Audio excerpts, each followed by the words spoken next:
There we are. Alright, we are currently live. What is going on? Oh my god, Tiny. You bastard. What is going on, my frosty friends? My name is Wintercasice, and welcome back to Discord Dungeons & Dragons with the Solaires.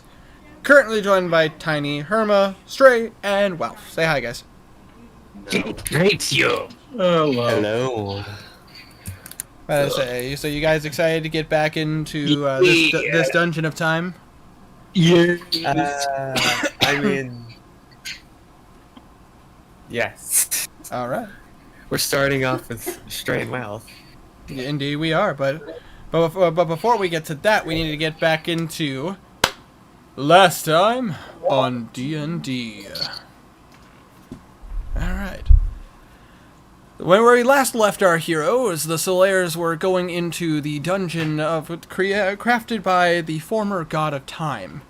Upon going down, they investigated the main chambers and realized that this place was indeed built for a god of time, but also various wonderments were found in the books of the library inside of this location. And upon doing further research, found out that one of the prophets, Father Sigan. I'm here. Oh, what's up, Belrith? I just got out of the shower. Fair enough. I was just started the recap. Nice. Okay, carry on then. But I say you found out through one of the journals of Father Siphon, the the prophets of the god of time. You realize that apparently things were going from bad to worse. Their god was giving them interesting visions of this span of time, or lack of time, in the river Styx. After learning what you could, you discovered various markings on the walls, references to various different creatures, and yep, the Modrons are the main thing, but they seem different, more abyssal, or at least mutated. But nevertheless, you continue down. You went further into this temple of time, where you realized that through visions of magic, you were able to notice that there were literal clouds and puffs of chronomancy, magic crafted of time. In which, going further and further, you got into the first major room, where you saw a gigantic, featherless creature, but a giant. Massive legs, massive tail, massive head, but little arms, and you didn't quite understand. Alosa, using some of her magic, was able to trick the creature so that you guys could bypass it. Upon passing it, you found out from Kazir that this creature is known as a dinosaur. Creatures that were considered incredibly rare or extinct. Going further down, you realize that there were two directions you could go. There was a direction going forward and a direction that veered off to the left. The party decided to split up to look for clues. One party being Blue, Belwraith, Henrik. Apologies. Ugh. Anyways, Blue, Henrik, Belwraith.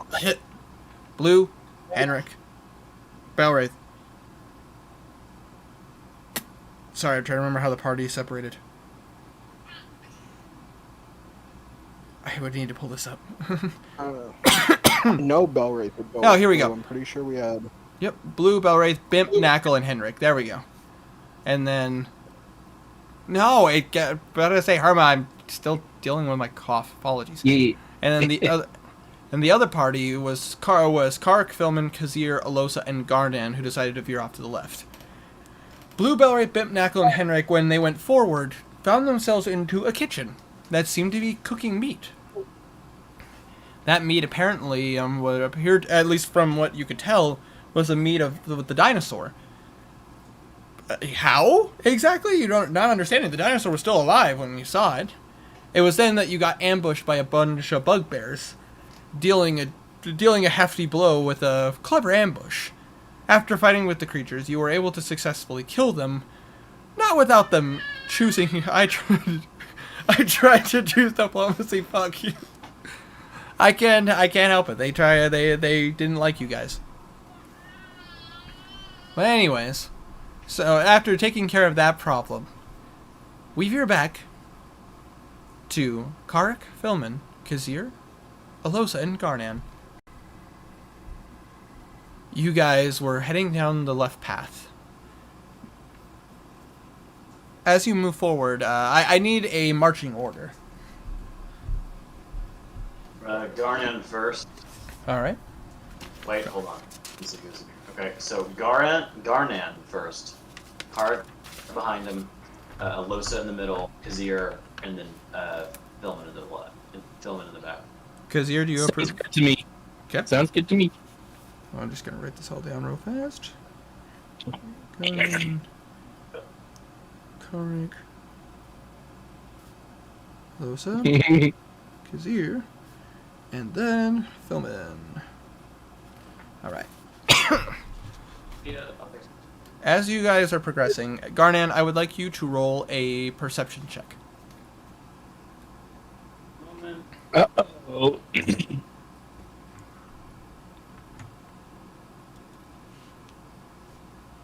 Maybe Kazir should have been in front. Not good. Ouch. What'd you get? I got a 10. All right. Oh. You take a Not look. too bad, but not too good. You take a look around, and you're aware that there are at least some traps in this place. So you're trying to be cautious, but there doesn't appear to be any traps as far as you can tell. You keep moving forward. You see more puffs of these little clouds of, like, they appear to be kind of a purplish color.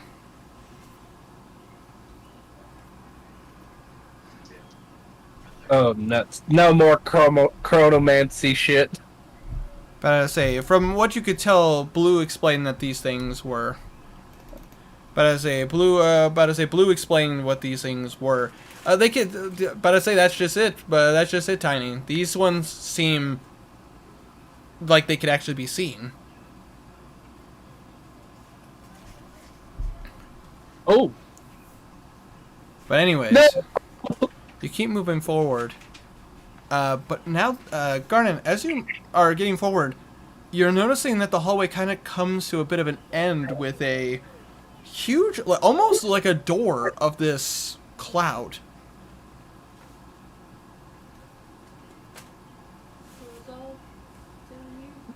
Interesting. Roll 20, no roll 20. I haven't had a lot of time to work on some maps, and I apologize. I am working on more. Just at the moment, I've been sick. You good? Cool. Theater of the mind for now. Yeah, it's alright. But you got. Mine is not exactly strong right now. Where are we at? You guys are in the dungeon. In the dungeon still? Yeah, the Bimp is not there, Ben's not there. but Filman is. Filming it. Okay. Anyways, So I just need But- one of them. but yeah, Garnan, with you in the front, you see a wall, like a doorway of these clouds. I just turned to Alosa with a raised eyebrow. Alosa is going to roll to see if she knows what this is. With an Arcana check.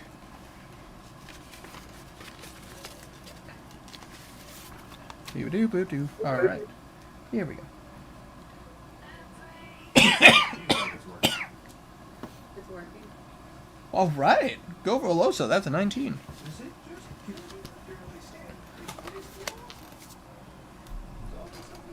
But I say, Alosa kind of looks at it, and she just peers. I don't know if I necessarily trust this. Let me try something. She is going to wave her fingers and mutter an incantation.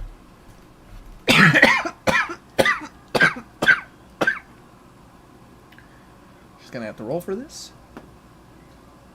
Actually, another good roll. Garnan, you watch as Alosa, as she kind of moves forward past Karik and you, and mutters some words. You watch as a few seconds, you see kind of a pulse come from her hand, and you watch as the clouds disperse.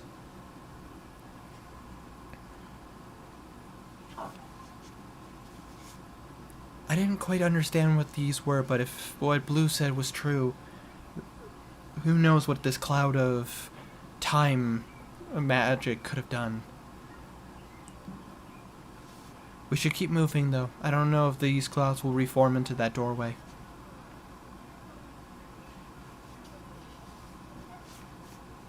What you doing? Plan being go away. Yeah, we should move forward. The puff of smoke is gone, but now you actually, as this cloud is gone, you see an actual door, like a physical door. Is there report for traps? Oh, yeah, sure. Kazir goes up and examines the door for any traps. Roll. I'm trying to remember what the command is. Never mind. Ah, shit. Well, this is Seems like there's no traps. to check for trap. But I say for checking for trap, if I remember correctly, that is an investigation check. But I say so. What is your investigation hold modifier? Let me check my. I forgot. I am completely broken-handed. I forgot to pull up all my stuff. That's okay. Quickly, have you quickly pull it up. Kazir. While he's doing that, can I ask you a quick question, Blue? Or, not Blue, Winter. What's up?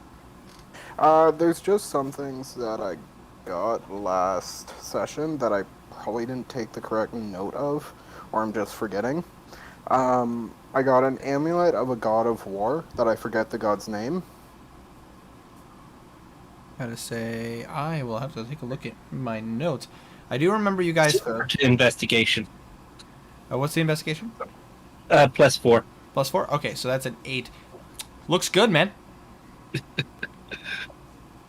Yeah, I'm screwed. The other thing is, I think it's a book, Word of the Void. Yes, you did find that book. That was the book that was on the pedestal in the main room. Okay, I'm just making sure I took the right notes and all that. Yeah, we can continue this when I'm up. Sounds good. About to say, so yeah, Kazir, it looks good. Yeah, it all looks okay to me. He says as he goes to open the door. You go to open the door. Tick-tick. Yeah, It's locked. because you're kind of face palms. All right, time to do the lockpick thing. All right. What's wrong thing. 15. What's lockpicking roll? Lockpicking is is a D20 plus your proficiency plus your thieves' tools, which is a dexterity check. Okay, So- I was so- pretty sure. So dexterity and proficiency. My dex is +6.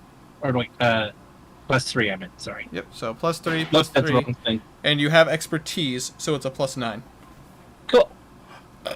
24. Oh, easy. Like this is just Nice. you literally put it in there, and you're just like, man, do they even attempt to lock these doors? And just tink. Kadir kind of smirks as he unlocks the door and then goes to push it open. All right, you unlock the door and you turn the knob. I need you to roll me a wisdom saving throw. Oh shit. Plus, what's it? Wisdom? Hold on. Wisdom saving throw, which is 0. Okay, so it's just an 8. Yep. You guys, That's bad. you guys watch Garnan, since you're right behind him. You watch as Kazir attempts to open, as he opens the door, you see a puff of that purple cloud hit him. And Kazir is currently covered in it. Oh no. Kazir, are you like trying to like get it off you, or you? You can't. Yeah. You can't see anything right now. A cloud basically just hit you in the face. Oh, okay. Kazir kind of swats at it, like thinking at first maybe it's just dust or something. All right. Garnan, you watch as Kazir gets all of this off of him. Roll me a perception check. Natural 1. Nice. He's fine. He's fine. Actually, you know what's weird? Looks like you got a haircut. Oh, no. Oh no! I do not like the sound of that. I'm gonna roll a perception for Alosa, who is also right beside you. Kazir's getting younger. She looks like a little bit wide-eyed. Kazir, are you okay? That Kazir kind of looks to Losa and goes, "I think so." Yeah, you seem, and you feel actually like you feel a little bit better than you have for a little bit. Winter, Yes. Beckley, could you give me ownership of the server? I need to do something. I can't right now, but I will in a bit. But yeah, no, Kazir, you feel great actually. You felt some like, better say, after everything you guys have been through and everything, like, honestly, like, if anything, your back actually, like, after like a couple of, falls and tumbles, like your back has been kind of hurting lately. That pain's gone. It's weird. Like, you feel a little spring in your step. Wait, the quick question: does this actually heal? Because I think I took some damage before. No, you didn't feel any healing or anything. It just feels Oh, more okay. like, you know how? Like he just got younger, basically. Yeah, it kind of feels like you got a bit younger. Hello, am I right now? You sound fine. Oh, you haven't taken any damage. Oh yeah. Garnan the entire party has actually avoided damage, with the exception of a singular trap walking forward, but Garnan was in the back. The damage blue side of the team took. Alosa pulls out a mirror from her pouch, and she kind of hands it to you, like, why don't you take a look real fast? Kazir takes the mirror, looking kind of like, "What do you mean I look different?" And he looks in the mirror and unsure. Kazir, as you look into the mirror, you notice immediately you look a few years younger than you were. Like, your fur is a bit shorter, like it's not as like grown out and unkept. Like, you don't look like it went back like 10 years or something, but it just feels like you feel like maybe you feel like a couple summers younger. Well, she is a tabaxi. I mean, she could be. Technically, yeah. I mean, she did. I mean, I still have. I think I have the picture of her still. Yeah. But anyways, yeah, it looks like your fur looks shorter than it did before, and the colors are actually coming out a bit cleaner than they have been lately, because your fur has been coming out a different. Your fur has been coming out. It's like classic calico colors. It's a little bit. The colors are a little bit stronger, like in color. Kazir looks kind of shocked. Wow. That's not what I expected. But yeah, Handing the mirror back to her. Kazir, Stray, on your off to the side, I would like you to write that you are currently 2 years younger than Cool. you were before. All right. I'll put that here for now.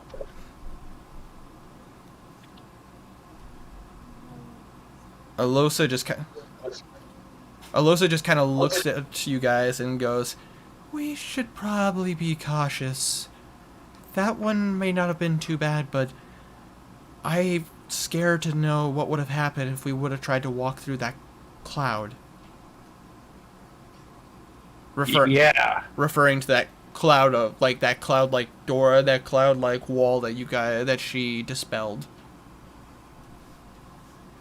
Yeah, who knows how bad it would have been. All right. Why are you thinking about a wall? There's nothing wrong here. Natural one. All right. This is what I you're really don't talking care about. about college football, but SSU beat Linden 1 Lions 45 So, to nothing. who is leading the charge? Me again, same order. All right. Kazir agrees to that. Gardan, do you want to just open the door and just go directly through? Do you want to try to take it slowly? I'm gonna open an intelligence check. Okay, roll an intelligence check. Intelligence -1, so 9. I'm going straight through. All right, I mean, obviously, because you're just activated the trap already. I'm just like, what else could go wrong? Open the door. No. All right, you walk through the door, and immediately you see another decent-sized room. This appears to be... Oh. This appears to be a bit darker than the other rooms. You see a bunch of torches lit.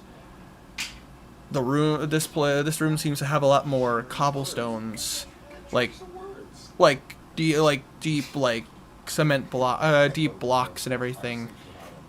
I would like you to roll, Karnan. I would like you to roll a perception check since you are in the front. Actually, yes. You'd be able to see. It's low light, but it's not quite dark. 17. No, not actually. 17. All right, Garnet. As you go down and you lead the party in, you notice that just go in a little ways. You're obviously not you're not dumb enough to just go like, all right, running into the room. You're just entering the room, and you immediately you can smell kind of the smell of decay. This must be the catacombs. You kind of walk in and immediately are met with the sight of symbols that, if you want to roll a religion check. Yeah. That was cocked as fuck. That's terrible. I should have kept the cock roll. Religion? 3. 3. You don't recognize any of these symbols for the most part. However, you do recognize one. And it's the same symbol that was in the main cathedral room, which is the symbol of the god of time. It's the only one you recognize. The rest of them, no idea. As I'd assume the rest of the party follows behind him. Yeah. Okay. Karik, Alosa, all of them follow behind. Kazir. Kazir kind of readies his adamantine dagger. Just has his hand on it. That's okay. Oh no, you're good. But I say that's okay, Tiny. But gotta say you might miss something. You never know. Kazir, did you want to roll a religion check on any of these? Yeah, may as well. All right, go ahead and roll. I keep getting it backwards. And I think my religion is +2, but I will check to make sure. Religion. +1.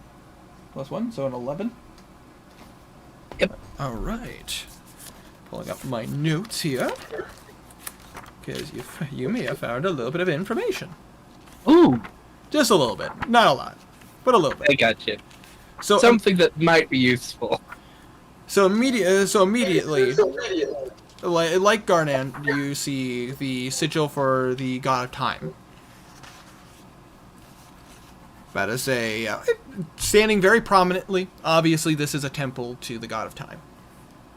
However, you also see 2 other sigils that you recognize. That look familiar.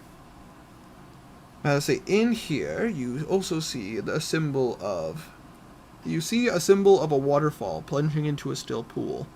You know that as a reference to Eldath, the god of peace. Which is the god that the preacher was talking about in the church that magically fixed itself. Interesting. However, you do see another symbol, which seems seems out of place. Let's say, here we go. Found it. You find a symbol of a black disc encircled with a border. This is a symbol of Shar, the goddess of darkness and loss. How do you spell that? Shar is Shar. Okay, I thought so. Just making sure. But yeah, All right. Sorry. you would know with that role. Shar is a goddess of darkness and loss. Shar is considered an evil god. So it seems weird that Shar's symbol is here. Lost? Sorry, just writing this down. Was it loss or lost? Loss. Loss. Okay. Just making sure. Yeah. Cool. It seemed Shar. I mean, the symbol of loss makes sense with death, but at the same time, Shar is considered considered an evil goddess. So it seems like her symbol is out of place here. It just Kazir. go ahead. Oh, sorry. No, go I ahead. was gonna say Kazir explains to the others what he noticed. Philman just kind of looks at it and goes, "That's really strange. Yeah. Don't quite understand why they would have they'd have these three symbols.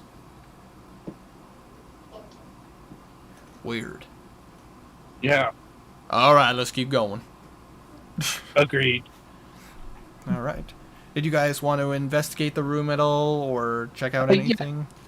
Kazir would want to look around the room a little bit more detailed All right. for either traps or whatever. Roll an investigation check.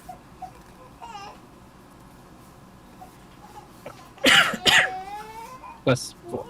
Cool. All right. Plus 4, so 15. No. Oh wait. Yeah, that's right. All right. About to say, Garnan, did you want to roll a investigation check as well, or? Yeah.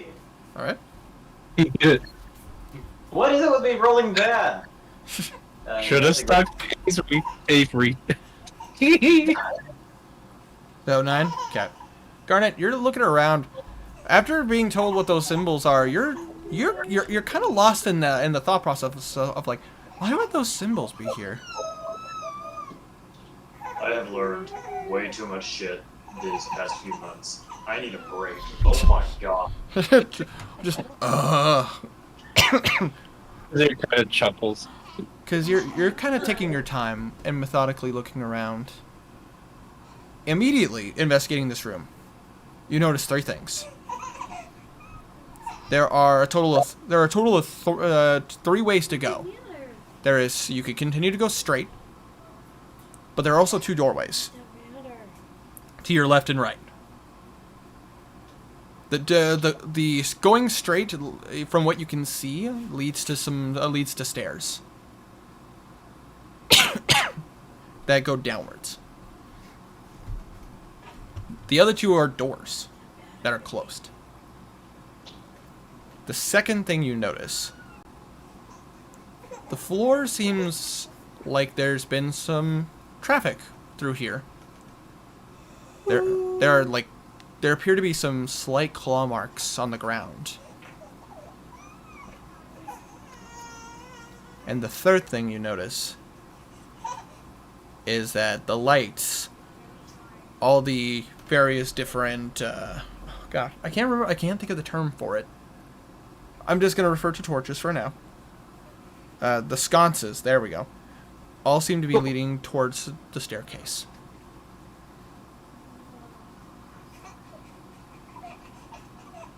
So what do you do? Don't dwell on the stair. Well, hold on. I I'm gonna want to do this because roll. I'm rolling really poorly right now. It happens, well, trust me. Kazir talks to them about saying that way leads to the stairs, but he kind of debates on possibly going through one of the side doors, like asking, "Hey, we might find something useful through the side doors," but yeah. Alright. Fair enough, fair enough. Better say, you do remember that Blue did say that you guys were looking for a staircase. What about the staircase specifically did he say? Because I wasn't here. Basically, Yeah. Blue using the Skull of Truth and Lies. So basically, got tunnel vision, saw through the eyes allowed him, basically moved his vision very quickly through the dungeon. He knew that you guys needed to go downwards in order to find what you guys were looking for. But the Skull of Truth and Lies it wasn't exactly a super helpful thing because it didn't exactly give him directions of which way downwards was. Yeah. And it gave him a vision of the room that you guys were looking for. Basically, Blue grew after meeting the crossroads of either going left or straight. Blue, you guys agreed to split the party on the understanding that if you guys found stairs, you would meet up. Yeah. But there are the stairs going downwards, but there are also the two doors to your left and right.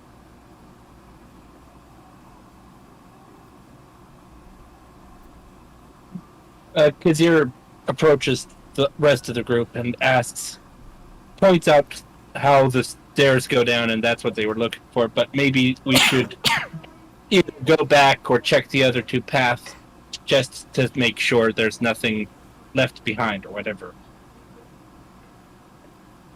Alosa nods. There's a lot of magical things here. I'm a little worried of what will happen if we poke our heads too much without the rest of the party. That makes sense. You see Kark just kind of go, but on the other hand, there's no harm. There's no harm in taking a look at these two doors. Might find something useful. It might be best to wait. Philman just kind of nods. Wouldn't be a bad idea. Should one of us go back and see and let the others know? Car, would you mind? All right, I'll go back. But you guys owe me something fun. Kazir kind of laughs. All right. And he starts making his way back. So you guys just waiting patiently for the moment? Yeah. All right. Kazir will investigate the doors, like see if there's any traps at them, because he's a curious kitty. All right.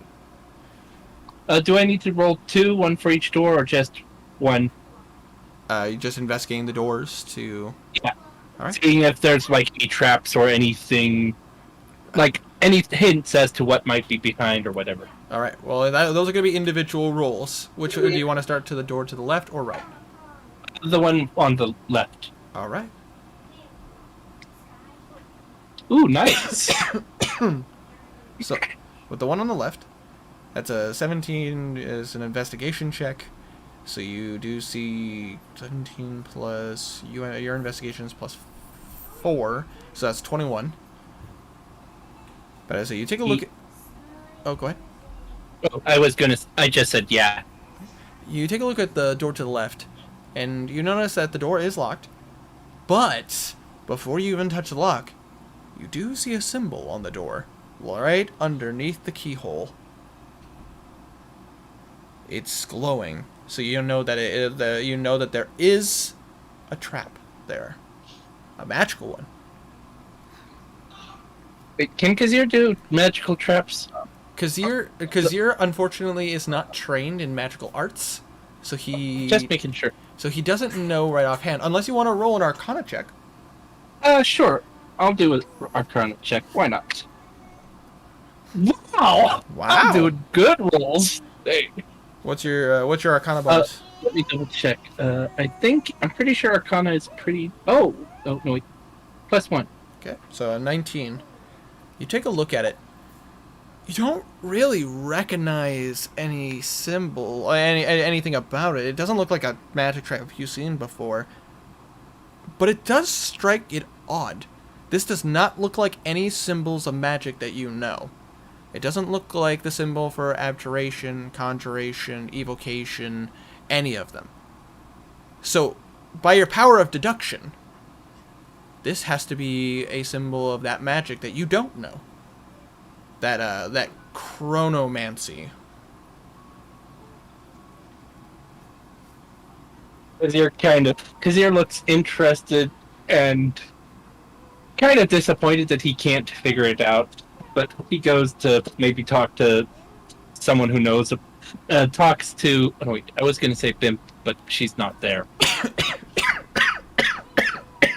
He asks if anyone knows about chronomancy.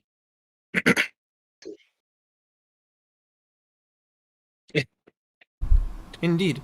Well, she's not in the party right now. Did you want to go check out the door to the right? Yeah, he'll check the door to the right. All right. The other door. Roll in another investigation check. Ooh. Not as good as the other one. 13. It's still enough. Not too bad. Still enough to see that the door is locked, but there doesn't appear to be a trap on it. This one does not seem to have any magical traps on it. Oh no. Well, Kazir goes to unlock the door.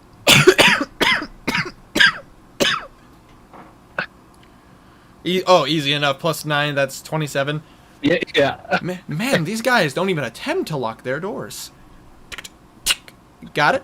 Simple enough. The door is unlocked. You have not... It is still closed, though. Kazir carefully opens the door.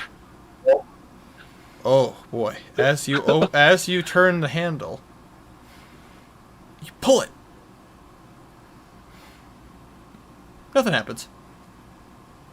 Kazir relaxes as he opens it wide enough to actually look in to the next room or hall or whatever. As you peer into there, I would like you to roll a perception check. Oh, cool. What's my perception again? Hold on a moment. Oh, +6. So, Yeah. a 13. You look into this room. Immediately, at your feet, you see a corpse. Oh, wow. No! It appears to be human, from what you could tell. Appears to be an old man. Like, really old. Just roll a basic intelligence check. Roll me a d20. Alright. Now let me double check what my intelligence is, because I'm pretty sure it's not that high.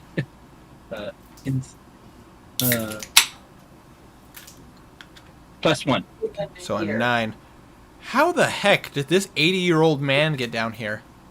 Ludo, shut up. Like, there's no way that this man should have been able to get down here. He must be a caretaker. Yeah, because he goes to check the body. You check his pulse. He's dead. Well, I meant check the body for, like, whatever. Oh. General investigation, like, maybe what caused him to die, or Oh, sure. what routine he kept on. If you're trying to check to see how he died, that'd be a medicine. If you're trying to check his pockets, that's an investigation. Medicine first, then, I guess. I'm pretty sure my medicine is crap, though. What does it say? Hold on one moment. Medicine. Yeah, it's 0. Okay, so a 13. This man appeared to die of heart condition? No wounds or anything. Doesn't look like the guy was stabbed or killed. Looks like the guy might have just had a heart attack and just died right here. Nothing magical from what you can see. It just kind of looks like a natural death. Kizir kind of shrugs as he goes to loot the body. All right, roll an investigation check. Yo, A3. No, you've been doing good so far, but yeah, that's A natural investigation. one. Yeah, You investigation is so the total was 5. as you go to reach into his pockets, you just kind of slip and fall, and you fall face to face with this old man's corpse. Oh God! It just his eyes are still open, and like you're staring into his dead eyes. Kizir kind of yelps as he gets up. All right, you get back up, and you just kind of like ah. Yeah, shivering. But I say, so you want to check his pockets? Yeah, I'll check again. Okay, Hopefully this will. I'll allow you to check again. That was good. Okay, much better. Okay, 20. 20. You reach into his pockets. Dirty 20. And you do find a few things. One, you find a little necklace, like a charm necklace. It has a symbol of Eldath on it, which you would know as the god of peace. Second thing you find is you do find a dagger. Obviously, the man must have a means of defending himself. You do find, kind of tucked underneath his tunic, you find a book. The weird thing is, this book does not look dusty.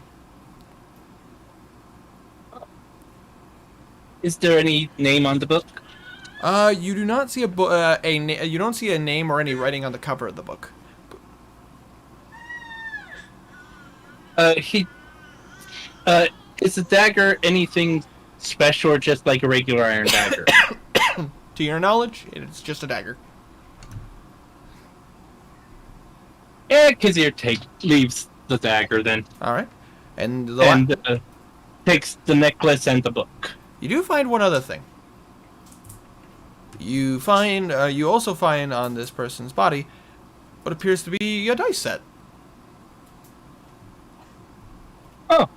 D&D? Ooh. Yes, obviously this person. Well, this person's not playing D&D. This person's playing Offices and Humans. I know, less fun version. But Cool. But anyways, no, you find shut the fuck up, Tiny. Goddamn. About to say, you find this appears to be like. You would know you don't even need to roll for this. You would know with your background, your criminal background, working as being a rogue and whatnot.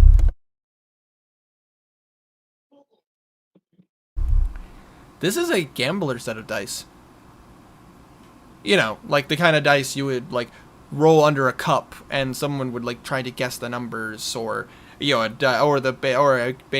game of buck dice, where like the higher roll wins. Kind of weird for an older person to have an item like this. Oh, cool. Kizir kind of gives an odd, questioning look, like, why would you have this down here?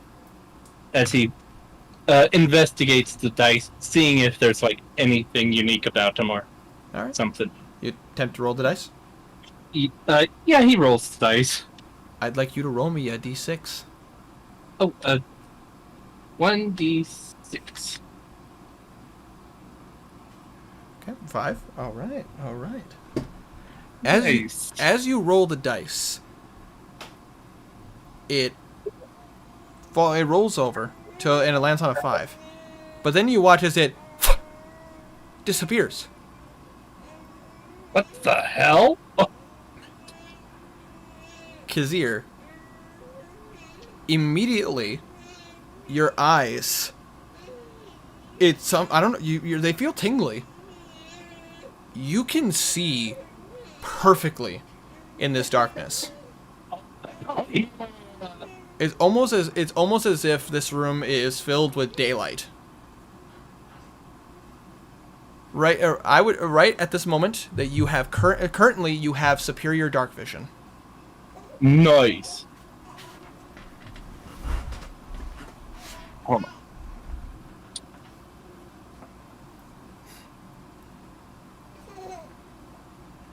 But as you look up from the body,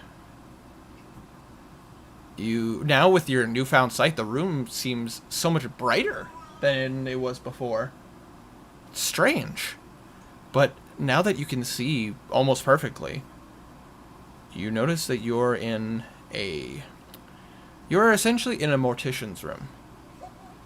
This is where bodies go to be embalmed. Immediately you see corpses, all already like wrapped up, except for their faces, as they would in older times. And you notice that these bodies they're long embalmed. Basically, if I had to give a comparison, think of Skyrim whenever you went into a Draugr's den. Like Makes sense. The bodies are old, they're shriveled, they're wrapped up. They're long dead. As you kind of look through the room, doesn't really appear to be too much in here. You do find a total of 10 gold pieces. Just they were on laying on a thing, laying on one of the embalming tables. Just 10 gold pieces, just randomly there. Kazir looks kind of odd at the gold coins as he goes to take them. Immediately the DM thinks, touch only the lamp. Yes. But yeah, appears to be just 10 gold pieces there. You also notice something else in this room. Seems a little odd. There in the room with you rations. Food. It doesn't look aged, or it doesn't look like it's rotted away. This looks like it was made not that long ago.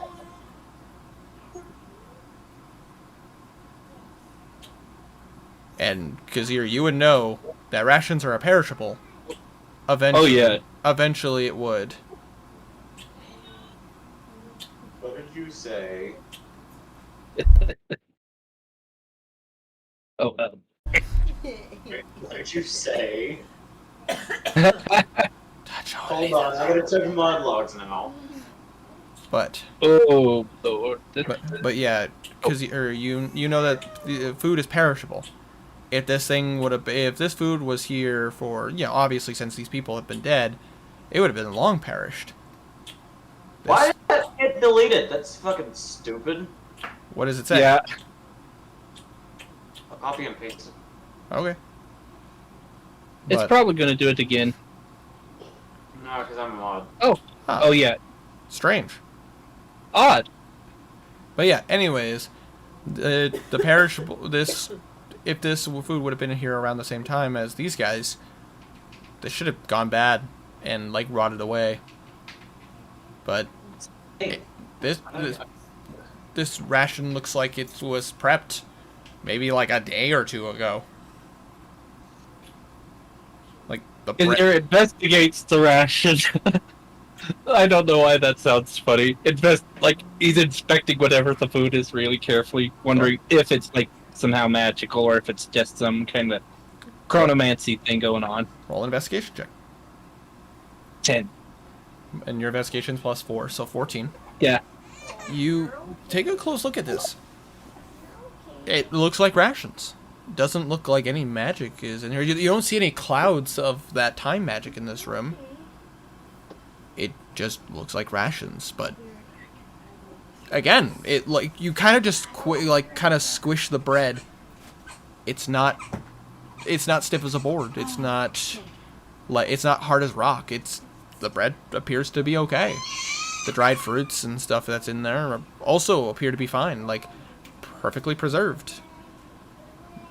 But Kind of should. Oh wait, what were you gonna say? Sorry. but it's just weird because this should have gone bad if this was as old as these bodies.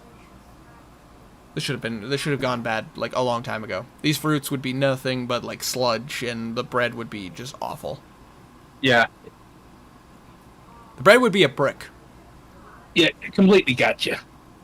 Because your loot takes the bread, the rations, and looks around, seeing if there's anyone, like any possible other path in this room. All right. You take a look around this room, and there does not appear to be anything else in this room. Just an embalming room with some bodies, some embalming tools, the money, the ration, and the body. Kazir kind of shrugs it a bit, and goes to leave the room. All right.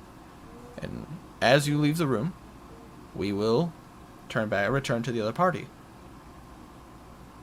Give me 2 shakes of lamb. I'm going to blow my nose real fast. No worries.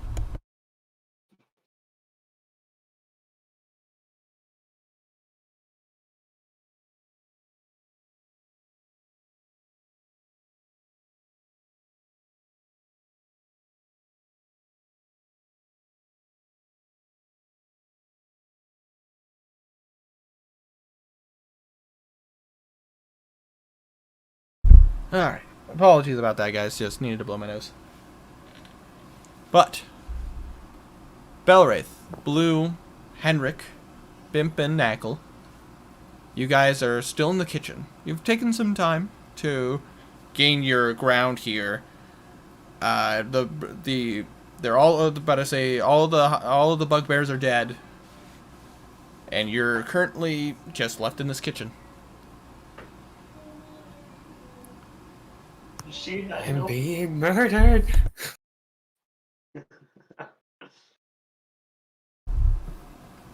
Anyways, yeah, that's before we get into this. The one thing that I want to ask you, I got an amulet from a god of war from a bugbear. Yes. What was that god's name? Hold on, let me pull it up. I got it right here. Hold on, give me 2 shakes of a lamb's tail. It is a minor deity. It's gonna just take me 2 seconds to pull up. Lovely. Here we go.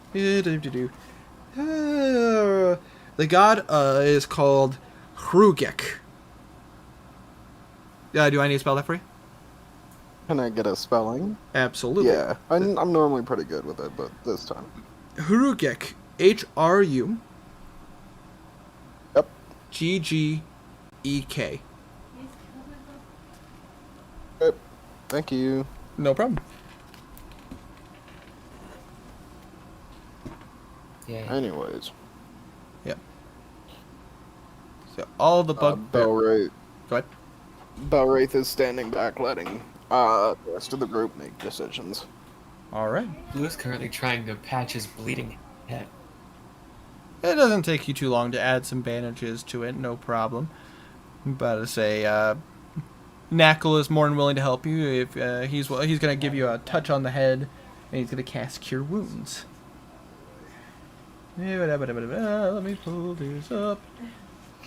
Alright, I need the proper dice.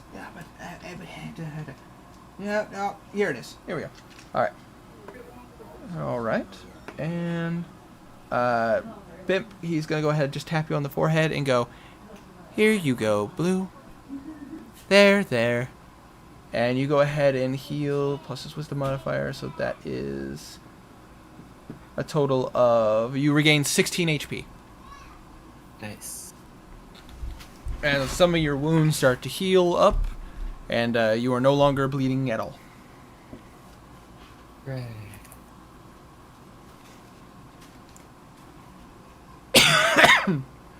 Bimp's just kind of looking around the room to see if there's anywhere else to go.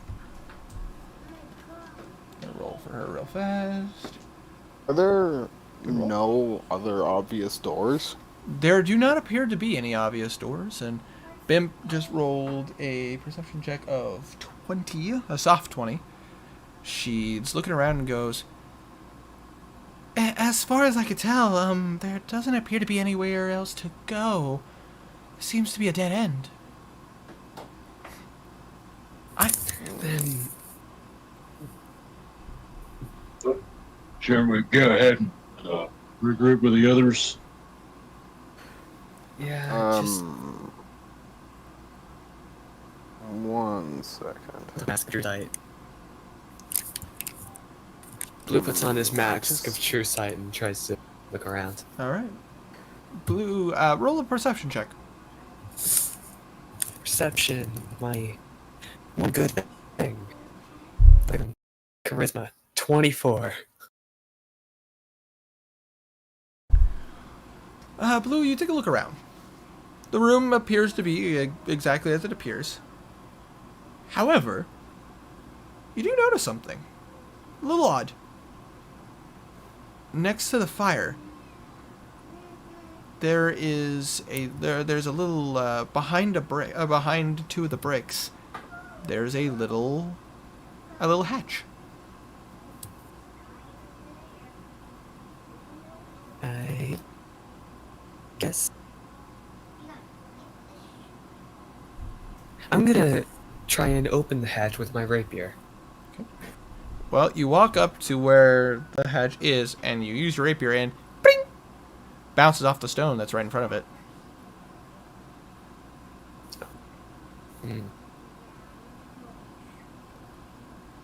Poke. You poke the stone. I poke the stone. Touch. You What are you poke. doing? You poke the stone, and you hear a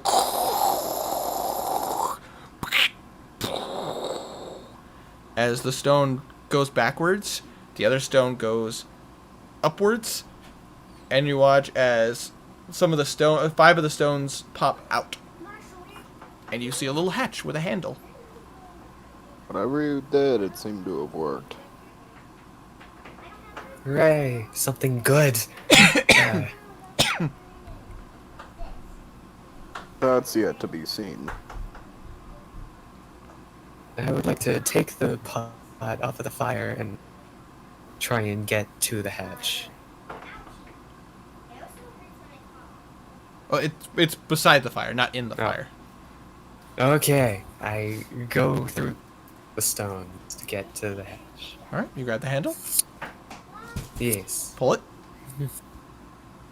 I would like Blue to roll a wisdom saving throw. I'm rolling a wisdom save. Can I do anything to help? She's fine. It's fine. Would you That's the say I could, 13. Blue or Winter? Yes. Oh man, I am backwards today. It's okay. Would you say I could cast, like, notice something is off and cast guidance in time? I want you to just roll me a flat d20. Okay, just 1 second. Was that really? 7. Unfortunately, you're looking at this going like, oh wow, well, Blue's pretty smart to have gotten that figured out. Ah, he's got this. It's all good. Okay. I will say this though, Tiny. Blue has failed the wisdom saving throw. Hooray. But I would just let you know in case you wanted to use one of your points of lucky or anything like that. Oh, I should probably do that. Lucky, the feat that we all take, 21. we all forget about. Okay, as you pull the handle, you feel like something is getting into your mind. Then you see a puff, a purplish cloud, and immediately you're like, oh shit, and you just kind of just drop to the ground, like not even thinking about it, you just drop. The cloud just poof comes out and gently floats upwards. You're just kind of laying there. You're just laying there looking upwards at the cloud going upwards. I meant to do that. I meant to do that. Yeah, I'm awesome. I'm awesome. It's fine. Oh, come on! If Blue got hit, he would have been younger. You don't know. Could have He been. basically would have become a baby then. You can't have him any younger. But Blue, you kind of stand up. I was tempted to make, but I feel I shouldn't. You attempt. Do you stand up? I'm waiting until the cloud gets away. Okay. Don't want to touch it. The cloud goes up and up and up and up. It hits the ceiling. And just poof, turns into nothing. However, you do notice as you look upwards, the stone immediately looks older. Much older. Oh. It's so much older, in fact, it looks like it's cracking.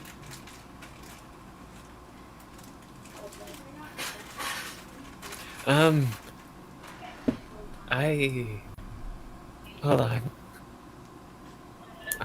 I'm gonna move over to the side a bit so that doesn't fall on.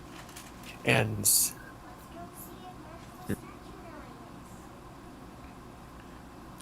I guess I'm gonna stay back, get ready to move out of the way, and open the hatch with my rapier like I said. Alright. Again. Yeah, it's too bad you don't have Mage Hand. Too bad I don't have mage here. Oh well. You open up the hatch. Nothing happens. Inside the hatch, you see a box.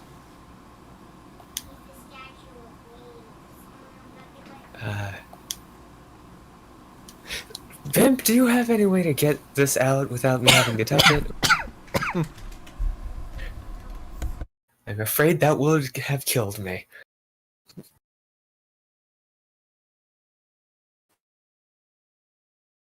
Can you say that again? I'm asking if Bimp has mage hand. Bimp does not have Mage Hand. Okay. What's the risk? Let's find out. Do you have any, like, spells to help me out with picking this up in case something goes wrong? I'll do it, and I'll walk over and then do it. Oh, Bardic Inspiration. Alright. Give him a Bardic Inspiration. You can pick up this box. Belwraith, you grab the box, and you pull it.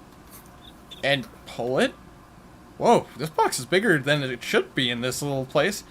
You pull it out, and it's a decent-sized box. If I had to give a perspective of how long this box is, it's about 4 feet long. It's a long box. It should not have fit inside of that hatch, as far as you know, Belwraith. Like 4 feet by what? 4 feet by 2 feet, 2 or 3 feet. Okay. And is it sealed? Appears to be a box with a ribbon on it. Got you a present. I hope it's not dangerous. Thank you. Welcome. I'm going to look into the hole. Alright. You look into the hole. Roll a perception check. By the way, I have 120 feet of Devil's Sight. Alright. Sounds good. Roll a perception check. You have 1d8 inspiration whenever you want to use it For the next 10 minutes. I will use that as well. for the next 10 minutes. I will use that right now, otherwise I'm gonna forget. So 15 Plus the d8. plus 1, 16. You look in. This thing is deep. You're looking in and it goes and goes and goes and goes. It's freaking long. What the hell? Who designed this place? Is it reaching right to the limits of my Devil's Sight? It goes past it. Yeah, okay. God.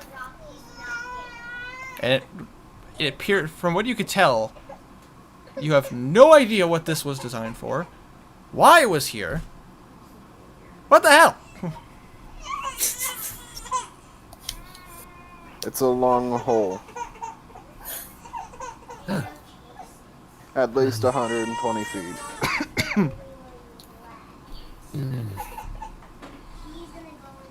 Well, thanks.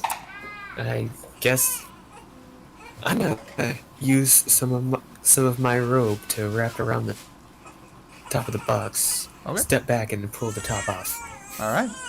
You take a step. You put some rope around it.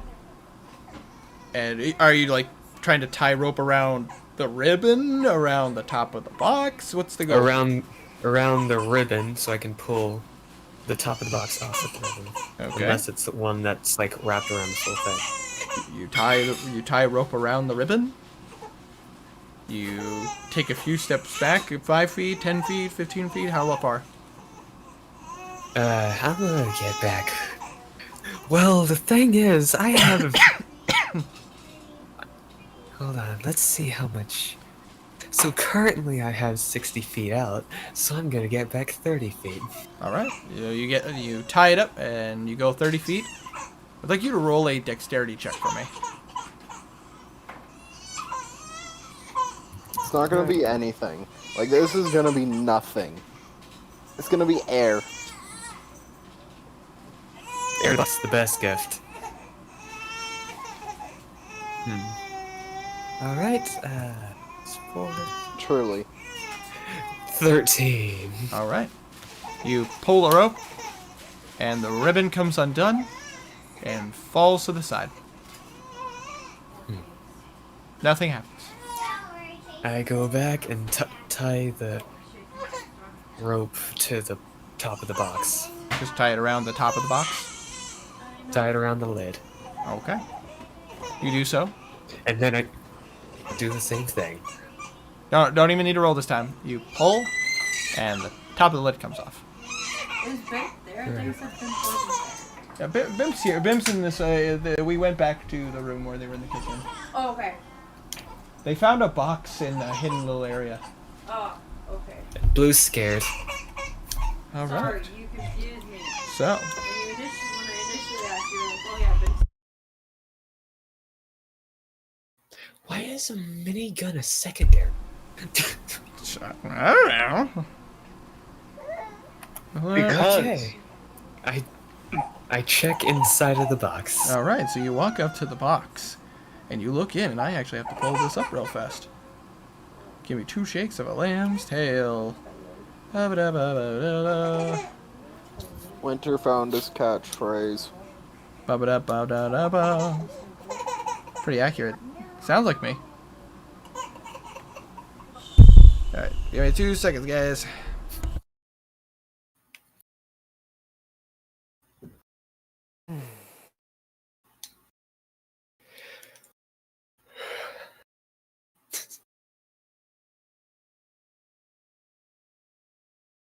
Found it. Alright. So you look into this box, and you find what appears to be a set of armor. Oh. It appears to be, like... You kind of look at it, and it appears to be some kind of leatherish armor. It looks like a chest piece. With shoulder pads. The armor kind of goes up the neck a bit. And there appear to be kind of like... kind of pads for the upper arm. I And, pull it out. Place on the table. Or it's casting. Ritual casting. Alright. Underneath it, you find a separate piece that seems to be...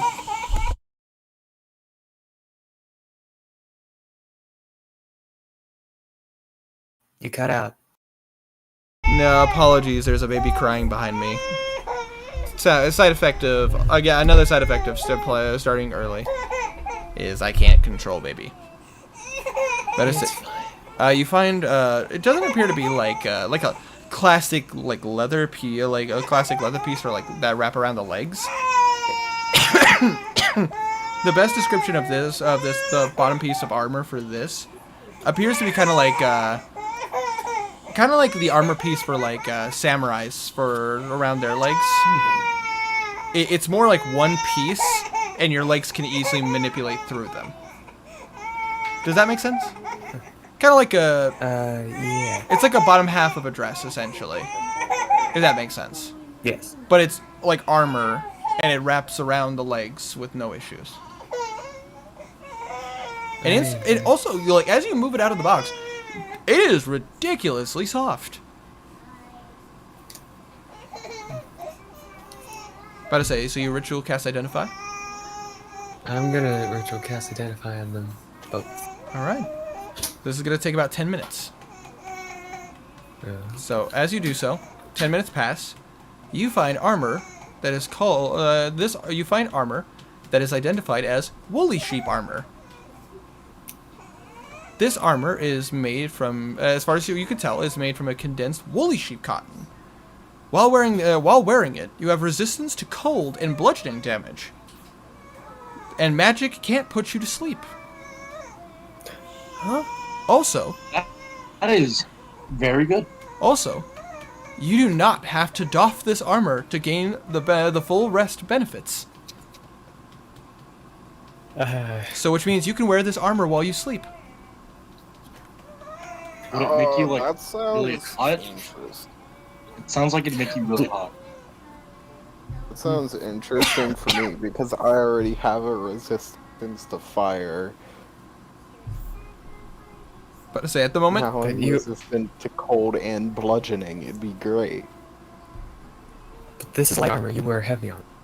yeah, this is the equivalent of wearing studded leather. Ooh, Okay. I'm gonna doff my studded leather and put this on. Okay, Go for it. you put it on. It is ridiculously soft, like super soft.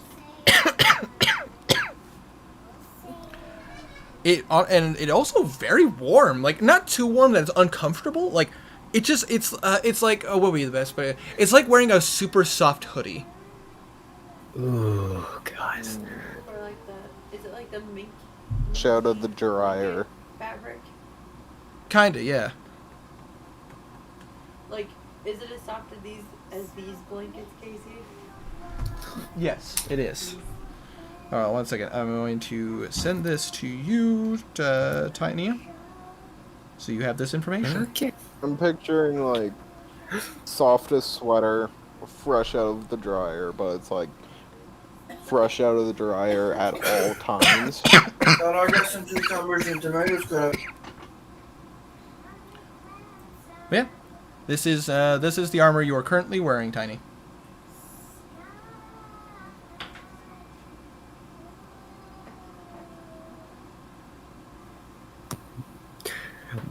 Blue is happy. What is that? What's the wearable blanket? Oh, A snuggie. Yeah, Snuggie. He's wearing a Snuggie. Yes. but yeah. So you now have those That's all following it benefits is. while you wear this armor. And it is the equivalent of wearing studded leather. Slick. Blue man. gives him a hug. So soft. But better say, who are you hugging? Yourself. Just hug. Just Better say, for you, Belwraith, as you're watching this, Tiny looks like he's wearing armor, but like you can see like little puffs of like super sheath cotton.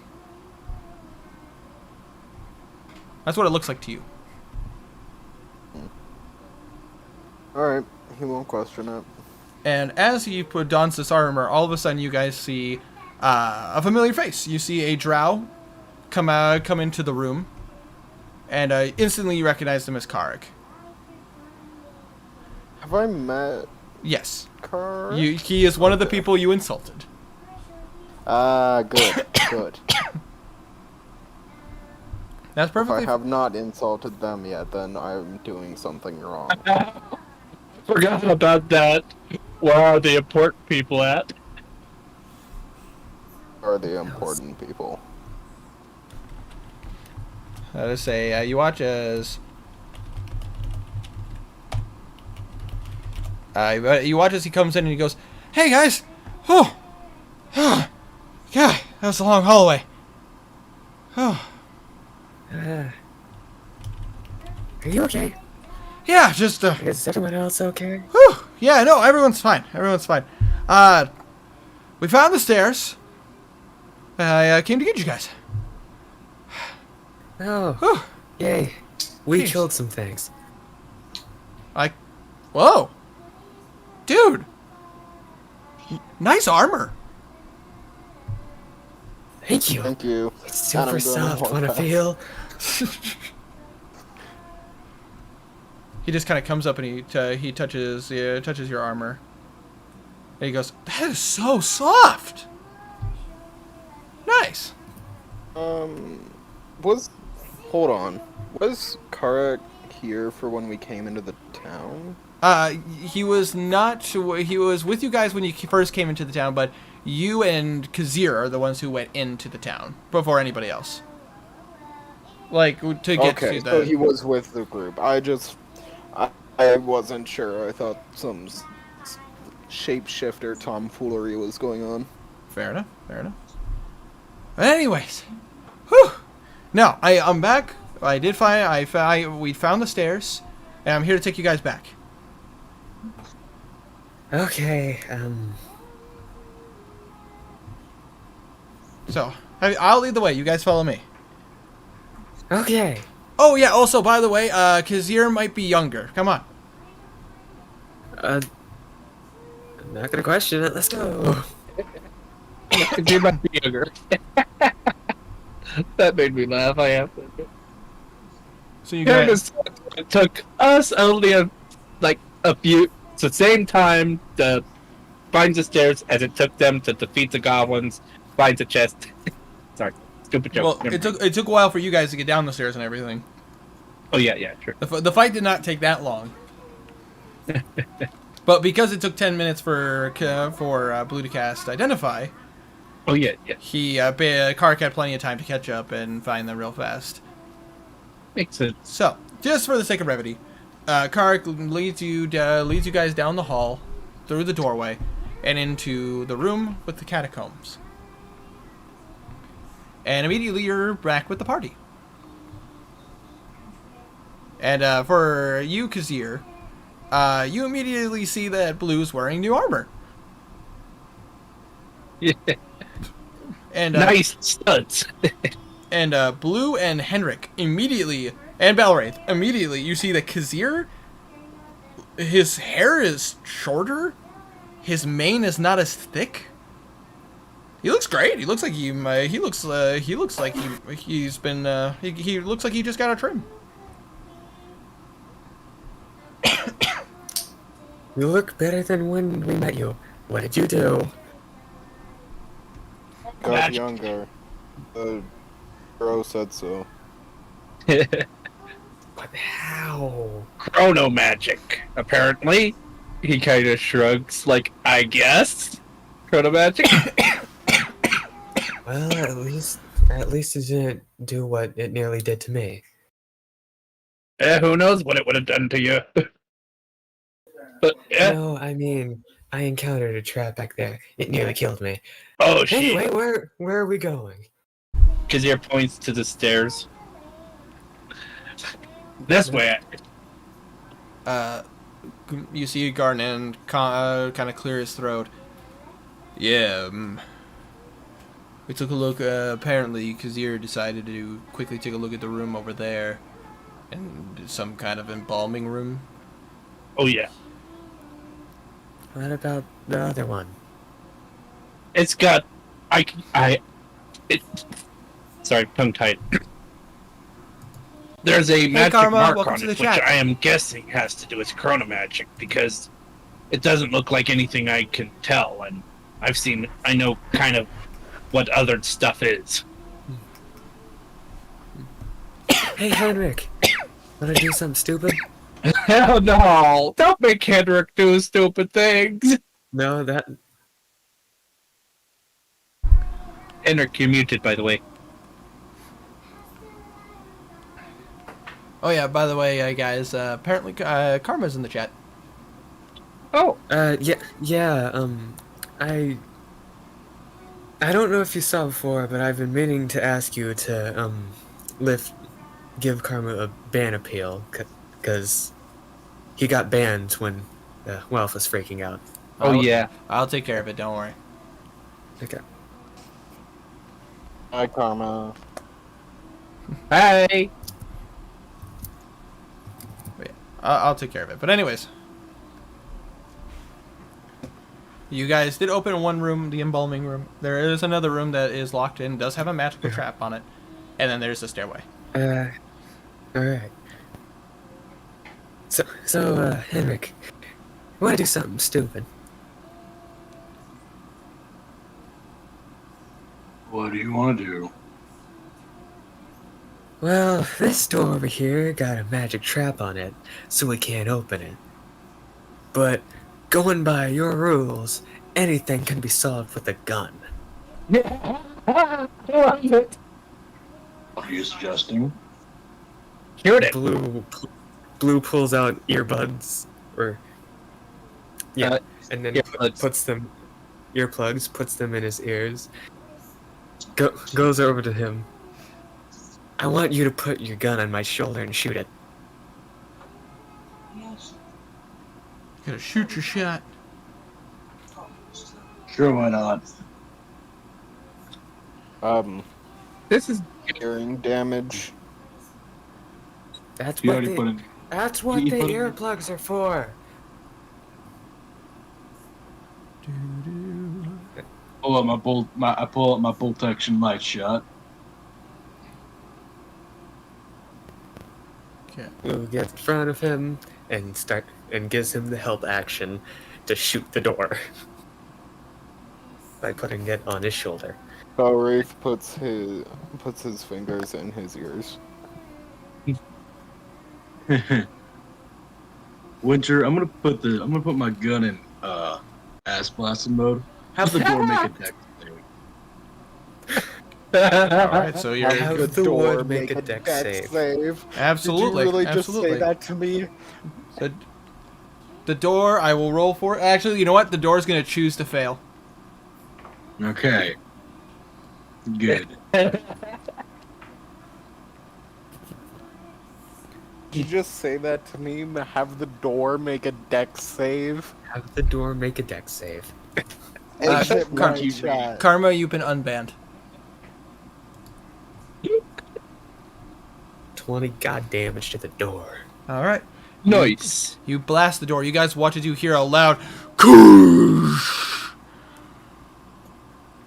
The dust vanishes.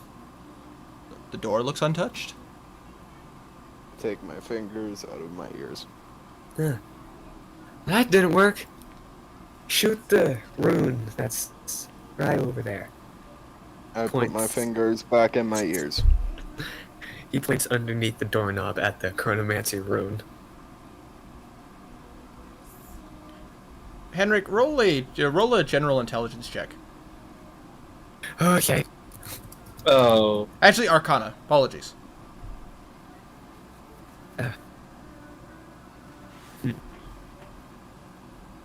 Time to find my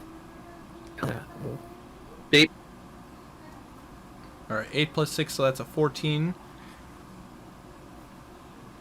About to say...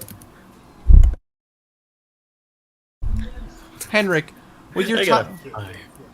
With your time working in school, and more specifically, dealing with runes, because that is literally half of the craft of artificers, you would know runes can't be destroyed that easily. This is something, and considering this is a rune that's from a craft of magic you don't know and don't understand because it's still being researched, you would know for a fact that brute force and violence more than likely isn't going to destroy it. That's like saying you can walk up to one of your artificer weapons, scratch the rune a little bit, and the magic instantly stops. Fuck you, I shoot it again. Smart. You shoot it again, and it does nothing. Sorry. You pull my leg.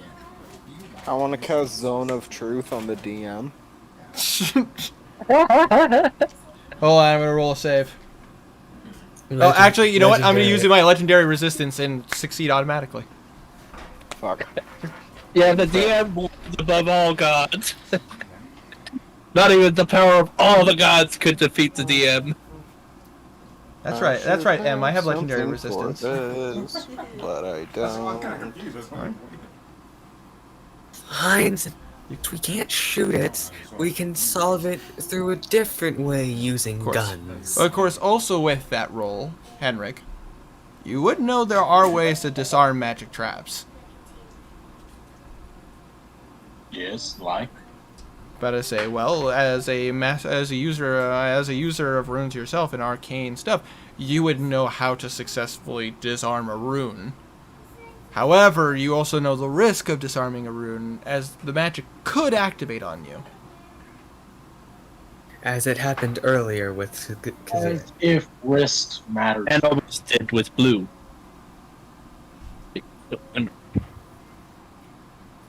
That wasn't what I'm happened gonna with Blue. try to I realized it as soon as I Okay. said it, and I feel dumb.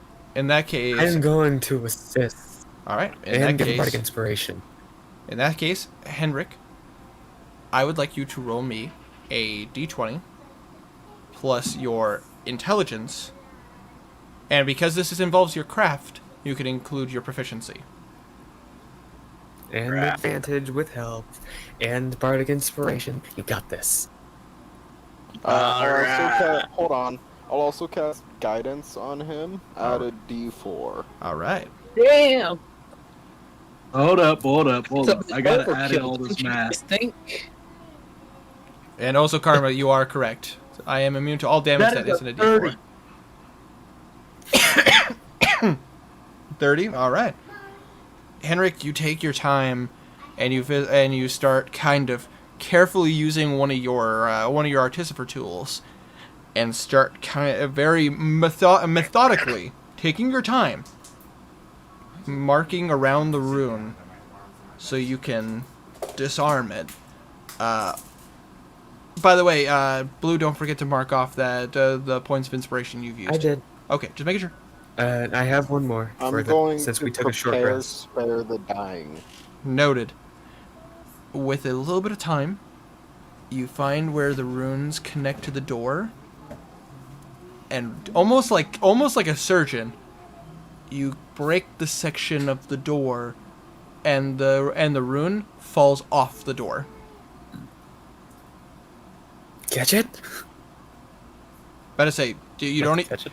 you let it touch. Better say you know better, Hendrik. With that high of a roll, you let the rune touch the floor, and you watch as the light fades off of it. It has been disarmed. Oh my god. Oh god, this reminds me of With a culinary roll of 30, I would hope so. Yeah. Basically, This reminds me of culinary training, and I hate it. basically, Henrik would know that with his knowledge of using artificer tools, and also the fact that his guild has literally gone into like the depths of unexplored dungeons of creatures that they don't understand. Sometimes runes need to either be dispelled. You need anti-magic, or if you can literally just separate the rune from the surface that it's attached to, even on a magical item, it will disarm the rune. No. Yes. But easier done. said than done. Easier said than done, Yeah. though. Thankfully, he has a bard boyfriend on his side. So, but the rune is off the door now. You have successfully disarmed the trap. Blue kisses Henrik's cheek and opens the door. Cha-chunk! The door is still locked, though. His ear goes to unlock the door. Kazir, get over here. I'm gonna help him using my training. Okay, with that, natural 20. 20. No. Kazir just looks at you guys and goes, "Guys, the locks in here are a joke." Kazir doesn't even look at the lock. He just puts the lockpick in, left, right, up, and immediately you hear chink. Pulls out the tool. Like they don't even try. Kazir's showing his good colors today. I helped. Open the door. Hey. I was here for moral support. But But yeah, you guys open the door. We opened the door. You open the door, and there is a bucket load, like buckets loads of gold in this room. What? If you had to take a wild guess, this is probably the final items of the people who have passed.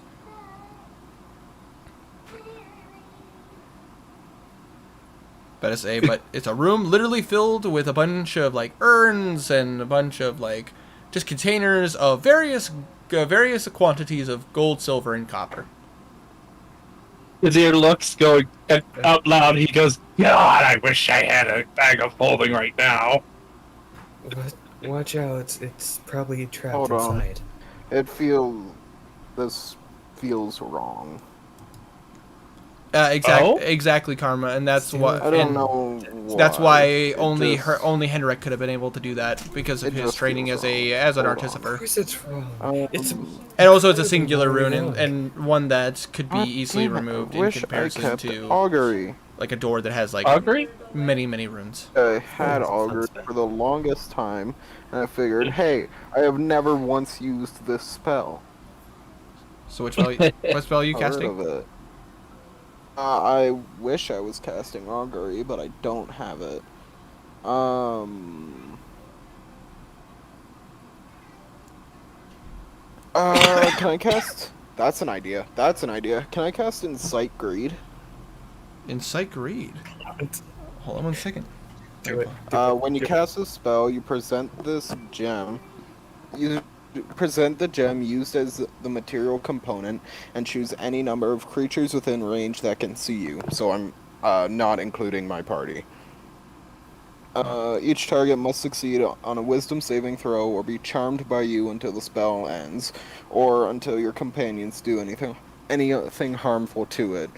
While charmed in this way, a creature can do nothing but use its movement to approach you in a safe manner. While an affected creature is in with 5 feet of you, it cannot move but simply stares greedily at the gem you present. Interesting. But I say just pulled up the spell. That's a good spell. Yeah. All right. Well, in that case, do you have a gem in your hand? Yeah. All right. So you do this and you cast the spell, and it is a saving throw. Wisdom 14. All right. Hold on 1 second. Ooh. I'm pretty sure it says wisdom 13, but you guys told me it was wisdom. My save should be 14. It should be 14. You guys watch as You guys watch as your friend Belwraith walks in, just a little bit into the room. Pulls out a gem. Mutters some words under his breath, and you watch as the gem kind of gives a quick glow, like a whoo. And as you do so, you watch as you hear a sound.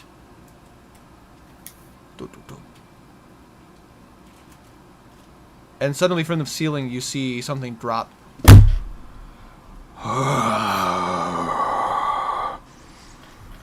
Hold on 1 second. I put my hand. I would be standing in front of the party, and I'm gonna put my offhand just back and just in like a motion to hold weapons. I gotta pull up the information for this creature. I would like to prepare an action to shoot this son bitch. Well, let's wait till after we at least know what it is before we fight it. Prepared to shoot a bit. That's why prepared action.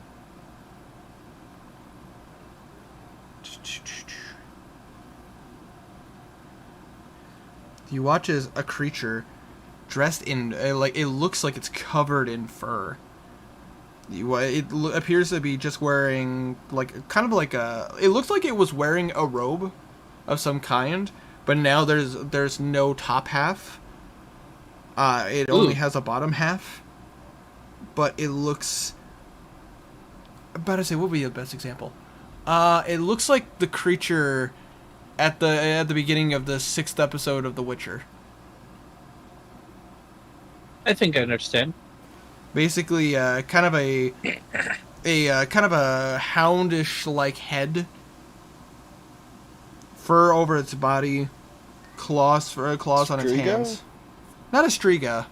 Think I can't remember what the name of the creature Yeah, is off the top of my thinking. head. But you watch as the creature just looks enthralled with the gem in your hand. And you hear a...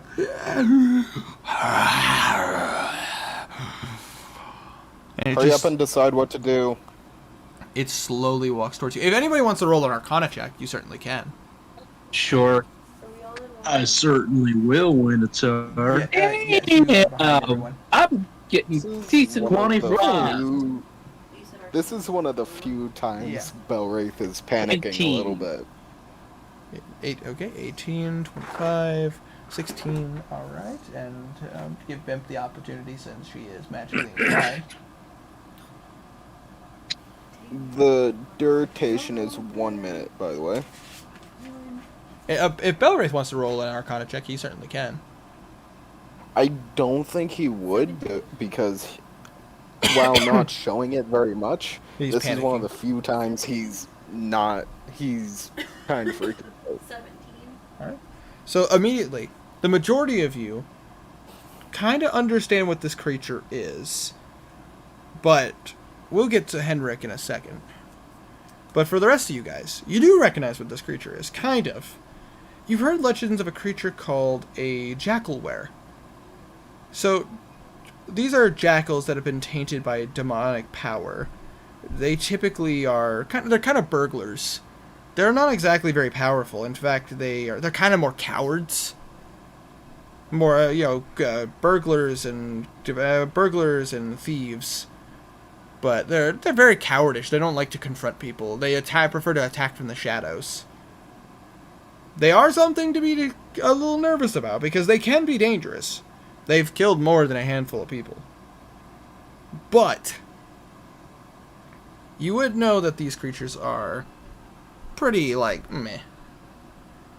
However, for you, Henrik, immediately, as soon as you recognize this creature, your eyes go down. You know not to look this creature in the eyes. You do know that what this is. You immediately recognize it as a jackalware. These things are not too dangerous. They're easily killed. They're not something that will flat out kill you. But Sorry about that. no, it's all good. But they are nonetheless dangerous. They are exactly that is a jackalware. This creature is typically a follower of the demon lord Grost, and they are typically they have magical means of taking care of a problem. So immediately you guys see this creature look. It's obsessed with the gem, but it takes a second to look around and realize how many people are here. I would like. Initiative. Well, before we even get to initiative, Oh. I would like I have a play in mind. I would like Belwraith. I like Belwraith, Sorry. Henrik, and Bimp to roll me a Wisdom saving throw. Oh no. Ooh, I'm interesting. good at these. That's okay. No, it's not. Oh, forehead. Casey, I rolled twice. Hold on. But Is this a if you- spell, Winter? This is not a spell. This isn't an. Oh wait, no, Henrik, you're fine. You immediately recognize this. Your eyes are down. You have advantage. Oh, advantage. Yes, you have advantage. Do I have advantage? Okay, You that's do much better. not. That's a 14. Dang it. Let me know if that I fails. was Does a worried 14 about it fail? because Hold on one second. I have. You saved a wisdom. It is a Wisdom saving throw. I know. I have that against magic. This isn't. Not magic, dang it. This isn't a spell. Ooh, 12. Okay. 12. I say Belwraith got a 10. Henrik got an 11. I rolled No, a seven. 14. 14. Does a 14 fail? I rolled A 14. Blue. Well, we'll get to you in a second. But I say 7. No, yes, I rolled a 7, but I Uh. got plus 5. I got 12. A 12. But I say, you guys do all succeed, but you feel drowsy, like almost as if you're gonna fall over. Belwraith, you feel like you're about to fall over, but you're like Blue, you feel That's nothing. the adrenaline of if I go down. Blue, this armor, it's so soft. You don't feel sleepy. It's nice. And Henrik, immediately you remember that this creature typically is a coward. It will try to find a way to get around having to combat. It has a gaze that would it has an ability called sleep gaze that makes people basically helps render people unconscious. But yes, Blue, you're immune to any kind of magical sleep because of your armor. Blue starts walking forward. Good. Whatever you are. And it attempts to swing at you. Now we roll initiative. No. Oh shit! Oh, isn't it still under Insight Greed? It's under Insight Greed, but you did just say I walked directly up to it. My rolls, it's painful. Crap! But you guys do watch as you look back and... Oh no, you succeed. You're fine. Never mind. I was like thinking she rolled a 7, but she's fine. Yeah, you succeed. Wait, you... No, I rolled a Okay, 12. so I have a rolled play 7. going on in my head. Plus 5 against the wisdom save. Yeah, which I'm is thinking if we really want that gold, but we don't, we could fight this thing, or instead we could do the big brain move, and I could cast Insight Greed again. It's down for like 10 rounds, and then you guys could move in and get as much gold as you possibly can. All of you guys leave, and then I can cast Darkness and leave as well. Hold on one second. So no one failed that wisdom save, right? Nobody failed. Good. Was my plan heard? Yes, and also Belwraith, your Insight Greed is still up, but it's because of the fact that Blue got literally right next to him that he's like kind of a little shocked. He's still eyeing your gem like hardcore. Like he still wants it. He wants it really badly. But For this, I'd recast it though. But, literally in Tiny's own words, I walk directly up to this creature, and I go, good, whatever you are. Yeah.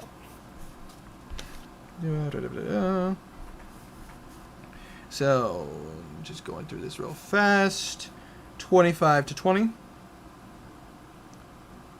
Oh, initiative. Yeah, that's right. No one? 20 to 15?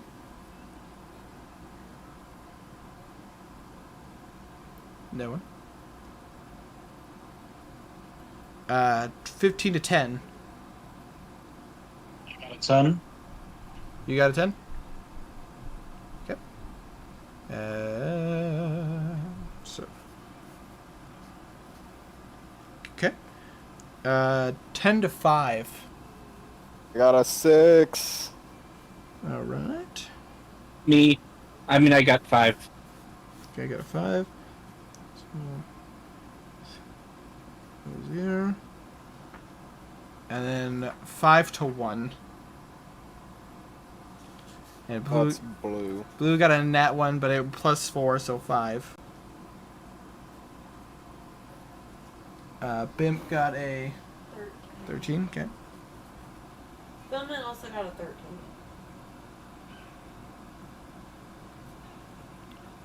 Yeah, but Philman's currently double checking the stairs, so he's, for the sake of remedy, he's not in this combat. Well, But I got you written down. And then the creature, put him in his spot. Casey, Billman has a 13 anyway. Okay. Even if he is checking. All right, so immediately, right off the bat, Bimp. This creature is in this room, and it looks like he's going to attack Blue. But he's also very obsessively staring at the gem in Belwraith's hand.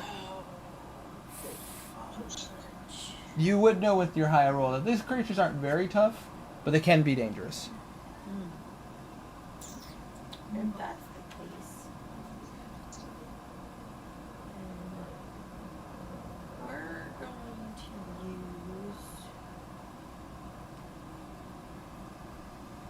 had a long rest since then, right? Since the combat with the bugbears, no. No. I don't remember. Aren't you guys glad you're not fighting bugs? I mean, they could be fighting bugs. Who knows? They don't know what's down here. You know, at least we're not fighting bugs the size of bears. You want to throw a firebolt or something at it? I suppose I could throw a firebolt. All right, roll to hit. Oh, don't But I throw don't a use firebolt at it. Don't, Save that for another. don't touch it.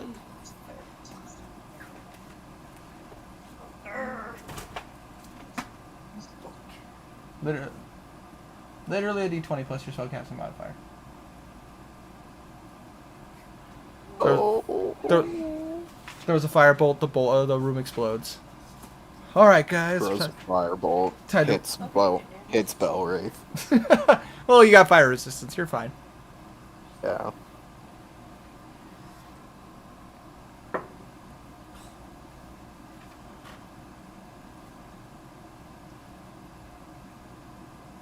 Yeah, I also have a proficiency, correct? Do I need to go over there and teach you how to play D&D? No. Yes. Always a possibility. Always a possibility, Wanderer. Always a possibility.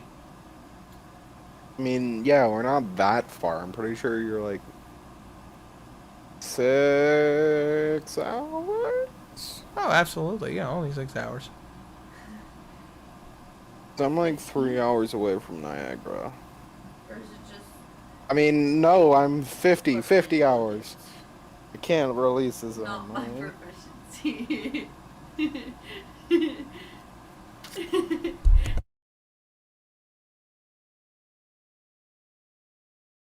I forgot that we were streaming this. I'm about to say, I would be careful with what you reveal there, Wanderer. Yeah. Fortunate. It's fine. It's fine. It's a D&D stream. What's the worst that could happen? It's a tiny But a 15 baby but a 15 D&D does hit. stream.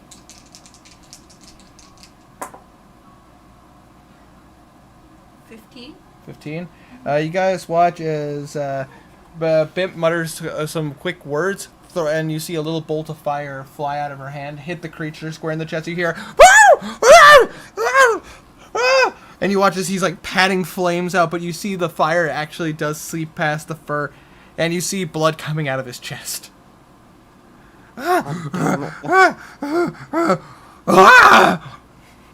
Or is going to swear. About to say, next, do you want, does Bimp do anything else, or does she just stay in the back of the crowd? And She's just gonna stay put. okay. And next up is Hendrik. Aha!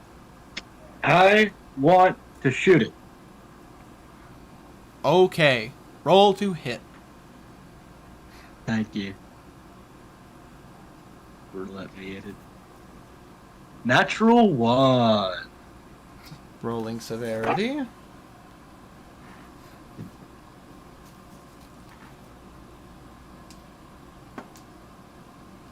As you attempt to fire the gun, you hear a tink. Your gun jammed. Yeah, and the spell Rusty immediately sidearm. drops. I'm gonna shoot it with my pistol. All right. Pull out your pistol. When it got hurt, the spell Drops. It was immediately unaffected. Duly noted. 13 to hit. A 13 does hit. Oh. Weak, oh boy. So that is 1d10 plus 5 piercing. That's 15 points of damage. You pull out your pistol and you're just like, smile for me, bitch. Fire the gun and the bullet goes straight through its head. And Belwraith, you watch as this creature falls to its knees, then falls down at your feet. It is dead.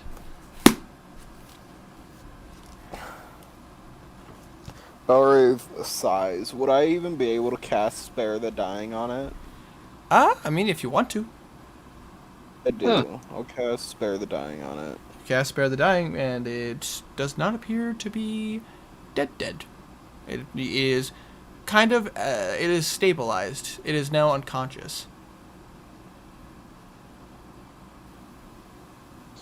Belwraith will pat it, and yeah, just leave it be. Okay. It is currently unconscious for you guys then. So yeah, that happened. That was a short round. Yeah. You guys, for any of you guys who rolled over a 15, you would know that these creatures are very weak. Typically, they fight in packs. Yeah. This one appeared to be by itself. Good point. Wait, that word scares me. Appeared to be by itself. Sorry. I will say this: that was a very good idea, Wanderer, to use to tempting greed. That was that was a very good idea. The creature was hiding in the room, and you literally were just you. It is known as a burglar and a coward. Immediately, you were just like, "Look at this gem," and immediately it's like, "Touch only the lamp." Did you even roll for it? I rolled for it. Yeah. It does, I but wouldn't know. But considering the fact that it's literally a coward and it is a burglar, immediately I was looking at this. I'm like, oh, this creature would roll with disadvantage. This creature is not smart enough to realize that this is a trap.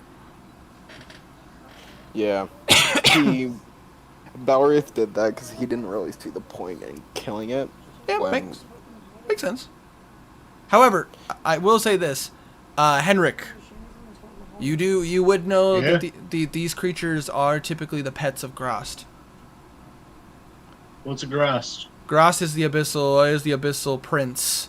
Abyssal prince, one of the lords of the abyss. You can get over it. In fact, Can we keep it? in fact, you guys, to your knowledge, you guys have met his champion, quote unquote, avatar. You don't know. Oh shit! Shoot! Shucks. Good thing I cast Spare the Dying on it then, huh? Fuck him. Fuck that guy. What? You know who that is, Blue? What you of all people? How would you know? I don't like the sound of that. Well, you guys did meet him. Oh yeah, true. Hold on. He didn't meet him, and they didn't see the tag he had on him. That's true. Only Blue did. Only Blue did. But you did mention it to them. That's. It's horrible. I hate you for that. What are you talking about? Does none of you remember? Do none of you remember the champion? Oh, Oh, I think I do. My brain broke, kind of. Wait, am I muted or I'm muted? No, I'm not muted. Valismir was the champion.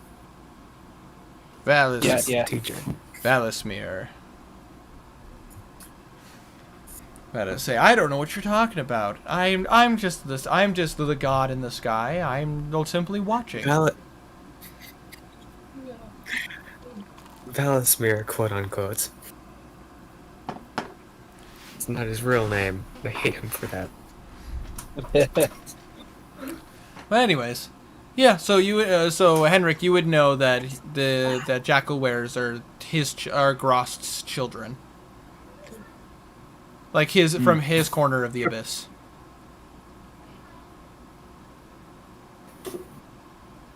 Hooray! Cowards and thieves Interesting. typically steal for Grost. Strange to see a jackalware here, though. Typically, abyssal creatures can't really leave the abyss.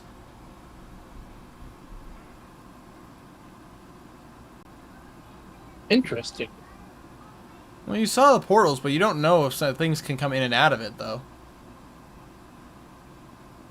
Be awfully convenient It's that you guys it'd be awfully convenient that you guys walked through and nothing came out of the portals. Yeah. So you don't know how that works.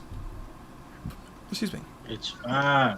We're But yeah, You did drop the letter, and you said it went in, indeed it did. but that's not a person. So, never mind. Brain not work. But you have no idea what happened when he dropped that into the portal. But anyways, True. Anyways, Down the stairs. do you guys touch any of the gold? Leave it alone? What are you doing? Kazir kind of leaves it alone, Alright. seeing that they left it. They wanted him alive, not wanting to argue about it, and wanting to get away from it as fast as, well, not fast as possible, but you know. But anyways, Okay. Kazir suggests that we get going now because on a deadline. Alright. So we gonna rob him or? Oh my If we God. do, we shouldn't take much. And may as well leave it. Don't want him coming after us.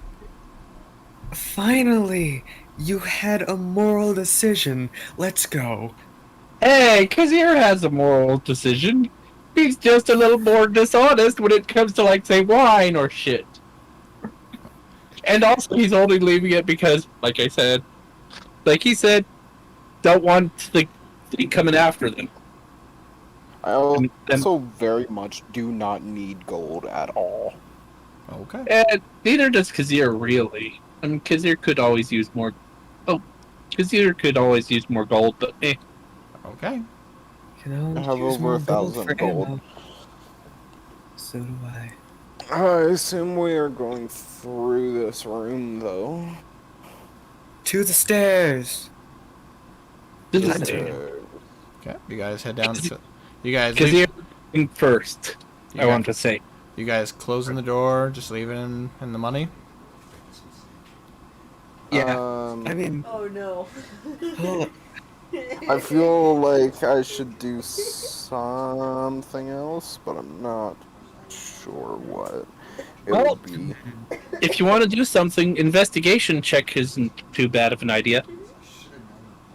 Hold on. I was more looking- something around this thing, because like I don't want it to come after us, but in doing that, I don't know if I should help it or hinder it. You know? I have rope. Oh. A lot of rope. Like 180 feet of rope. Tying it up would be leaving it to die. We can release it when we come back. It's fine. Person wasn't catching songs. I think we should just leave it entirely. Yeah, Okay. it most hold likely on. wouldn't come after. Give me 10 Yes. minutes. I If it start does, re- if it does come after, it won't be much of a challenge. Yeah. This was just a warning for it, it seems. I'm gonna start ritual casting detect magic. Alright. Take 10 minutes. Allows the film and everything come by the room and see the creature. They're like, oh! Okay. Gardan just looks It's over to adorable, isn't it? Gardan just kind of looks over and is like, is it dead? No, You want me to kill it? no. Is it dead? Do you want it to be dead? Okay. And Gardan just doesn't seem like he necessarily cares about the creature. A tens in a nutshell. I'm just looking for puzzle. And alright. So 10 minutes pass, and Blue, your detect magic is back up. What do I see in the room? You see. Roll me an investigation check with advantage. Okay. Because you are looking specifically for magic items. 14 plus education, so that's a 17. 17? 17. Alright. Immediately, two things spark up with light. Well, three things, actually. Immediately, the Jackaware is glowing. His effects, literally what he is magic. So he gives a very brief look of, oh gosh, what would this be? Abjuration? I wonder what casting Dispel Magic on this thing would do. It instantly comes to his mind.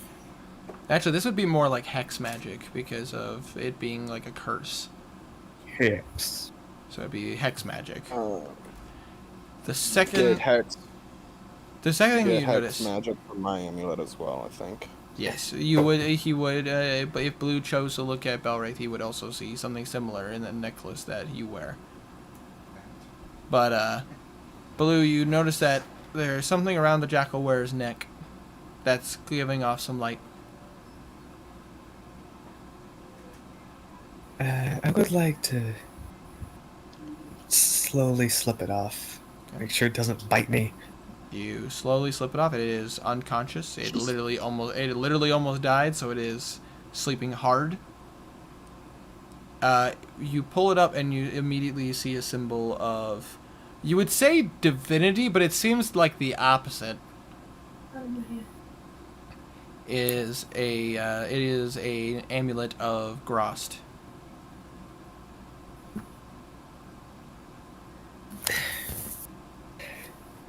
What is... Blue holds it up, looking at it, confused at the magic it's giving off, and looks at the third thing. The third thing in this room appears to be what are the gems in this room? They don't care. Like, Appears to be a little a ruby that appears to be about the size of the palm of your hand. funny. I'm gonna do something stupid. Blue says it out loud and goes over to pick it up. All right, you go in and you grab the ruby. You grab it. Roll it. No, I'm just kidding. You just grab it. Nothing bad happens. Oh wait, no, hold on, I gotta pull this up because with the tech magic, you can tell the school of magic.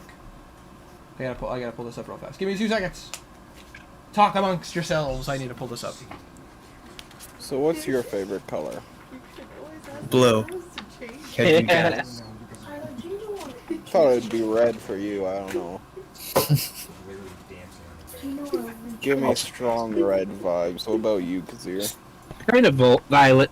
Oh, well, as Kazir. Kazir. Yeah, I think his favorite color would be violet. I give off strong violence vibes, it seems. Of course.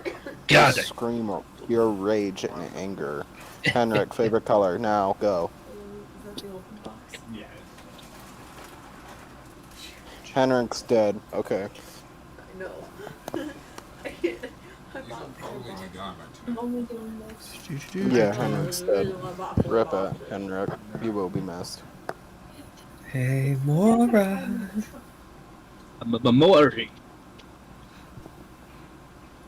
Apologies if it's taking a second, guys. I have to go through all my gotta go through my treasures and stuff. Take your time. We will entertain the masses. By the way, you have no clue how much Blue wants to put a bullet into this thing right now. Why? He has a grudge against Groth. Ah, okay. Belwraith has a grudge against just about every god. Groz kind of murdered his best friend, so... Here we go. All right. It appears to have an enchantment, the enchantment glyph on it.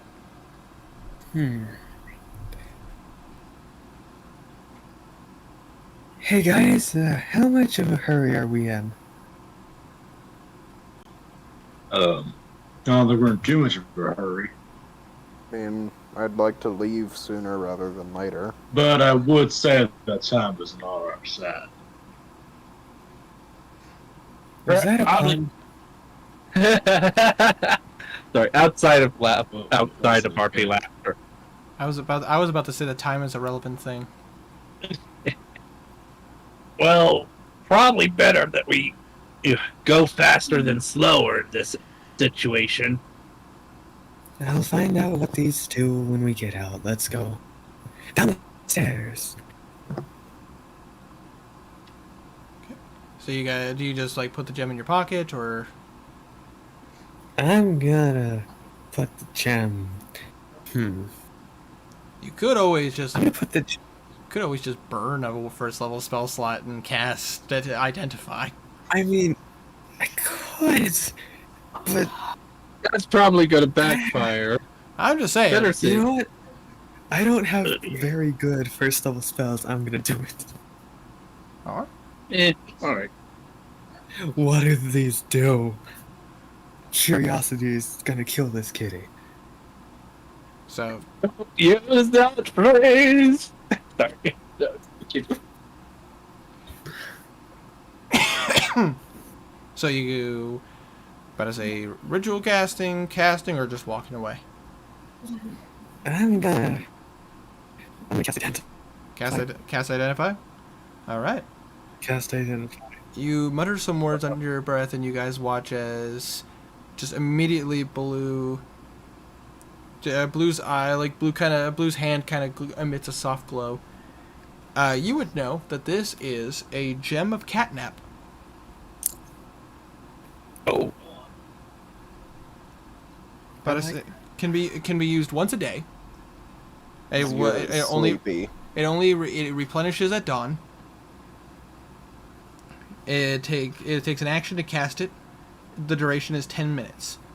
You make a calming gesture, and up to 3 willing creatures of your choice that you can see within range fall unconscious for the spell's duration. The spell ends on a target early if it takes damage or someone uses an action to shake or slap it awake. If a target remains unconscious for the full duration, that target gains the benefits of a short rest, and it can't be affected by the spell again until it finishes a long rest. Oh, that's slick.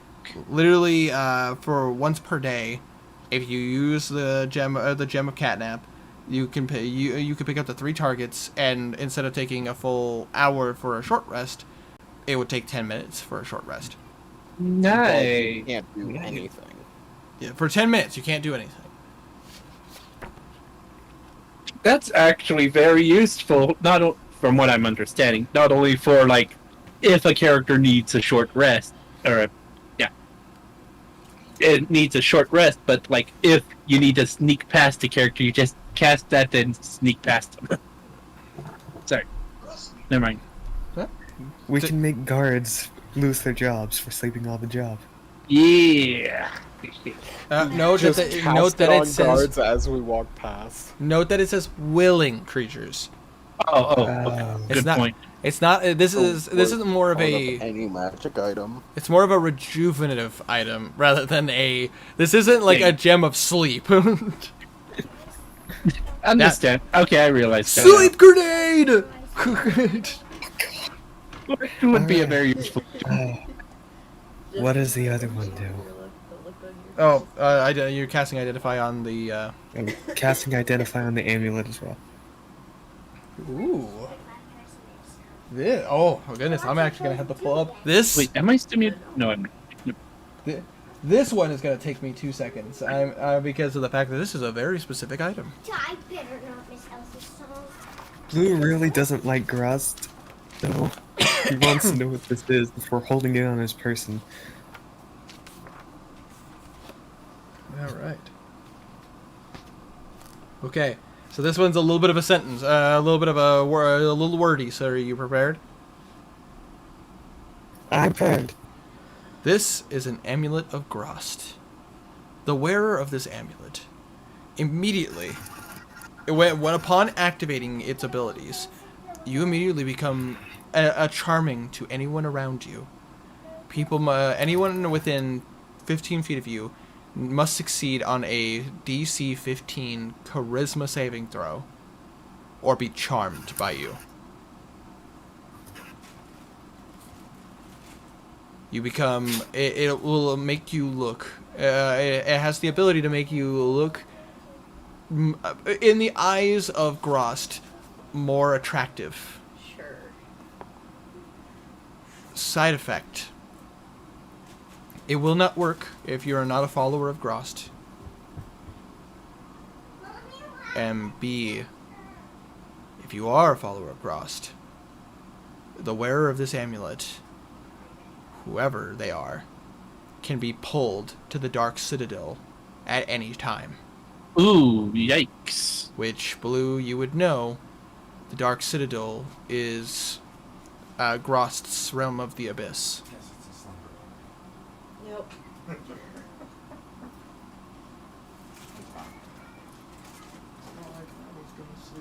And you would know that you don't need to be a follower of Grost to be pulled to the Dark Citadel. Just the wearer of this necklace. That's scary. It is considered. This item is considered a rare artifact.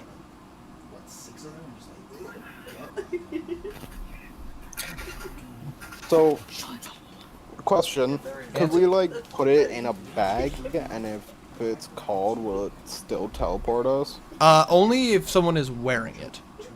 Okay. The necklace itself can't be called backwards. Only a wearer can be called backwards. Okay. Just an important clarification. No, makes sense. That makes sense. So, just a bit of a thing.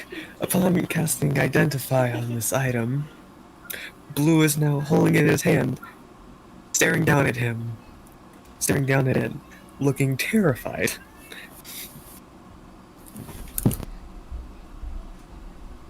I Should mean, keep going.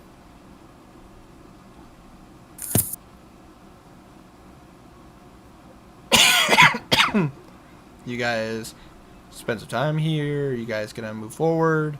Are you gonna? Blue's gonna start walking down the stairs, All looking right. at the amulet. You just close the door. Kazir goes. Sorry. Yeah, close the door. Sorry, my brain kind of scrambled. Kazir goes down the stairs first, checking for traps and whatever. Just for a little flavor here, Kazir, you just kind of as everybody's walking away and the door is shut, you look at the door and you're like, okay, now to do this properly, tick tick tick tick tick, and you lock it from your side. Oh yeah, good idea. You use your lock picks and you lock it from your side, and it's properly locked now. I forgot I could God. technically do that. You just gave that thing a death sentence. Good job. Just for flavor. It's not magically trapped. It's just locked. It could just break the door open or unlock it for all we know. I mean, it was locked in there to begin with. I mean, also, It if eats it's gold, a it's fine. burglar, I'd assume. Yeah, he could. It just eats gold. It's fine. It doesn't eat gold. Souls. It steals it. Oh. It's a burglar. It doesn't. It's not. It's thief. It's not like a monster that's the gold munching. Yeah, it's not thing. like it's not like a Zorn. It's not gonna just eat gems or something like that. Like, this is a creature that steals. Yeah, it's a hoarder. It kills gods. Yay. It's fine. Let's keep moving. All right. So you guys, Do I do It was it? already. what's up? Kazir's leading the way, looking for traps. All right. In that case, I would like you to roll a. Since you're looking for traps, I'm gonna say roll a perception check. Okay. And double checking my perception, which I'm pretty sure is 4. Oh, 6. It's a 20. So 20. You're taking your time and you're keeping your peepers peepered, your ears perked, and keep walking. Blue, with you still have your detect magic up. You're still Yes. seeing these little puffs of not dunamancy, of chronomancy. These do not appear like the purple clouds. These blue clouds are like the ones you've seen before. But you keep walking and walking and walking down these stairs. This is a very deep incline. After walking for what feels like a half hour, you finally reach the bottom of these steps. And you enter a doorway that doesn't have a door. You could see into this room. And Kazir, do you keep moving forward? Yeah. Okay. You walk through the door, and immediately you're in a massive round chamber. It looks like a cavern of sorts. But A quick question. So, is the night perfect night vision, or is it superior night vision? Your superior Still active? your superior night vision is still active. Okay, cool. Just making sure. Well, hold on a second. It's actually been about 30-40 minutes at this point. No, but then it took a half hour for you to get down the stairs.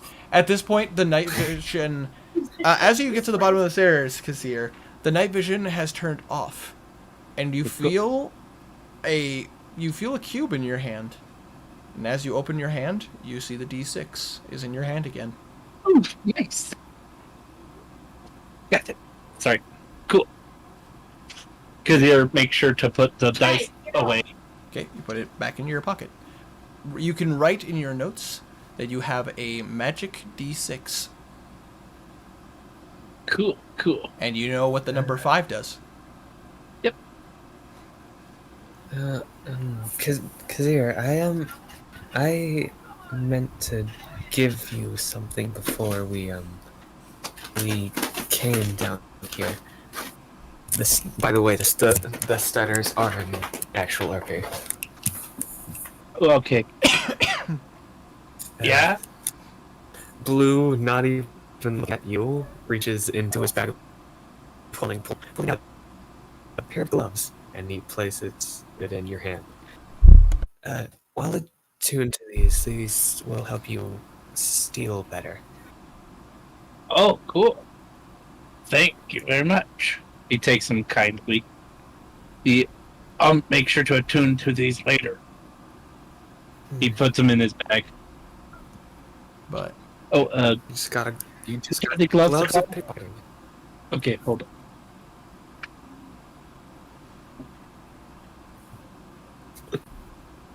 I think I'm playing Blue's reaction to this pretty well. yeah, speaking of which, what does Blue do with this necklace? Does he put it in in his pouch? He's currently, as he's been walking this entire time, has been holding it in his hand, staring at it. Okay. Fair enough. He's scared. Oh, sorry for being quiet, making sure I add this stuff. No, it's okay. Okay, sorry. What are we doing now? Oh, in the big room. You are now in this room. But yeah, Kazir, as you walk through, you see a room, massive in size. It looks like you just walked into a cavern of sorts. But as you look forward, you see a little bit of a walkway that goes to a massive, like, circular cave opening. Like, you're not a cave opening, but like a cave like flooring. Oh, okay, I gotcha. There are a bunch of stalagmites and stalactites around, but they seem to be off into the side and closer to the walls.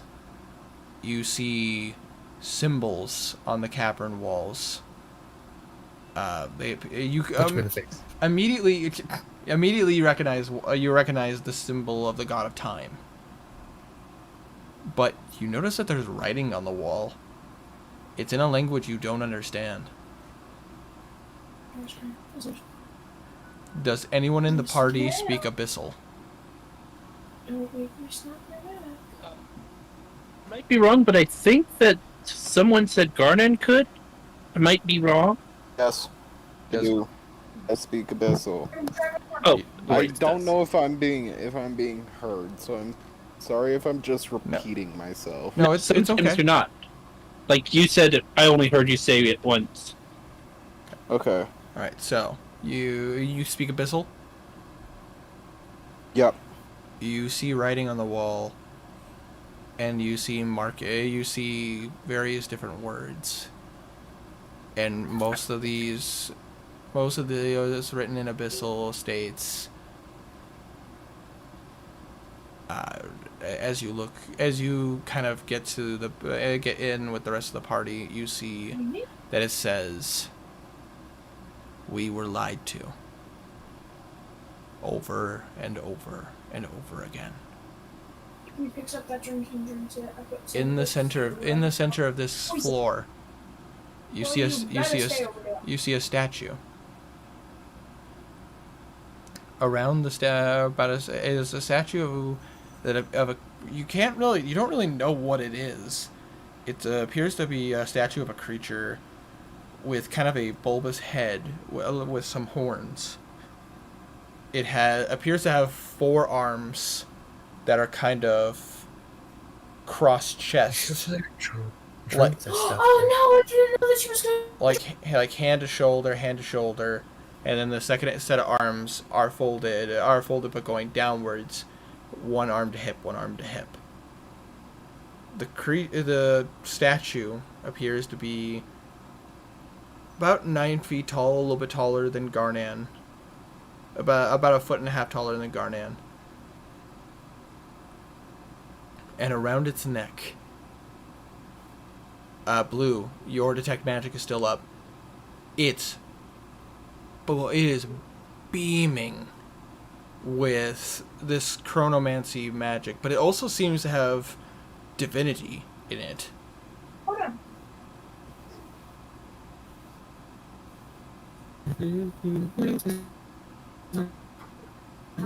Okay. And immediately, This is bad. Blue, immediately, you recognize this room. This is the room from your vision. But I swear to God, if you come Okay. again. Okay. So, it seems we've made it. Skull wasn't lying.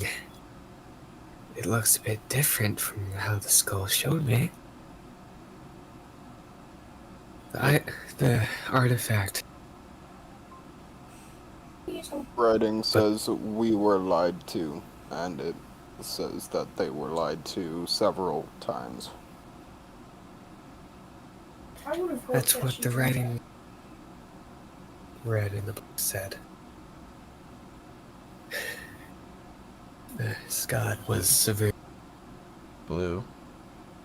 As you look at the gem on the necklace, you notice that the gem itself looks different. But then it looks familiar. Then it looks completely different. The magic on it is strange. It's almost as if the necklace itself is aging and de-aging. Does that make sense? Yeah, I can yeah. understand what you mean. It's like watching the fossilization progress. Like if you've ever seen, like in science class, if you've ever seen like there's a dinosaur and then you watch it, is it fast paced forward to see how the dinosaur's body turns into a skeleton. Yes.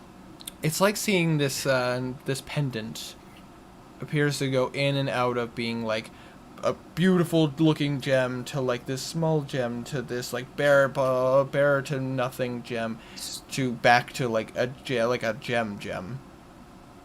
Does that make it? Basically, it's almost as if it's coming in and out of style. Makes sense. Guys, we've found it, but this is bad. What's wrong? Come, explain. Well, there are two types of magic coming from this. Divination as well as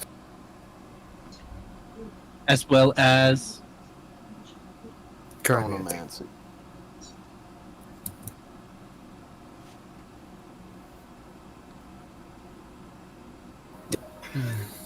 I'm not hearing anyone right now. Kark Kark just kind of looks at it and goes, "That statue's weird looking, but that's the item we need, right?" Yes, don't get near it. But we're supposed to get it. Stand back. When we came in here, we came in with the expectation that if we take that thing off, then the city above will crumble, and possibly this entire temple. As well, that thing might be alive. Well, I doubt that the goddess or goddess or god. Goddess. Okay, just making sure. I doubt the goddess would have sent us down here to take the amulet if the whole thing would have came crushing, because that would be like sending us to die for no reason. You'd be surprised what gods would do.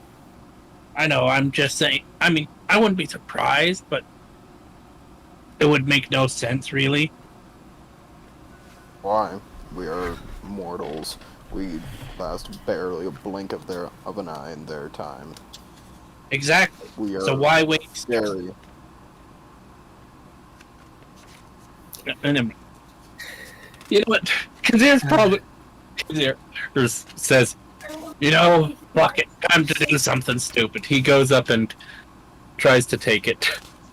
As you step before this statue, the door behind you, koosh, and you watch as it dematerializes into nothing. Shit.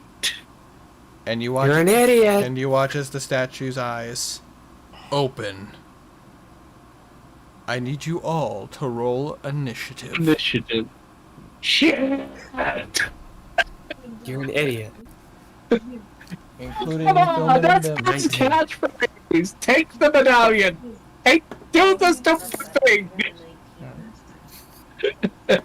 Hey, if Blue's saying not to do something, it's probably a bad idea. Well, we were sent down here to get it. What's the other choices we had? Alright. Think our options through. Make a plan. Yeah, we Get could have ready. at least planned first. True, I true. We had all the time in the world. We could have identified what we were going to fight. We could have And taken rolling for hours Garnan real to do this. fast. Well, me if Could have everyone just was spent this oh, entire God. session here to die. planning every single move. Alright, go I was Garnan. gonna throw my horse at it. Like that would have done much. Alright, here we go. Alright. Getting We hit could with have had a horse long. hurts. If we really wanted to, we could have had a long rest. So, 25 to 20. Well, I mean, we don't really know what will happen if the city crumbles back to the time. Death? Exactly. So, as far as because we all know, it's going to crumble as soon as sunrise, or whenever it's supposed to. The city crumbles. Why did you go forward, of all things? You're the squishy kitty. Because Kitty's still Kitty curious. Kitty gonna now die. he gets Kitty to gonna die. die. Yeah, Kitty's not gonna die because he is too fast. 20 to 15. I got a 19. Oh, Kazir got a 19. Yeah. Got a 19. Okay, so Bimp got a 19, Blue got a 19. What's your dexterity, Blue? My dexterity. +4? Oh, my throat hurts. Oh. What? Dexterity, +2, +3. His dexterity is a 15, but he has two things increased. Increasing his initiative, yeah. So, alright, noted. So, Blue, then Bimp.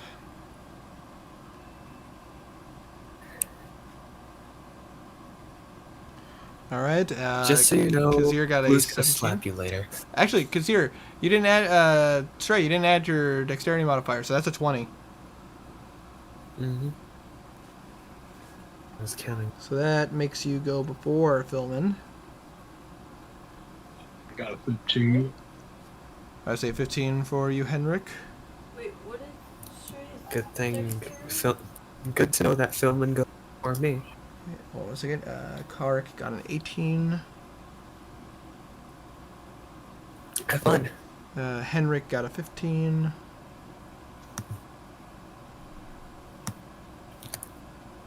Alright. Garnan got a 14. Well, 15 to 10. Once again, just doing the math right here. Yep. Garnan got a 14, writing him down. That is a Knuckle got a 13. Yay, controlling initiative. Yeah, I know, so much fun. But I say Winter, I had to control 50 people on an initiative with. Melwraith got a 6, and Aloza got a 2. Ooch. 50 people in the initiative. Wow. Henrik can count that for me All right. with the ants. So, With a natural 20 I'm dying. for a natural 20 for his roll, the statue's going first. Alright, poor God. kitty. I have trauma from our last statue fight in Carmel's campaign. Immediately, you watch as the four arms outstretch, and Henrik, to your fear, the hands fold backwards, and you see these cannon-like features on the ends of its arms. Oh shit! I'm gonna roll to see if it can determine who is the biggest threat. All right. Obviously not the sheep. I need Kazir, Henrik, Garnan, and Bimp to all roll dexterity saving throws. Oh, All right. Wait. Hold on. What is my? I'm trying to remember what it's called. I never used my is magic, skills so- to the fullest. 20.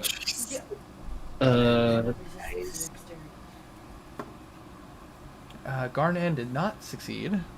Can I use evasion? What did Garnan get? Hold on. Garnan got a plus his dexterity, so that is a 13. 13. Oh, that. can't add anything. Okay. Yeah. 18. Let me know who all fails and what the rules are. Oh, Straight stupid 18, thing. that's it. Apologies. I'm sorry. My brain So not work. You can Because you're forgetting, I have a dexterity of plus you 0. can use uncanny Oh, evasion. Oh, wait, I hold could on. use it. So Should I use that? So hold Sorry, up, are hold up, we hold up, rolling hold up. Dex save. Just 4 people are. Hold up now. So Henrik rolled a natural 20. Okay. Kazir 17 plus your dex save. So and because you're a rogue, I assume you get to add your proficiency to that. So 23. You got an 18. Uncanny dodge. I could have And used level uncanny dodge if I wanted to. True. Well, we'll get to that in a second. Yeah, And I'll- Garnan is the only one who failed with a 13. So, with that being said, you guys watch as a red light pops out at the end of his hands, and he fires these bolts of flame that come out. Kazir, because this is a dexterity save, and not only you succeed, so you, as a rogue, because of evasion, you take no damage at all. Excellent. However, and Henrik, because you rolled a natural 20, I will say you take no damage from this as well. Because of the natural 20. But for Bimp, but for Bimp, you take half damage, and Garnan takes full damage. Wait, so Garnan was the only person fine. who failed, right? What's up? Garnan was the only person who failed, right? Yeah, Garnan's the only one who failed with a 13. Is he within 30 feet of me? He is within 30 feet of you. Flash of Genius, he now has a 17 for his dex save. That is a success. One moment. All right, so, if he would have taken full damage, he would have just taken 20 points of damage. But because he succeeded, Bimp and Garnet both take 10 points of damage.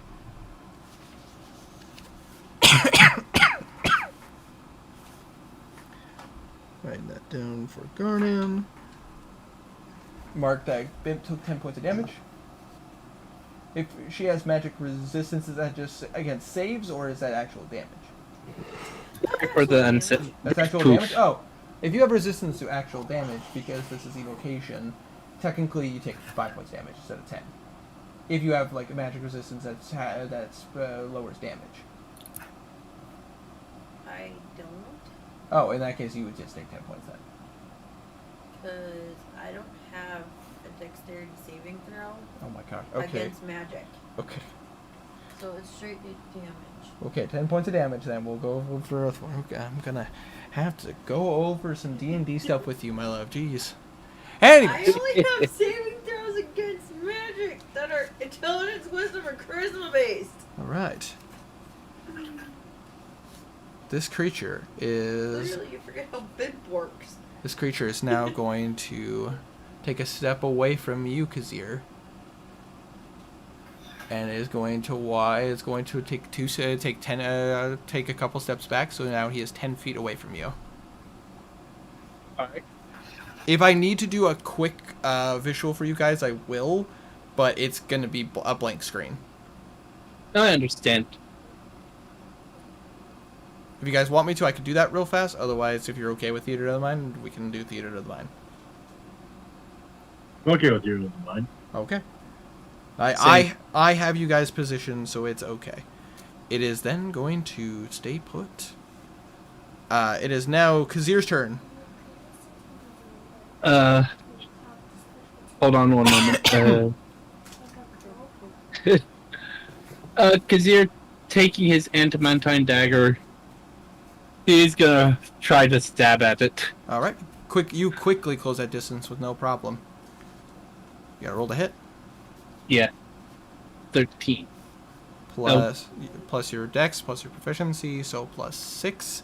So that's a 19. Cool. Plus plus dex, plus proficiency. It's a +1 weapon, so add that. Oh, yeah. So that is a 20. And that Nice. just hits. Nice. Ooh. That You're welcome. good to know. So You're welcome. you can Thank you. So you can roll some damage Thank you. there, Kazir. Oh, do I roll again or was I rolling? Oh, right. Never mind. I'm tired. Sorry. Wait, what am I rolling? My brain. You roll a d4. You said you're using your dagger. It's a d4. Okay. So, my brain is just not on right. That's okay. 1d4? Yep, 1d4. Yeah. Okay. So 4, nice. Plus your dex, plus the fact that it's a +1 weapon. So 8 Alright. points of damage. Cool. The creature has had its turn. So the creature has had its turn. So it does. So unfortunately, your assassinate ability does not. So your assassinate ability does not go off. Yeah. And I figured that much. And this is not a sneak attack, so because of the fact that it's aware of your presence and you have no allies nearby, that's like right next to it. So it just does the 8 points of damage. Are you gonna stay engaged with it? Do you want a bonus action disengage or? He backs up 10 feet, I think. 30 feet. I can move 30 feet. So yeah, he gets 10 feet away. All right. You exit out of its distance. It is going to use a legendary action. Oh shit! Are you gonna disengage or? He did. I was gonna end my turn after I moved. Did you bonus action disengage? Yeah. Okay. So it did not get an opportunity attack on you. However, it is going to use a legendary action on you. Oh shit! It's going to lift up one arm and point it directly at you. Oh no! And it is going to roll to hit you. Goodbye. And you notice that instead of it being fire, you notice that it now glows a purplish blue. Oh, boo! That is a 10 to hit you. Oh shoot! Wait, so I took 10 damage, or no. Roll a 10 to hit you against your AC, which it does not hit. Oh, okay, cool. Nice. You watch as it points up the gun and shoots you point blank. As you watch as a bolt of lightning comes straight out of the cannon, and you just immediately like, "Ah!" And you pull to the side as it just goes past your friends, and just strikes the wall with a massive BOW! It nearly shits himself. Hooray! There's a gun. That's the end of Kazir's turn. Next up is Philman. Philman is going to close that distance. I'll about to say Philman's going to close that distance. I think he's going to go ahead and use one of his battle points since he's been saving them. He's going to go ahead and use Faint Strike, so roll with advantage. Nice.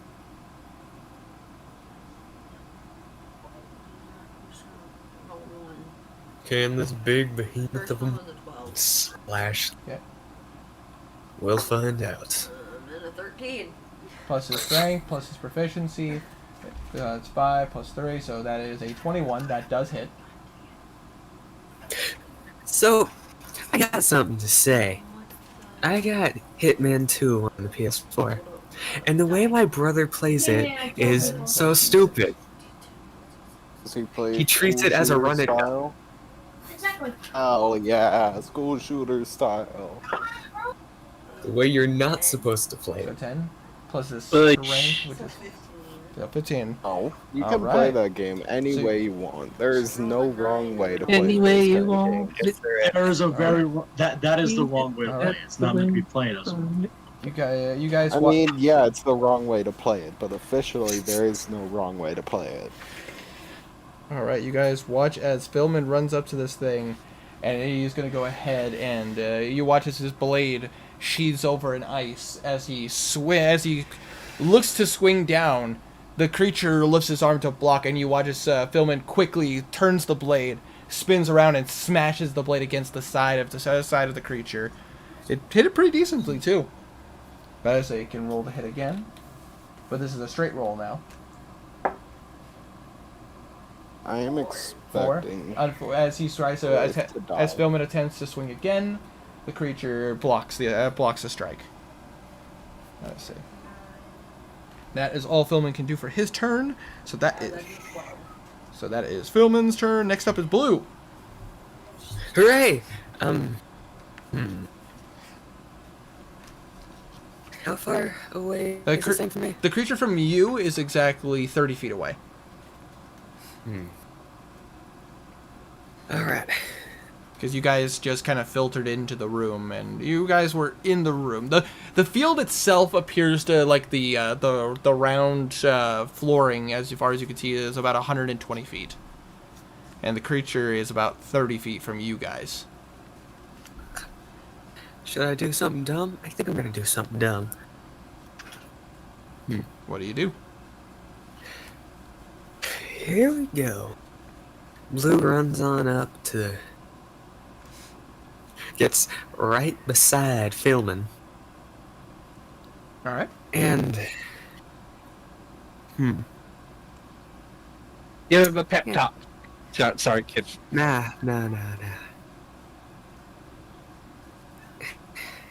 Hold on. I gotta roll something. Okay. That works. I'm gonna try and get this thing's attention as I cast Ghostly Note on myself.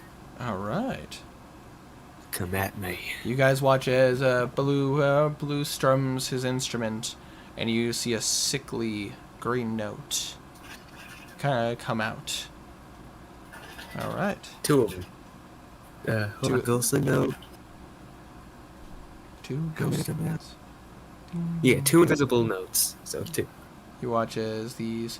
Well, actually, it's not a sickly. This is not a sickly green one. These are actually more of an ethereal blue notes that circle around your head.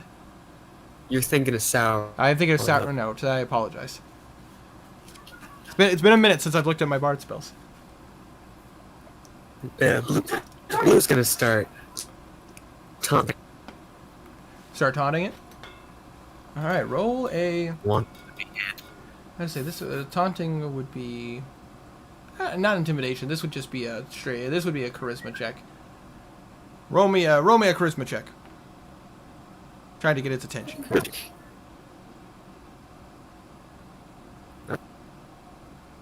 Natural 20. Natural. It looks at you.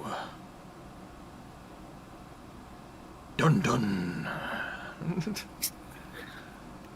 Come get my fluffy. I'm so cute and fluffy. All right. Anything else you'd like to do, Blue, or is that the end of your turn? Bonus action. Give Fitman a bit of pat on the back. Take this sucker out as I cast Bardic Inspiration. Bardic Inspiration? All right. Philman has a point of inspiration. All right. I beat the mission! Let's go! Let's go. Noted. All right. And at the end of your turn, Blue? Yes. All right. Next up is Bimp. Bimp, you see the statue that's 30 feet away from you. What do you do?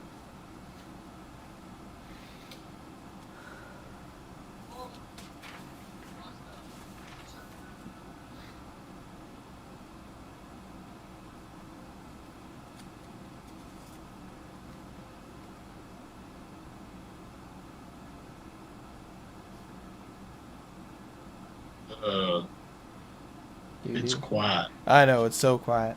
Too quiet. That's It's dank. I'm gonna Two.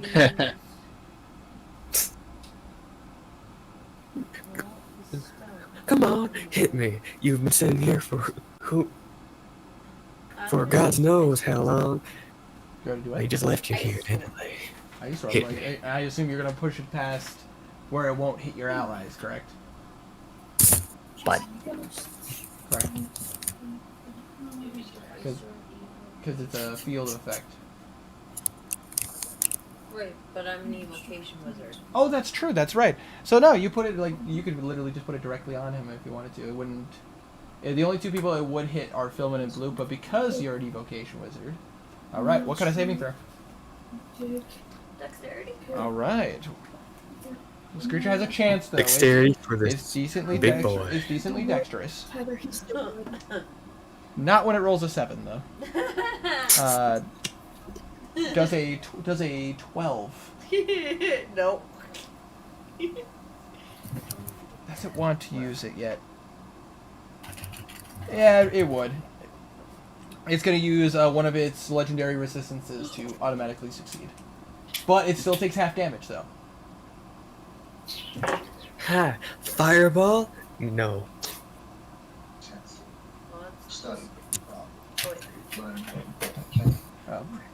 This creature wasn't going to be a legendary fight, considering the fact that you know this creature. Outside of game. Hit me. Come on, hit me. Do it. 12 bludgeoning damage. 12 bludgeoning damage, alright. Yep. And then, how much ice damage? Can you keep 10 in mind 10? Yep. right now? Yep. 15. 15? Alright. 15 cold damage. 15 cold damage plus 12 bludgeoning. Okay, 27, but cuts in half. So that is That'd be 13. 6 bludgeoning damage, and then 13 damage in total. Alright, you guys watch as Bimp mutters some words underneath her breath, and you watch as a storm of ice. Encircles the Philman, Blue, and this creature. Oh, and technically Kazir is also within range for it, as it's surrounded in an ice storm. But Blue, Philman, and but it is difficult terrain now. but Blue, Philman, Kazir, as it would hit you, you watch as a bubble is blocking the ice from hitting you. Yeah, chilly, ain't it? I say the beauty of having an evocation wizard at your beck and call. That's cool. Cool. About to say, it's a massive ice storm hits this creature, and it gets pelted with ice, and it does not look happy about it. It's now going to use its second legendary action. It is going to lift one arm up, and it's going to take in some of this ice, and it's going to point it directly at you, Blue. Yes, hit me. That is, plus its bonuses, that is a 20 to hit, soft 20. That hits. Alright. Or does it? That would Roll be damage. 18 points of frost damage, but because of your armor, that is Hey, only... hold on. A ghostly node gets popped.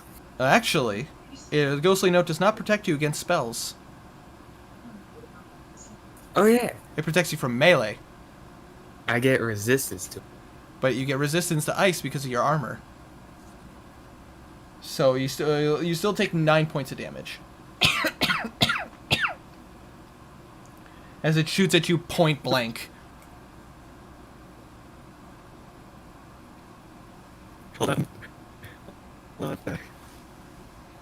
So no. Yep.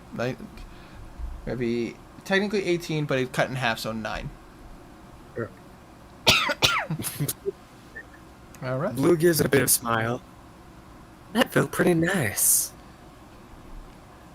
Do it again. You're lucky you're wearing that mask, so you could find that armor. I would say, Bip, end of your turn. Yeah. Gotta keep your distance. Blue's still taunting it. All right, next up is Kark. Kark, now seeing all this happening, he's going to keep his distance, but you watch as he pulls out the crossbow, and you watch as he quickly cuts his thumb and lets the blood drip from his hand onto the crossbow, and it now becomes electrical. Hey! One second, I'm going to mark how much damage he takes. 6 points of damage from using this ability. Why does he hurt him so much? Because he apparently likes it. I don't understand.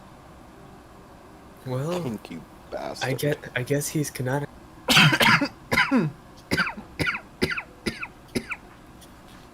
All right. Good to know. All right. So, but now Kark will lift up his.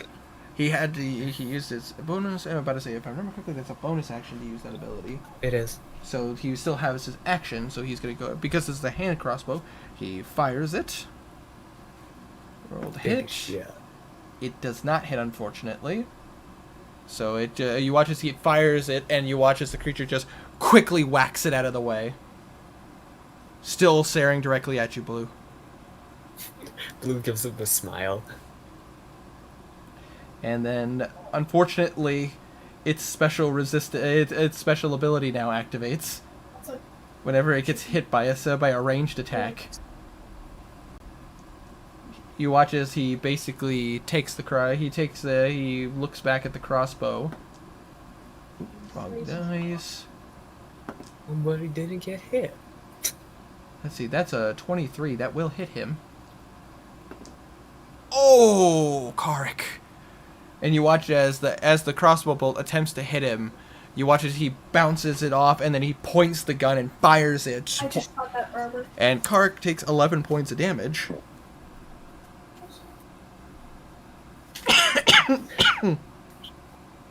Oh, I thought we were having a good time together. And Kark, now realizing what the fuck just happened, he's like, he's gonna try shooting again. He's not the most intelligent. Oh, Kark, come on, buddy. Nope, that's not gonna hit him. That's a 16.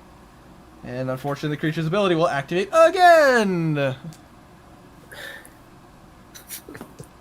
Nice. Oh, but it won't hit him. That is a 2+. Yeah, it won't hit him. Fires again, and Kark, now wise to this, ducks down in fear. And Kark is going to kind of close the distance, so now he's about 20 feet away from the creature and off to the left a ways. Alright, so that's Kark's turn. Henrik! Alright. Oh, I swear I don't have time for that. Yes. Right there. About to say, you watched all this go down, and you did see what happened when Kark attempted to fire a crossbow bolt at this guy. Your bay is currently taunting the big man. Yes, and your bay has also been hit point blank. It's fine. He's still super high, surprisingly. I have your words. Okay. Well, for me, I only see two logical options. Excuse me. Give me a sec. It involves me opening the character sheet. Anything can be solved with a gun and a brain. Or one gun and two brains. But one of the said brains is being blown out. Winter, I have a question for you. I have an answer for you. Can I use Melf's acid arrow, but target the acid arrow towards the foundation of the statue so that it may fall over? You can certainly attempt. I would like to do that.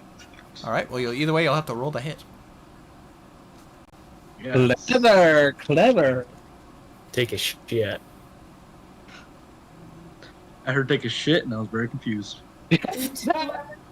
25 to hit. 25 does hit. It does hit. About to say, we'll have you roll some damage. That's 5 acid damage. 5 acid damage. All right, all right. Get that written down. And Roll on for- its next turn, it takes an extra d4 of acid damage, but I don't know what it has its next turn. Say, you do aim it. Roll initiative for it. You you actually aim it quite well, and it does hit the side of its leg. Blue, with you being up close and personal, you see as the acid is eating at the leg, and you see the statue does kind of let out a.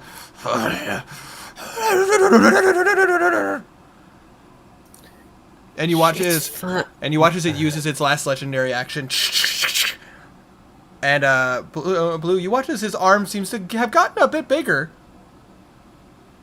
and is going to fire.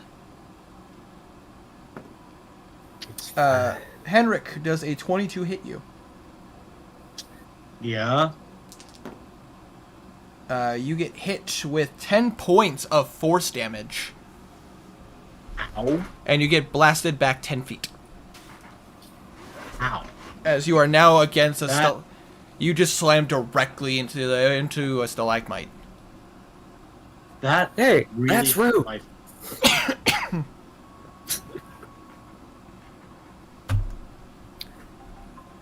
So just in case anyone's Not curious, stressed on my points. just in case anyone's curious, that has 3 legendary actions per turn. Mm-hmm. Yes, though. As most things do. Oh wow. Yeah. Mhm. That's not much.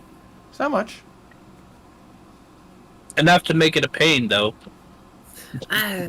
You should see what karma puts. Anything else you'd like to do, Henrik? There's nothing I can really do for my bonus action, so Enter. nothing for now. All right. Next up is Garnan. Garnan is gonna go immediately into a frenzied rage. 40 feet of movement can get him up behind.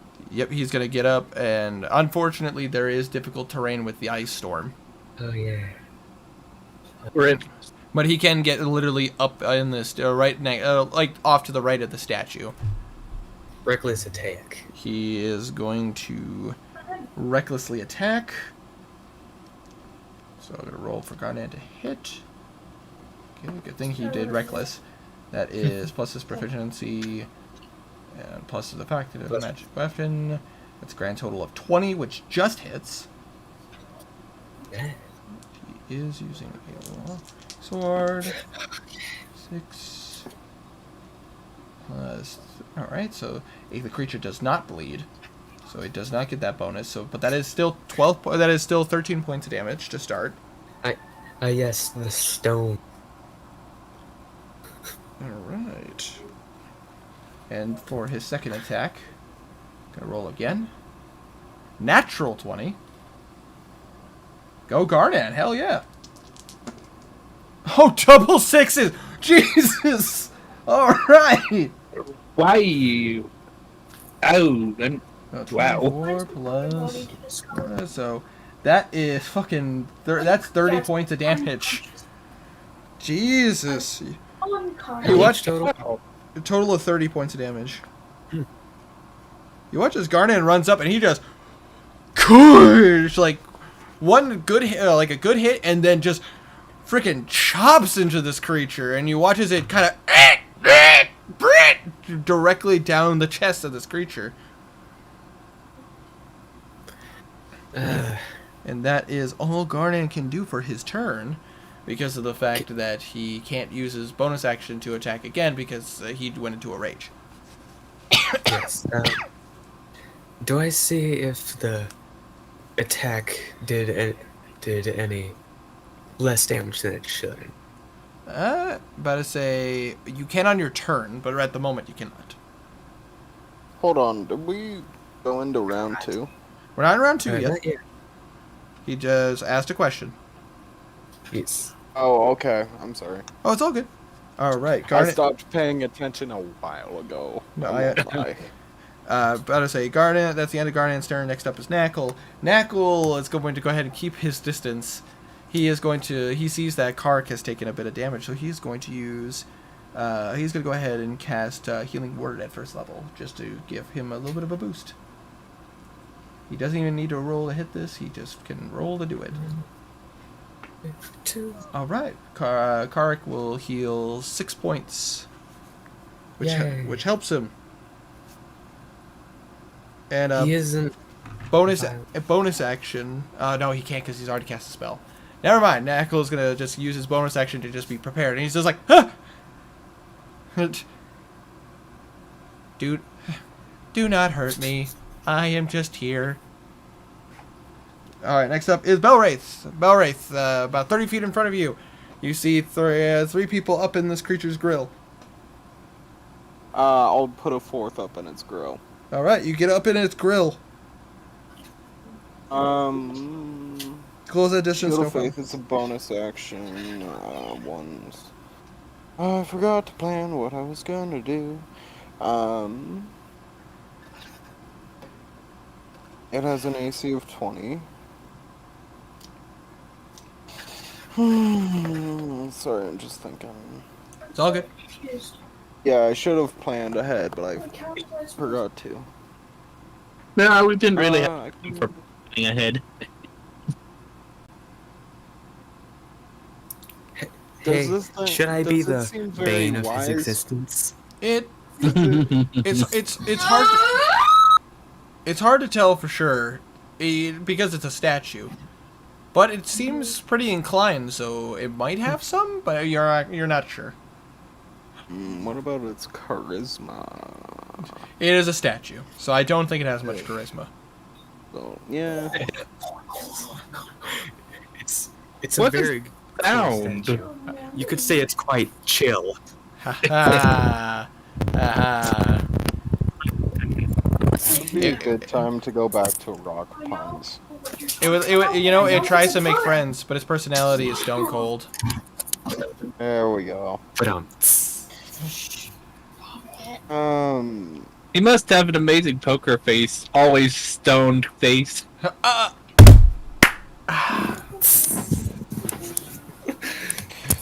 You know what? Let's just go back to something simple. Let's do... Back to something simple and whack it. Let's do Incite Greed. Incite- Again, just, All right. why not? I don't think you can do that well in battle. Sure you can. One action. It's true. You can cast it. Whether or not he falls Right. for it. Actually, We're in in combat, that case, I but, like, won't doesn't be... it not work? Hold on. Since we're It's in just an combat. action. It's What? just an action. According- Well, you'd have Right. to stop... According to this, it is. Attacking Yep, it, casting yeah. time. Casting time's one action. Yeah, you'd have to stop attacking it. That's not what I'm questioning. I'm questioning the fact that we're attacking it, and some of us aren't smart enough to know that you're casting a spell. This is true. Yeah. This is true. As a magic user, I would say you would be knowledgeable of that. Yeah, it was a good idea in my head. Yeah, just inflict wounds at third level. All right. In that case, you got to roll the hit. Yep. Oh, fuck me. 12. Oh, 12. ouch. You touch him, and it unfortunately did not seem to take as you wished it would. Okay. Shit. I can only cast one spell per. Yep, turn. only one Um, spell per turn, and if you're a cantrip allowed you can cast it as an action or a bonus action. But the cantrip would have to say. That's annoying. Okay, carry on. I'm sorry. No, it's all good. But I say nothing. There's nothing wrong with asking questions. I'm mad that I did not. I just wasted time and didn't end up doing anything. Hey, it happens. Trust me. As a person who played a paladin trying to fight a death pact angel and fucking stood there and stared at it because I couldn't do shit, I understand. Sorry. But anyways, next up is Alosa. I say Alosa is going to go ahead and cast a spell. I say Alosa is going to go ahead and focus hard. She is going to try to move around it so that she has an angle on it. And she is going to go ahead and cast one of her higher level spells. She is going to go ahead and cast Lightning Bolt. Actually, I have to pull up the spell.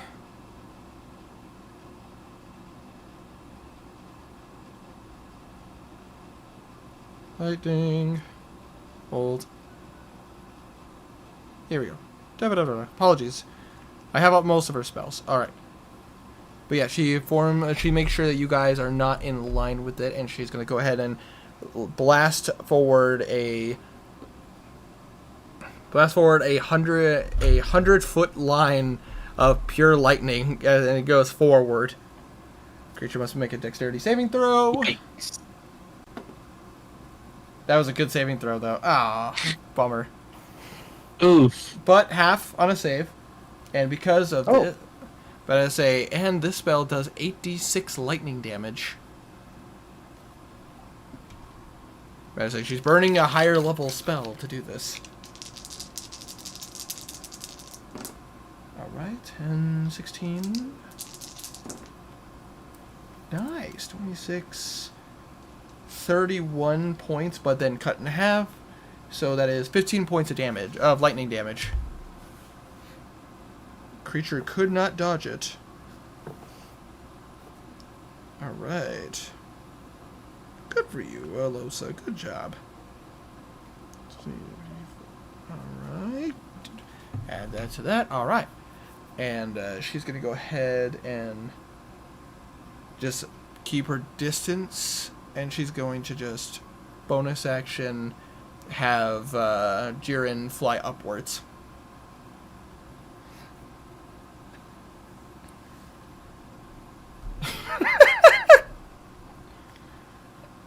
All right. Next up, we are now back. We're now at round 2. It is the statue's turn. Statue's going to go ahead and use its movement, and you guys watch as he vanishes and reappears 15 feet away from you guys. And it's going to go ahead and target 4 people. It's going to go ahead and target Philman, Blue, Garnan, and one of 2 targets. We'll roll for this real fast. Oh,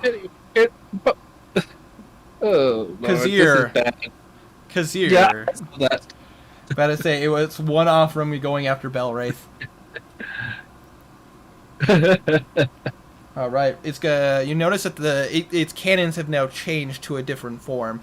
It is now going to try to shoot each of you. So, starting off with Philman. Oh, that's a 26 to hit. Pulling that damage real fast. Oh, I wish I was my divination wizard. That's 15 points of damage to Philman. Give me back my divination wizard. Alright, next up is Blue. Blue, does a 17 hit you?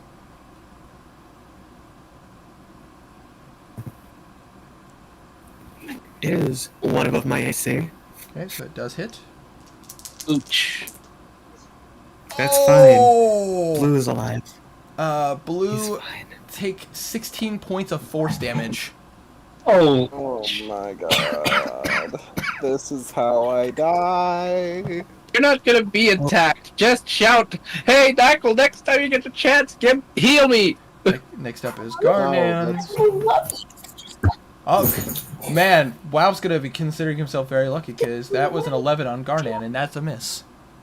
Ooh. All right. And last one against Kazir. That's how hurting yourself. Can I use Uncanny Dodge? You can in just a moment. Hold on. Okay. Because Uncanny Dodge doesn't make him miss. Uncanny Dodge halves the damage. Yeah, I understand. Just making sure. I assume that a 22 hits you, Kazir. Ooh.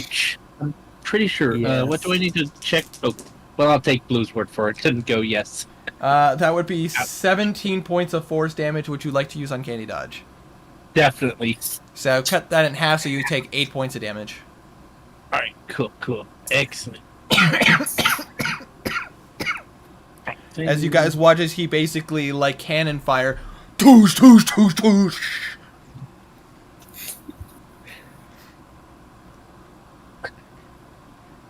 And then, Yikes! now that it's taken a decent amount of damage, though, it's going to go ahead and use its secondary action to look over at Henrik.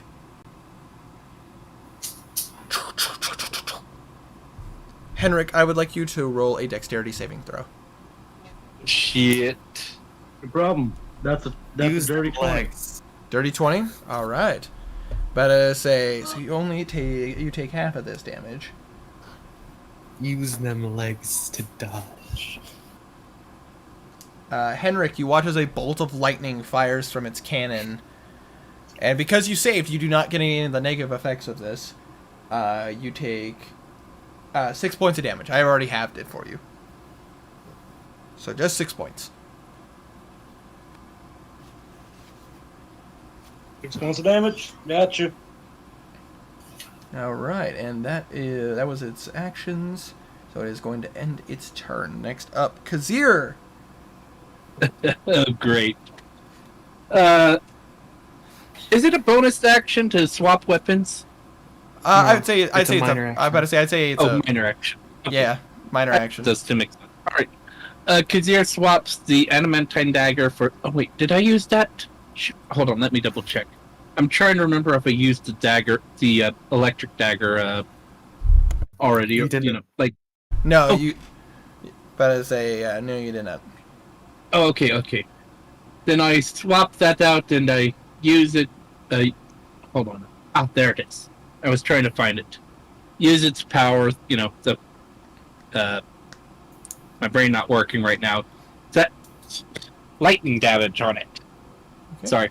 Not a problem. About to say, however, you need to. You're gonna have to get back up to it. About to say it is now. Yeah. It is now 35 feet away from you. Oh, I can't get close enough to it. I mean, Backseat. Yeah, I can only use. At most, I can only go like. Oh well, I forgot. Tabaxi At the cat running thing. I'm sorry, my brain's starting to scramble on me. it's all good. Okay, I get to up close and attack it. All right, you get up. I'm sorry, my head's not. No, you're fine, buddy. But I say you get up close to it, no problem with your Tabaxi's ability. You close that Feline distance. agility, I think it's called. Yeah. Yes. Yeah. Anyways, You easily close that distance. You are now in melee range. now roll to hit first. Yeah, roll which to hit is first. just a normal d20. Shit. That is plus your proficiency, plus your dagger, so that's 13. That does not hit. You attempt to do it, and he is able to counter you. However, if you wanted to use your bonus, your cunning action to disengage, you could. So you're not at point blank range. Yeah. Disengage, run 25 feet away. You definitely could. I'll do that. All right. You do that. It's going to use its legendary action to shoot your butt as you try to run away. Shoot his butt.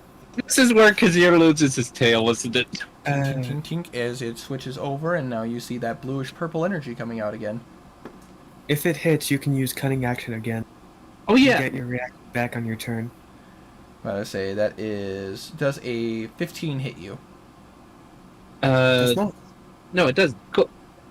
I'm sorry. I'm like No, can't it's all good. remember.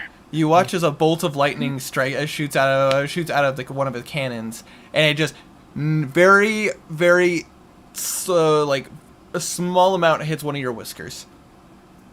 But it does miss you. Woo! Kazir. That was fun. Alright, so that was Kazir's turn. It is now Philman's turn. Philman hurts, but he is going to close that distance. And he's going to go ahead and use one of his Bowmaster die to feint attack again, so you can roll with advantage, babe. Thank God for the advantage. That's a 14, 17, 16. Plus 5 plus proficiency, so 24. That No, it's 11 plus 5. So 16 plus. proficiency, which is plus 3, so that's a 19. Unfortunately, that just misses. Dang it! He gets 2 attacks, though. So he can roll for his second strike. So, Nat 20. nat 20, hell yeah! Alright! Okay, that's What? a Do it 10 now. and a. So roll me the d10 and then roll me the d6. Okay, so that's 6. So 9, so double the dice, so that's 18 plus his strength, which is plus 5. 9, so 23. 23 points of damage. Nice! Nice! Ooh. Nice. Philman rolled a crit, so...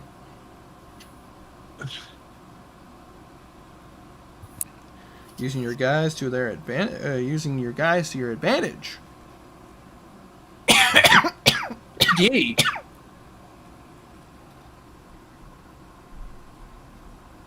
All right, so that is all Philman can do. Philman's actually going to use his bonus action to use Second Wind. Good idea. Heal yourself. Say so that is a D10. I will roll that 4 because I know how that ability works. D10 plus his fighter level. All right, so she regains 12 HP. Oh, nice. Good job, Philman. Well, that first attack, he's taking a little bit of damage, so he's like, all right, maybe I should take this seriously. That is what he will do. Yeah. Alright, serious time. Now let's do this. All right, that is the end of Philman's turn. It is Blue's turn. Alright. Blue, proceed. Get up nice and close. Get right in this. Get all up in his business. Get all up. You know.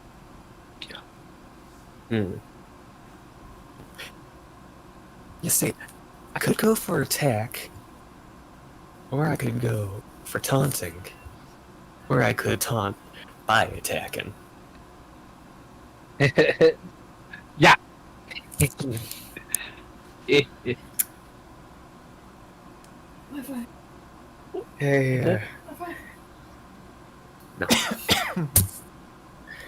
What's the matter? Hey, Mr. Statue, you've been left here alone for who knows how long. You really gonna let a bunch of adventurers like us take you down? It seems you've become rather weak, Vicious mockery. just like the people around you. Vicious mockery. Oh God. Okay, here we go. Well, it definitely failed with a natural 1. Oh God. Go ahead and roll me some damage. Roll it. Yeah, 2d4. Double. It takes 2 damage, but has disadvantage on its next attack. Indeed. It is sad. Nice. It looks like a single tear goes down its eye as it uses a legendary action and points the gun at you. Blue spreads his arms, ready. But it has disadvantage. It has disadvantage. Oh, that was a natural 20. It's a good thing he had disadvantage. Okay, with his bonuses, that is... You'd be lucky. But that is an 18. Does that still hit? Yes, Alright. Oof. but not as much damage. It is true. You would take a total of 17 ice damage, but because of your armor, Ah, it is halved, so you take 8 points of ice damage. Fluffy blue boy lives. Blue kind of leans forward a bit. Seems I was rats. More taunting. All right, more You taunt. taunt the thing to kill us. Taunt. Taunt. It's a taunt. How to say? All right. Anything else you'd like to do on your turn, Blue, or you end it here? Good question. Uh, You still have your bonus action, and you've only cast a cantrip. Still have my bonus action. I'd like to take a greater healing potion out. Takes it. All right. Roll some dice. 44 plus. Is that right? That's right. 13. Nice. 13. Nice. Not bad. All right. So that I assume that's your turn. Hold on. Pardon me. All right. Well, you're one against I thought so far. You. All right. So that is that. So next up is Blue's being mean. Yes, he is. It is Bimp's turn. Bimp.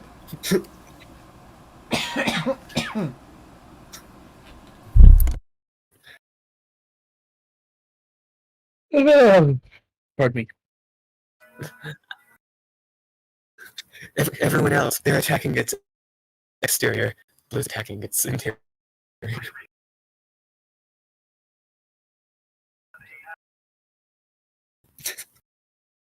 This poor thing. Poor thing, it's a statue. It don't have emotions.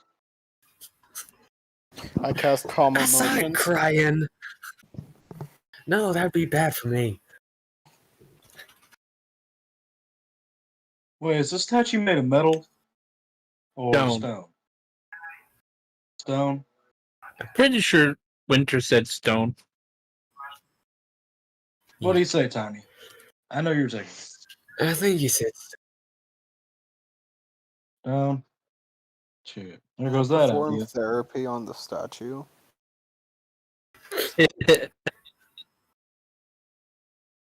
Well, sorry, again, I wasn't paying attention because I have the attention span of a goldfish. Glove. What are Well, we waiting on? what me? you've been. No, we're waiting. Oh, on dexterity Winter. What saving you've been throw. All missing right. Is yes. What you've been missing is everyone's been attacking this thing while Blue's been cussing it. Does a 16 pass? It still takes damage though. You guys watch as Bimp mutters her favorite incantation and chucks a giant ball of fire at it. Dang, you're so fast. Nice. Wait, hold on. A ball of fire? A or ball of fire. bolt? A giant ball of Fire. fire. Afraid, folks. Be Ball- afraid. Cargo. That's 8d6. Oh shit, she cast fireball. Yep. Just rolled two I just dice. imagine Bimp like summons a ball of fire into her hand and then focuses it until it's like the size of a bean, throws it, and as soon as it hits the target, it just Is it 8d6? 8d6. Okay. I don't know why Oh you're yeah, being, that like, reminds me of this to the statue. another spell. It's like a fireball. A fireball, but it's Some like Flaming sphere. out in place. Not quite. Tomorrow. It's more of a charging thing. It's more of like that kind of Okay, 23 charge that cut you in see in half, shows so all it the takes time, 11 and you points can of damage. hold it for like Oh, a yeah. few Hey, rounds, hey, and it hey. builds in power. That is still damage. Oh, you mean like a Kamehameha kind of thing? Yeah. So you Or you guys, can like Are you put talking it about somewhere. the light fireball? Yeah, delayed fireball. so you guys watch as this creature, we watch as Bimp hurls a ball of fire and hits it, and it just explodes. You would think that Philman would take damage from this, but again, that magic ball of energy, that little dome of energy protects him from any damage. Same with you, Kazir, because you would also be in range. Cool. You just watch as an explosion goes off in your face, but it doesn't hit you at all. Slick. Evocation wizards. They're very useful. Alright, so that was... But how much damage? I get stupid amount of damage. Total, she did 11... If you can leave it... Total, if she you did... can leave it long enough... Total, she did 11 points of damage. The creature did make it the save. Alright, next So up. it saved both times. It has good dexterity. But it did already use its legendary resistance. Yay. Next up is Karik. Karik is going to go ahead and fire again, because it does not want to get too close to this thing. Let's see here. God damn it, Karik! That's a miss, and now the creature gets its ability to fire back. Oh, poor Karik. That's gonna hit. Ooh, that is... Oh, it's not too bad. 7 points of damage. There's 7 points of force damage. And Karik gets blasted and like just like Henrik, he freaking his back hits the stalagmite. And he's gonna go ahead and fire again. It's cocked. Oh! Oh, Karik. Oh, Karik. Buddy. Rolling severity. He got a nat 1. Hit me. Do it. Hit me. Do it. I want it. Okay, it's not too bad. Let's see here. Hold on, we're gonna check this. Gotta roll damage. Hold on. Oh, Karik, buddy.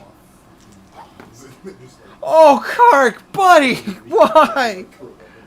And you watch as he fires. You watch as he fires the crossbow, and it hits Philman right in the back.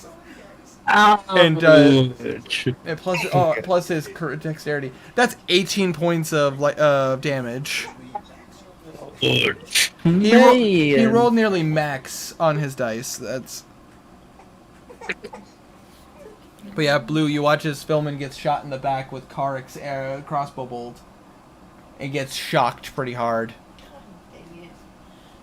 Philman's not dead yet. No, Philman's okay. He's a fighter, so his health is good. He's Fix the game, boy. I'm keeping track of all the damage and everything. But anyways, so that was Kark's turn. Kark can't do anything else, and he's not gonna want to do anything else because his head is in shame right now. Yeah, I could a bit. And now it is Henrik's turn. Henrik. We could use their help over here. Oh wait, I almost forgot. The creature does take a D4 acid damage. Oh yeah.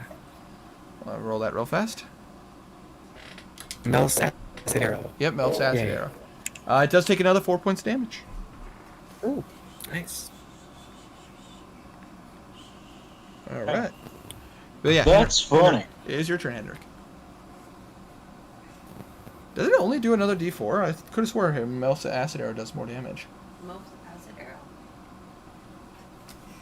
Let me double check that real fast. Winter, what is the statue made out of? It's only a D4. It's made of stone. Okay, just making sure. There was a bit of a debate on I'm what about it to was, make and it left hill. just On my turn, alright? It is your turn, Henrik. So, It does 4. No, it does Yeah. not hit. so, I'm going to use my action to, just load up a little bullet into my pistol. It should be taking 2d4 extra. Yeah, 2d4. Acid damage. Well, it would take 44 acid damage immediately and then 2d4. Wait, is it 4d4 immediately? Yeah, Oh 44. crap, it is. So it takes. Hold up, that's an additional 2d4 from me. So So it takes another 5 points of acid damage, and then roll your other d4. I will roll that real fast. It does take another 1 point, so 6 in total. Another 1 point Okay. for 2d4? Well, it took the 2d4, and then I rolled an extra. I rolled the extra Ah. d4 for the one that was missing. Okay. So, all right, all right. Just checking. It's Now then. Actually, my turn. yes. I would like to make it slap hell. I'm going to cast Cautious Caustic Brew on it. Make it roll a deck God. save. A deck save. A deck save. All right. It's a statue, so I imagine it's a pretty bad deck save. It That has good decks. that is a 19 to save. What the fuck? It has good decks. It is a very thin statue. Excuse me? Yeah.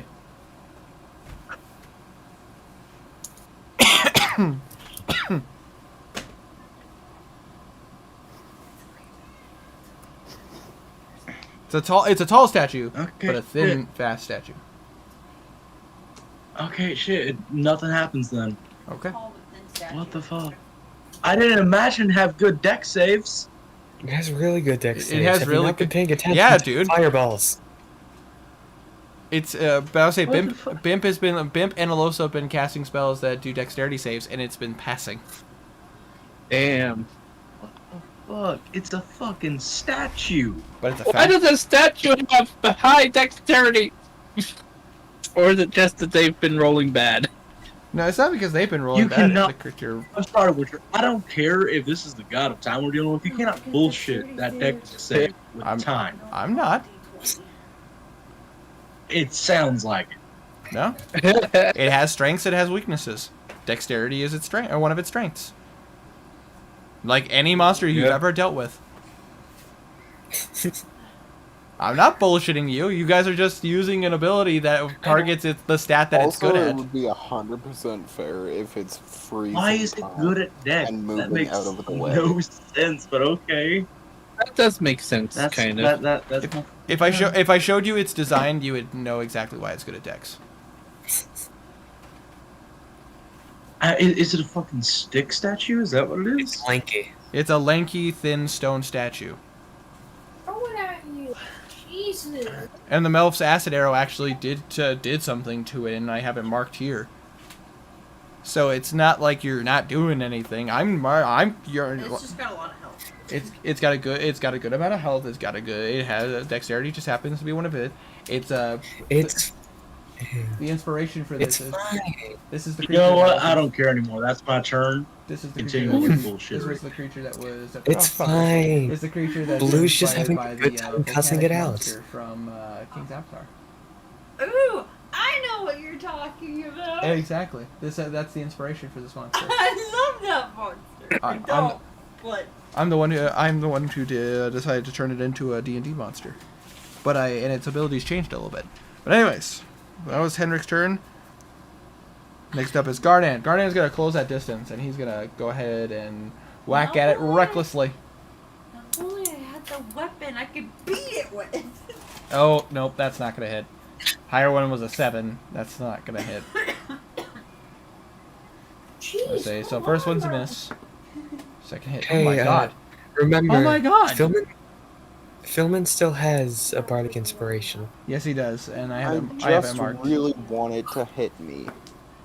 There we go. Another natural 20 from Garnan. Nice. GG. It only took 2 fails to get him to get that though. 4, 6, 12 plus his other Prefer it. one. Oh, there we go.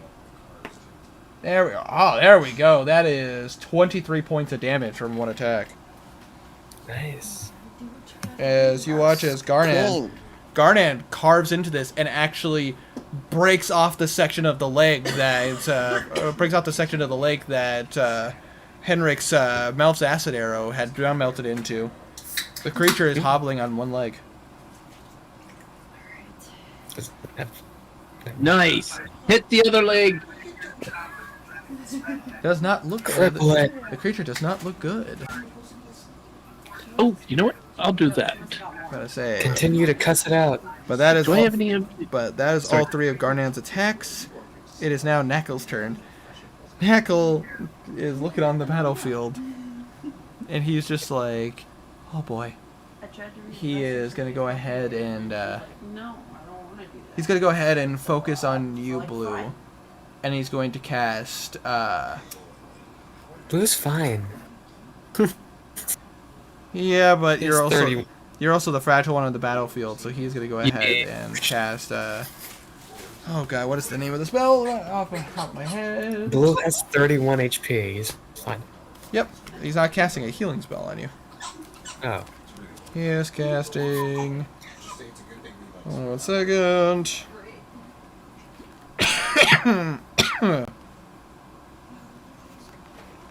Yep, not any of these. God fucking.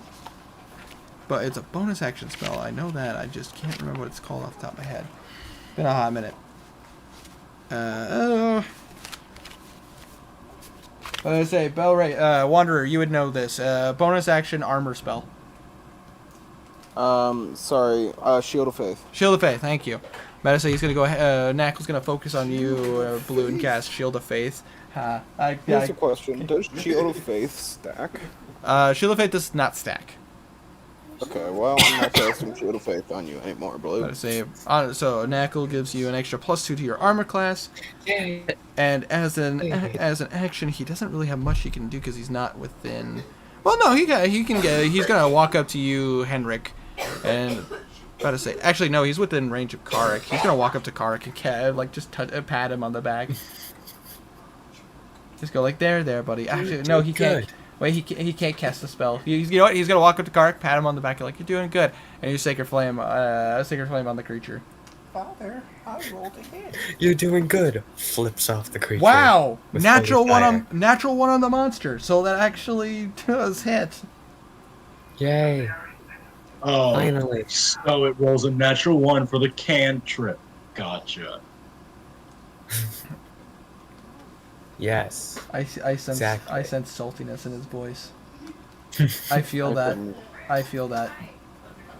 I think I got sodium poisoning from here. That was a good joke. That is 8 points of damage from Knackle. As the statue is lit ablaze with some sacred fire. The statue's still standing though. How much damage? 8 points. Yay. Got this. I can do it. I can kill it. All right. That is all. Presumably. That is all Knackle can do. It is now Belwraith's turn. Belwraith, it is about 20 feet away from you. I'm going to get right up in its face and I'm gonna try it again. You're gonna try to inflict wounds. Let's try it again here. I'm gonna try to inflict some second level wounds here, and I really wanted to hit me, so I'm gonna taunt it a bit as a free action. All right.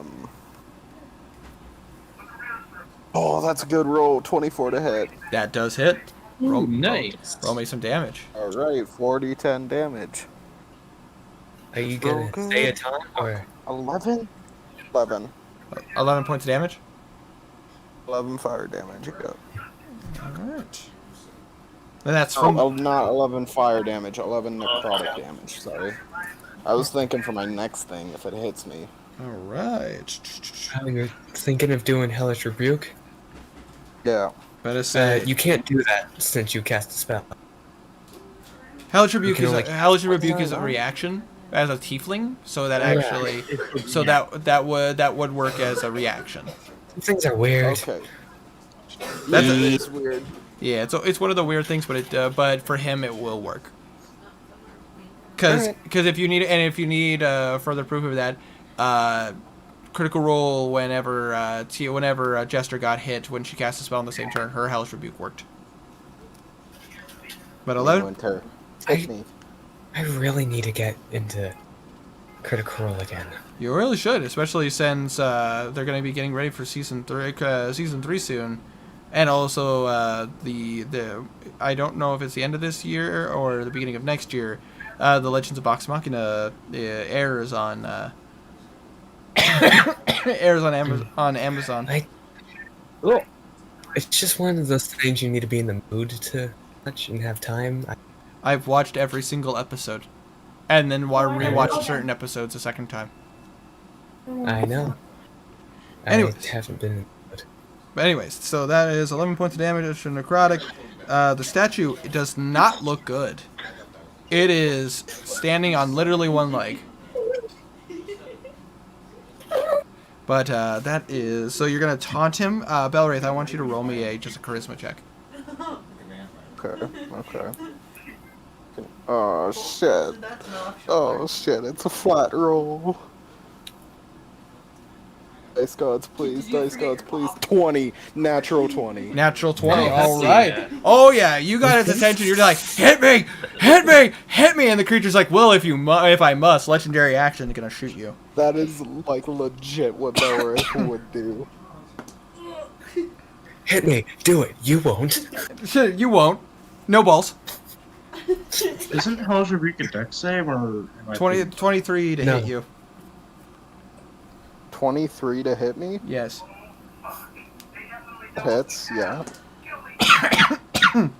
Let's just hope I survive. You take 11 points of force damage.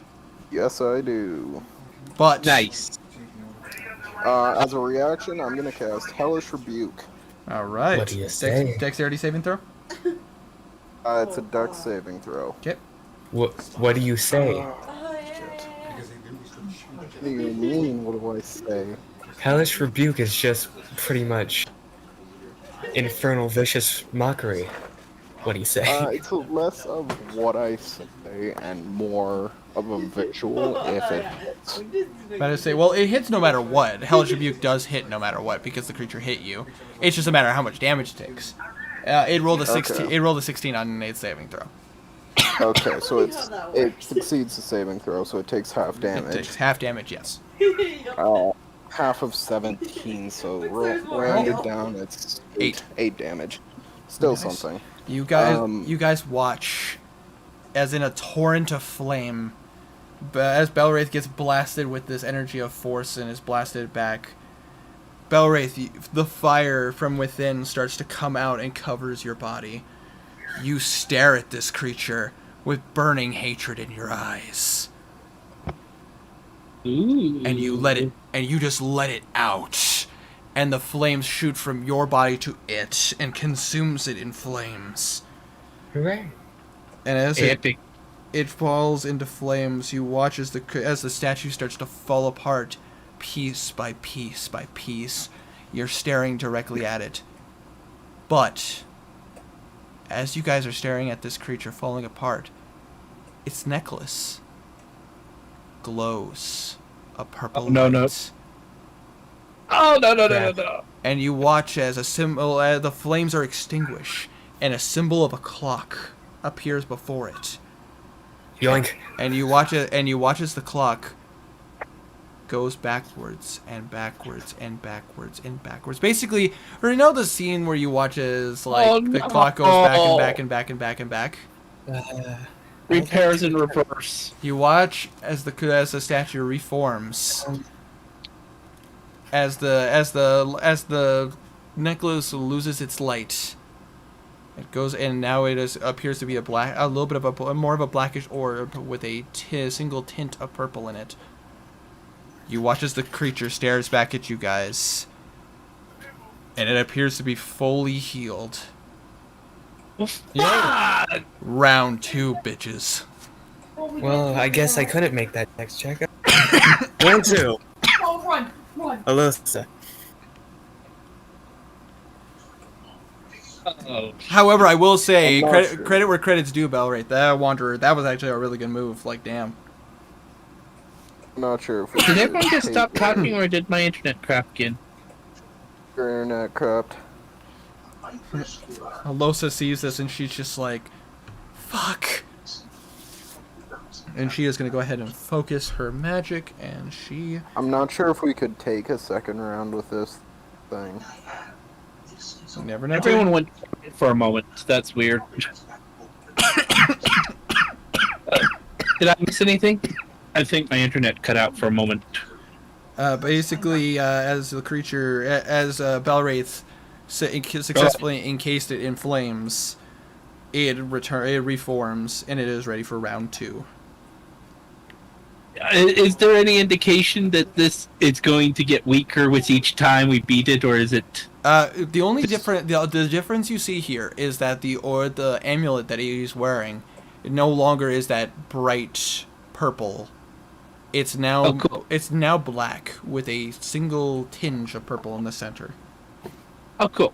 The weaker of us should probably leave if they can. And yeah. Alosa is going to focus on this creature, and her eyes are going to light ablaze as she decides to pull a page out of Bimp's book. And you watch as Alosa conjures a little bit of a ball of flame into her hand and throws it behind the creature. And now it has to roll a dexterity saving throw. This is her last high-level spell. God damn this fucking creature. That's a 26. It succeeds. It's not just you. It's not just you, Herma. It's still 8d6 though. That was such a good move in my head. It was, and you did. It worked. But here's the thing: Dice gods were with me one time a year. So one time a year. But you successfully took it down the first time. Yep. Let's see. 12, 15, 17, 18, 19, 23, 28 points of damage cut in half. So that is 14 points damage. Yeah, I think the weakest of us should leave, because I think when we kill this thing, then the thing is gonna break with it, and I don't know if we could carry someone unconscious out and all of us make it out. Alright. The door closed and locked behind us. We can't leave until we kill it. Oh yeah. Is it like a stone door or a wooden door? Vanished. The door closed and vanished. Alright. At least I'm pretty sure that's what Winter said. That is correct. So basically, there is no door. We're now back at top of the round. It is now the creature's turn. The creature, now that it realizes you guys are a true threat, is going to aim all 4 shots at a single target. Oh no. Blue spreads his arms.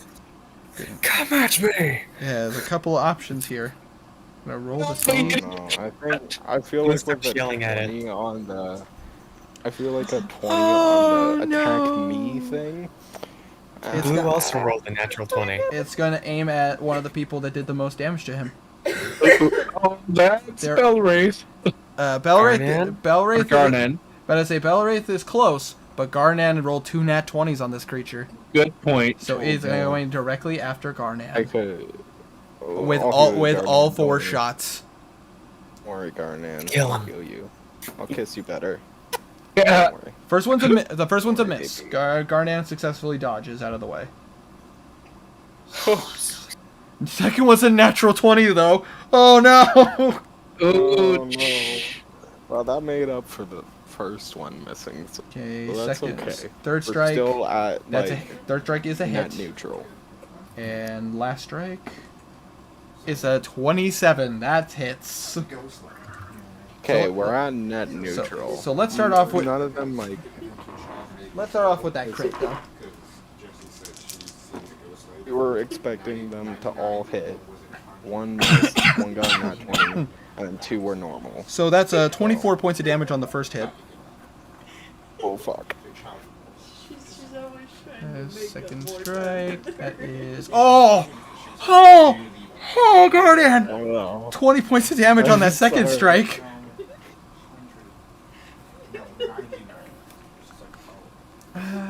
Peace, Guardian. Oh! 16 points on the last one. Yes, they are. How much is Garnan's max HP? Oh shoot! I have no clue what Garnan's max HP Hold is. on, I need to pull up. I think I remember somebody saying it's 63, but I don't. Let me. I think it's more than that, but let me. I got.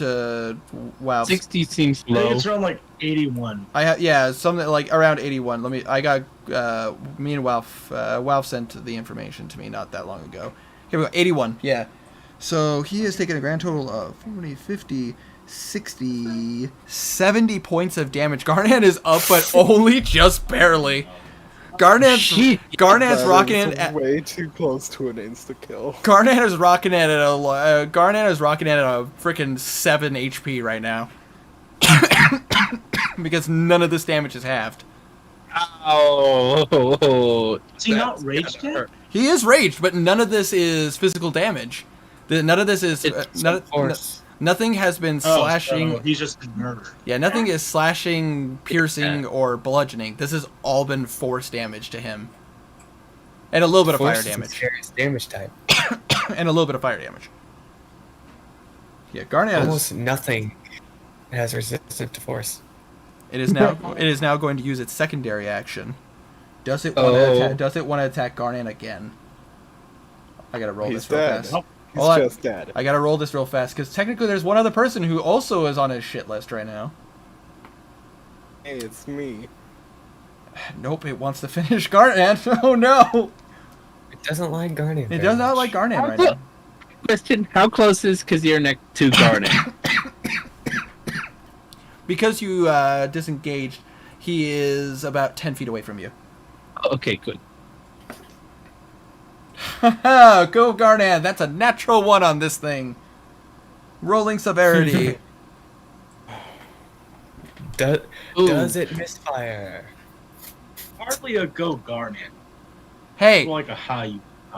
Hey! Are those things? Hey! I don't feel good about insta-killing a character.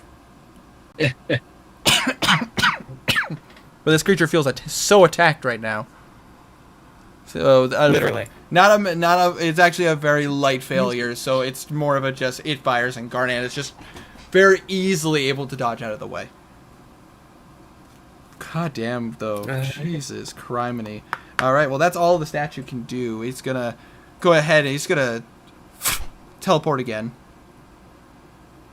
Another 15 feet. Another 15 feet away. Oh, there it is.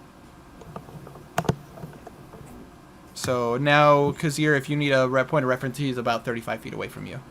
No, I don't. I was just making sure because if Garnet did go down, I still have that revival serum.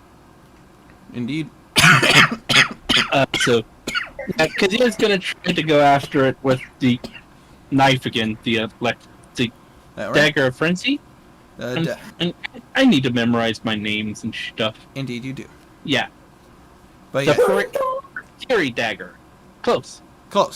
It is 35 feet away from you, though, but if you wanted to, as a bonus action with your cunning action, you can give yourself the extra speed to get up into his face. Oh yeah, I'll do that because I don't do shit to this thing, and the only arrows that would be the exploding things. There's people close to it. That's a bad idea. So yeah. There we go. That will hit because that's a plus. That's a plus. Yes. And since there's all other people nearby, and oh yes. Sorry, this is good. I also just realized Garnet attacked recklessly. Technically, that creature should have had advantage on all those attacks. Oh shit! But I'm gonna let it slide because I forgot. Yeah. Okay. So first I roll for the attack, which hits. Yeah, it does hit. So it's a D4. And what? Sorry, my 1d4. 2. All right, not too bad. 2, and then and can I activate its ability? Yeah, activating its ability.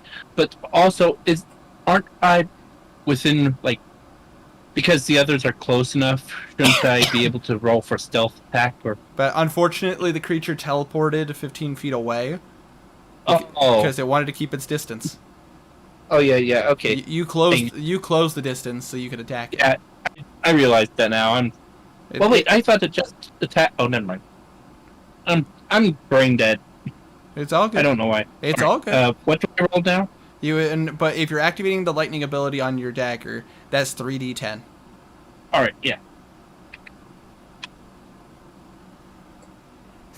Oh, 1 and 2 and 3. Oh, bummer, dude. And I can only use that thing once a day, Yep, so once a day. oh, Are you upset because you finished it? that sucks. It does. That is unfortunate. Indeed, it is. But it's still damage. Damage is still damage. True, true. Are you upset because you finished your bottle? Oh. All right. That being said, Kazir. Kazir turns tails and runs. All right. Out of save. Not a problem. However, it is going to go ahead and try to blast you from behind using one of its legendary actions. And of course, uncanny dodge. God, fucking. That's a miss. Oh, lucky! Wow, he has missed every time. Every single time it uses the legendary action to attack you, it just, like, your character is just like, whoo! And just dodges out of the way. Oh! Feline reflexes, goddamn. Heck. Alright, well, that's all. Is there anything else? You're just end your turn there? Yeah. Okay. Alright, and with that being the case, next up is Philman. Philman is gonna, exactly. Philman is gonna go ahead and close that distance. And he is not having any of this after seeing what happened to Garnan. So again, once again, he's going to use his. He's going to go ahead and use his another another one of his battle points to do another feint attack. So roll with Abby. You can roll with advantage.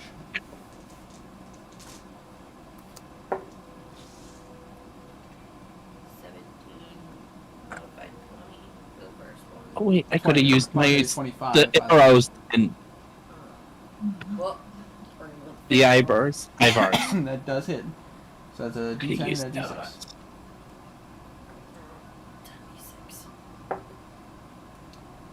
4.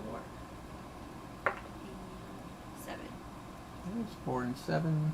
All right, and plus No, his 4 and 3, so 7. 7 plus his strength, so 12. You guys watch as Philman closes. Another attack, right?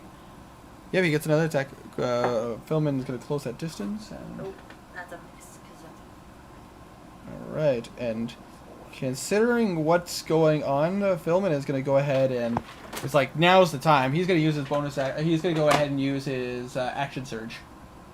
So he can attack again. So third one? Yeah, third attack.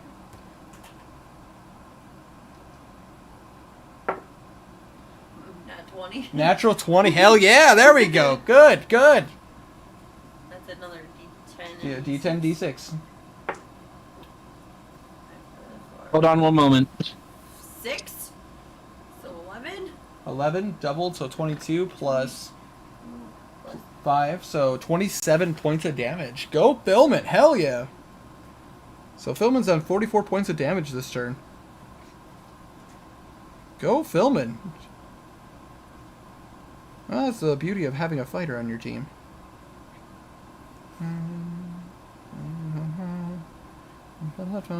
Alright. Oh, Noted. I know what I'm doing. Alright. That was Philman's turn. That's all Philman can do. Next up, Blue, it's your turn. I can change that. The creature is 15 feet away from you. I'm done playing this thing. No, runs up 50 feet and right up in his face. And, well, I gotta pull up a spell fast.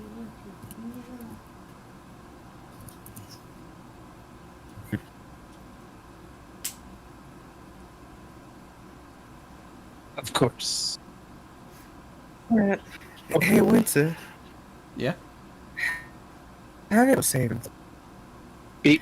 As I lay a hand on it and cast Bestow Curse. Alright. What kind of saving throw is Ooh. this? Wisdom. Wisdom? Alright. God fucking... Natural, Yeah. natural 19. Oh shit. Great. Abby is my witness.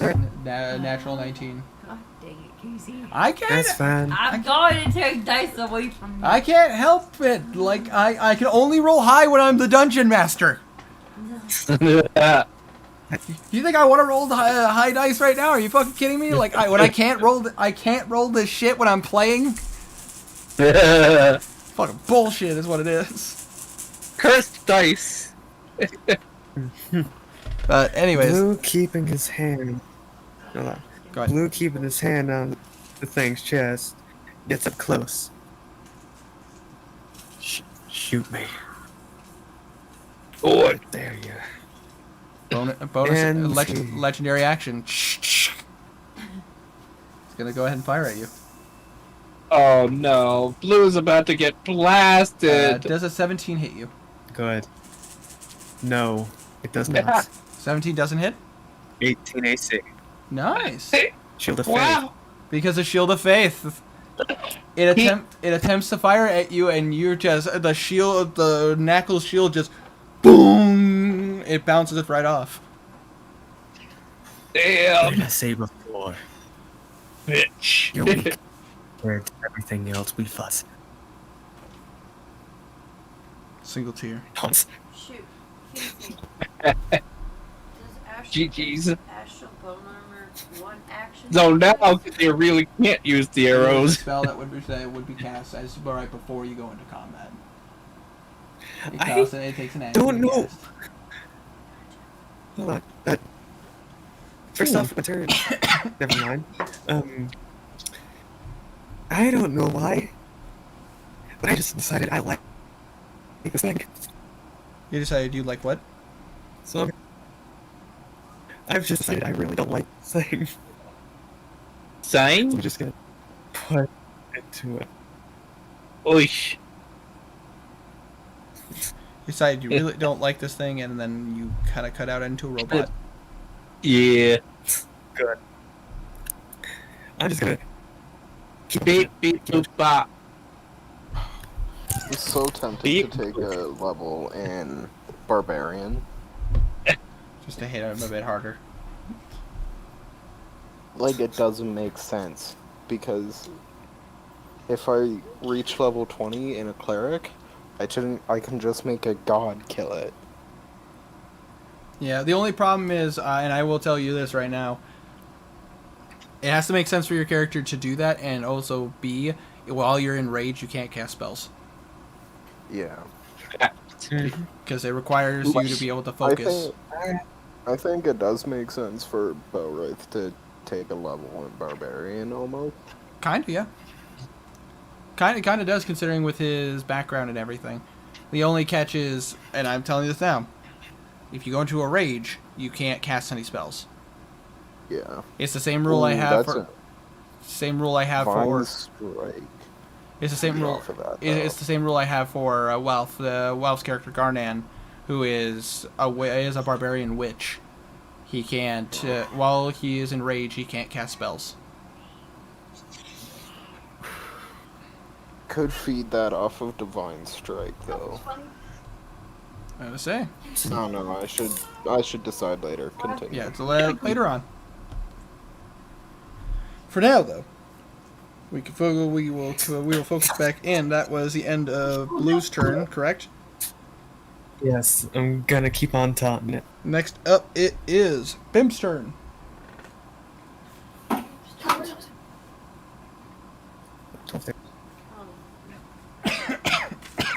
Pardon me. You watch as Blue just like put his hand on the statue and attempted to do something, and then they almost make out, but then Blue's like, "No, I have a boyfriend." Now he's just whispering to the statue. Why can't I quit you?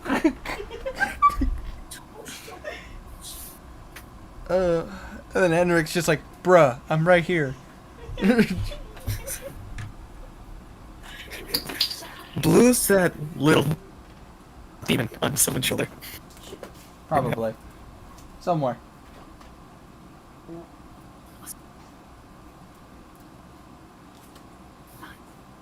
Man, well, I could use that one. Yeah, if only. And I'm not close enough to use that one.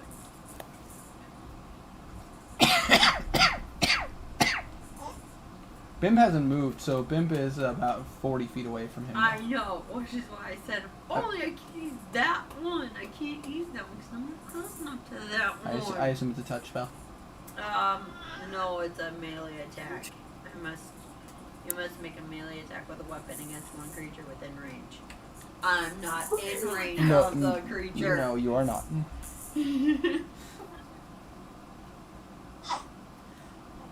She just use that one. Hey, can you? Aw. Apologies. While Abby is looking that up, I'm currently watching as my daughter is playing with her little her little rattle thing. It's adorable. With all this death and destruction going on, it's so nice to look at the small things and go, "Aw." Yeah. Do I need a pad? I'm gonna use chromatic orb. Chromatic orb. All right. And what elemental damage would you like it to be? Cold. Cold. All right. Roll the hit. First level, second level. It's first. First level. You can cast it at a higher level if you wanted to. I could. You know, let's cast that. Second level. All right. Roll the hit. That's. It's a +8 to hit because that's your spellcasting modifier. So it'll do 40 damage if it hits. Ooh, ooh, ooh. 22. That will 25. absolutely hit. Roll for damage. You guys watch as Bimp. You guys watch as Bimp focuses on her hand, and you watch as she just kind of spins one hand, and you watch as a ball of energy appears. As a rotating ball of ice, and she throws the ball of ice at the creature. From now on, we do shame damage. Shame, damn it! Point of shame. Yes. Why? Did Henrik die 14. just now? 16. It's still 16 points I of don't damage though. think so. Okay, so but as the ball hits the creature, and it explodes into shards of ice. Like out of The 8 character, I was mean. fine. The 4 was fine. I rolled 2 2s. Been there, my love. Trust me. It sucks. All right, that is the end of Bim's turn. It is now Karg's turn. How much damage? 16. Yay. 16 points of damage. Kark is going to go Quite a ahead. bit. Kark is going to continue to maintain his distance because he is not rolling well. Going to go ahead and fire again. God damn it, Kark! The fuck, stop me! He rolled a fucking 8 plus his bonuses, so that's a 16, and that does not hit. And the creature just and now the creature's ability activates and fires back at him because he fired a goddamn ranged attack. And Kark is too dumb to realize that this isn't working. Yeah, that's gonna hit him. Yeah, I'm sure Daddy agrees with you. How much damage, though? Okay, that's not terrible. There's still another 10 points of damage, though. Kark gets blasted again. Kark has taken a decent amount of damage.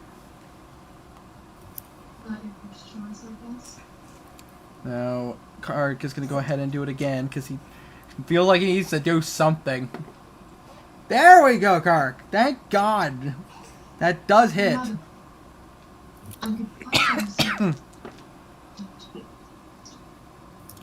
Alright, so that's 13 points of damage to the statue. Of lightning damage. There we go. Alright. Unfortunately, the statue does get its counter strike, though. Oh my god! Yeah, I think a 27 hits. I think a 27 hits, Kark. Just a... That is... Oh! Oh, Kark, buddy. That's 15 points of damage. Are you still up? No, he's still up. He's still up. But ow! Kark is not looking good. Kark is now taking 48 points of damage total in this fight. How much did Kark do? Kark did a total of 13 points of lightning damage. Alright. So the creature rolled rolled near max damage on that counter strike. This creature is dangerous. I wonder what would be a freaking boss fight in a cathedral of time. So that's all Kark is gonna do. Kark can't do anything else. Oh wait, would the creature do this though? Hold on. Okay, no, it wouldn't. Okay. Probably about a.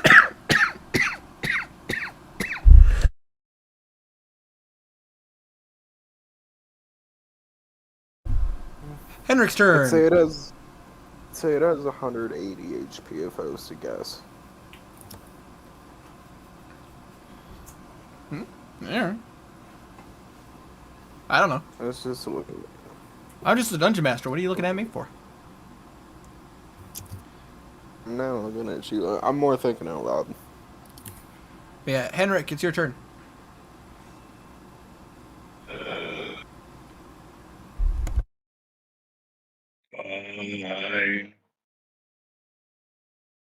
How much movement would I need to go to run around to the back of it? With where you're standing, because you haven't really moved, it's about 40 feet from you. So how much movement would I need to be able to see the backside of it? To get, yeah, you'd have to be able to move 50 feet. 50 feet. Shit. Okay. Different plan then. Son of a bitch told monster string ain't gonna do nothing. Shoot it.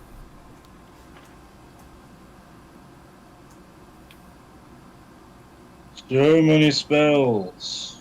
Maybe you can shoot its necklace off. No, don't shoot the artifact. I said shoot it off, like carefully blast the chain off or something. Just a thought. Never mind. Seems a bit too risky. I Yeah. feel like that's something we'll have to do. Actually, that's a damn good idea. We're gonna die. Yeah, fuck it. Let's 10 do feet it. forward. All right. One thing I'm gonna interject here, as the dungeon master, because I am a bit nice. I will tell you this: that item is an artifact of a god. If you attempt to shoot it, it's not going to work. Ah. As the dungeon master, I will be nice and tell you that, because if you shot Vecna's hand, it wouldn't do diddly squat. Good. And I haven't devised my And plan would yet. catch it. Just your diddly darn mouth. One and let moment. me work. I moved 10 feet forward, so I'm within 30 feet of it.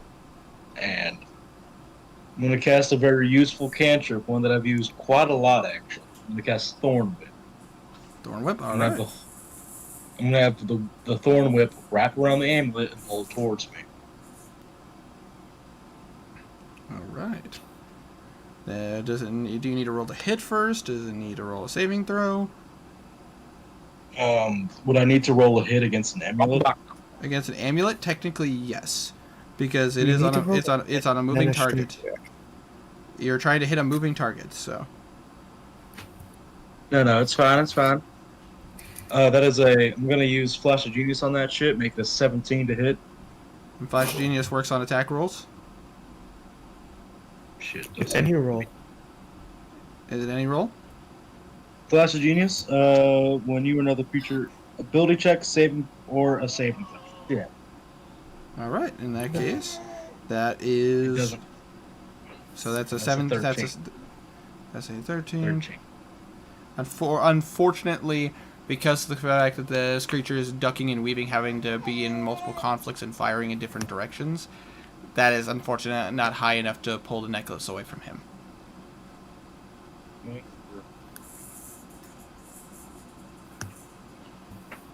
That's my turn. All right. Next up is Garnan. Garnan is hurt. But Garnan's also in a frenzied rage. So would Garnan be smart, be able to be coherent enough to realize he's in true mortal danger, or does he want to just go for a full all-out attack? I want to roll for that real fast.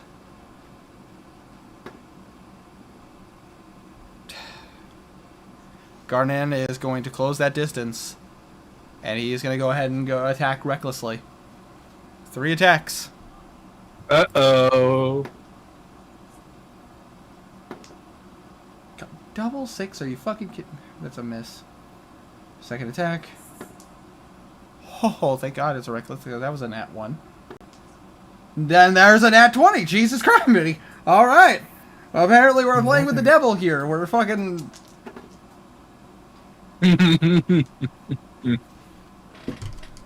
Second. Not as much damage though. Bummer. That's with his strength. That's still 15 points of damage. 15.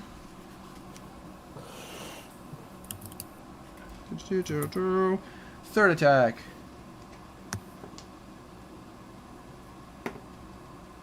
Okay, that will hit, but let's see if that nat 20.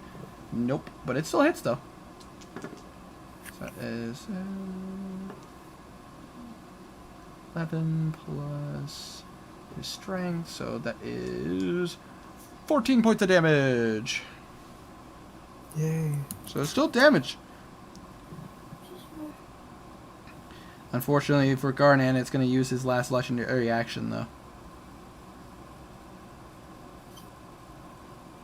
And he is going to try to blast Garnan at point blank range. And that is going to hit. Because I'm pretty confident it's a 22 hit. Actually, but would he do it? Yes, he would. Oh, Karik. Karik's gonna use his ability, gonna use his Blood Maledict. No. And he's gonna impose disadvantage on him. Which makes him miss. How much damage do you take, Karik? Okay. You're still conscious. Doesn't he only take damage if he amplifies it? Whenever he uses whenever he uses, Curse of the Eyeless is what he uses. Yes, but in order to activate its ability, he needs to take damage.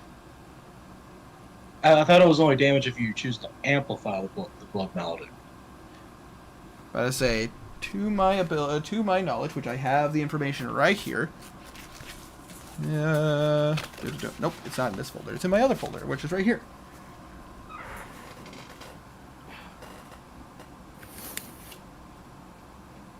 I have so many folders. Here we go.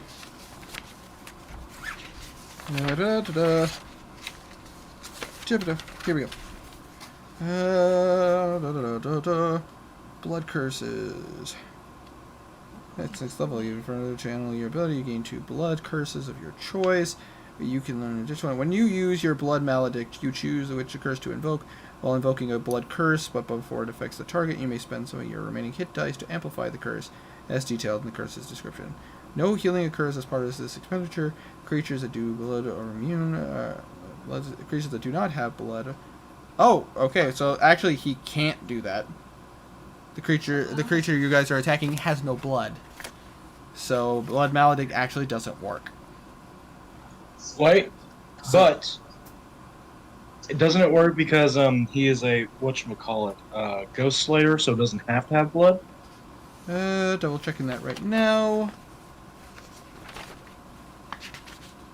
Order the ghost slayer. And we discovered the secrets of blood magic. We find them to the combat. Discourage upon death. Ghost slayers seek out and study the moment of death, possessing all the mysteries of translation. Some will sit with their terminally diseases too closely witness their passing, while others go so far as to deliberately have a near-death experience. Move to their body. Additional damage with your wisdom modifier. Hallowed veins. Your blood curses become home to the fabric of the creature's essence. Your blood curses can now affect any creature regardless of their form and lack of blood. You are correct. So yes, it still does work. So let me just double check this. After you use this feature, invoke 2 blood curses. You must. Okay, According to this, while invoking a blood curse, but before it affects target, you spend some of your remaining hit dice to amplify the curse. Okay. Well, fair enough. He does not take damage for this. All right. That's weird though. The wording on this is a bit strange. I'll have to double check it. For now, he will not take damage because according to this, it does not say he takes damage. So, I will say, for now, he is still at only 48 points of damage. He does not take more. Herma, thank you for correcting me on that. I appreciate it. No problem.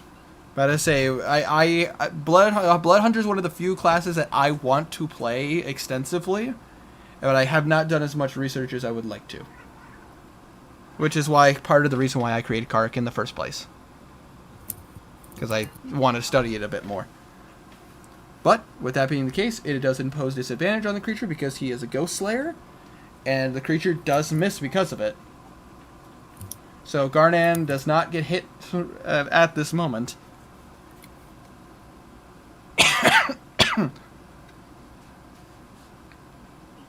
Alright, anyway, so that was Garnan's turn. Next up is Knackle. Knackle, seeing how much Kark is taking in damage, he's going to go ahead and heal him. He's going to go ahead and drop a level 3 healing spell on him because Kark is hurt. He can't get, unfortunately, he can't get to Garnan, otherwise he would have tried to heal Garnan, but Garnan's too far away, and Knackle would have to throw himself into at the mercy of this creature. And he's not going to do that because he's terrified. Or the Warforged equivalent of being terrified. So he's going to go ahead and heal Kark. Concerned, yes, would the term be. Yes. Yeah, there's a massive error when it comes to wanting to do that. Get close to this creature, so 3d8. 8, nice. Oh, 1, 9. Another 8 though. Jesus. Plus his wisdom modifier. That's 20. Kark heals 20 points. Jeez. With you guys, it's either max or minimum. Nat wonders is what you guys are. Anyways, Knackle's now going to forfeit his bonus action because he can't do anything. Belwraith, it's your turn. Okay, so I have a quick question for you. Alright, I may have a Who quick answer. has been doing most damage? I'm pretty sure it was Philman. Philman has been doing a decent amount of damage. Philman has done a little bit more than you have, but not as much as Garnan. Is Garnan up? Garnan is up with 7 HP. Oh, Okay, yeah, I'll cast Shield of Faith on Garnan, and guess what? He can attack again. Oh, he can. Oh, because of your domain. Yeah. All right, and he. So So he's gonna go ahead and do that. let me just check. 'Cause it is What did reckless. I'm pretty sure it's my Channel Divinity, right? Yeah, it's Channel Divinity Orders Demand. All right, so you're gonna channel divinity so you can attack again. Yep, and that is my bonus action. He can attack again, and I'm pretty sure it's his reaction. And that does hit him. He successfully hits him with a 21. So He roll. also gains 2. He also gains 2 AC. Yep, I have that written on his page right now. Okay. All right, so that's 7 plus. Oh, well, that's still good though. That's still another 14 points of damage. Damage is damage. Damage is damage. All right, this creature is starting to look winded. I'm going to get right up in its face again. All right, And I'm going to hit it with a mace. roll the hit. Excuse me. Oh, that's not great. 14. 14 does not hit. You go to hit it and bink. Just slides off. I'm going to taunt it again, though. I will say Is taunt. that a Go ahead. charisma?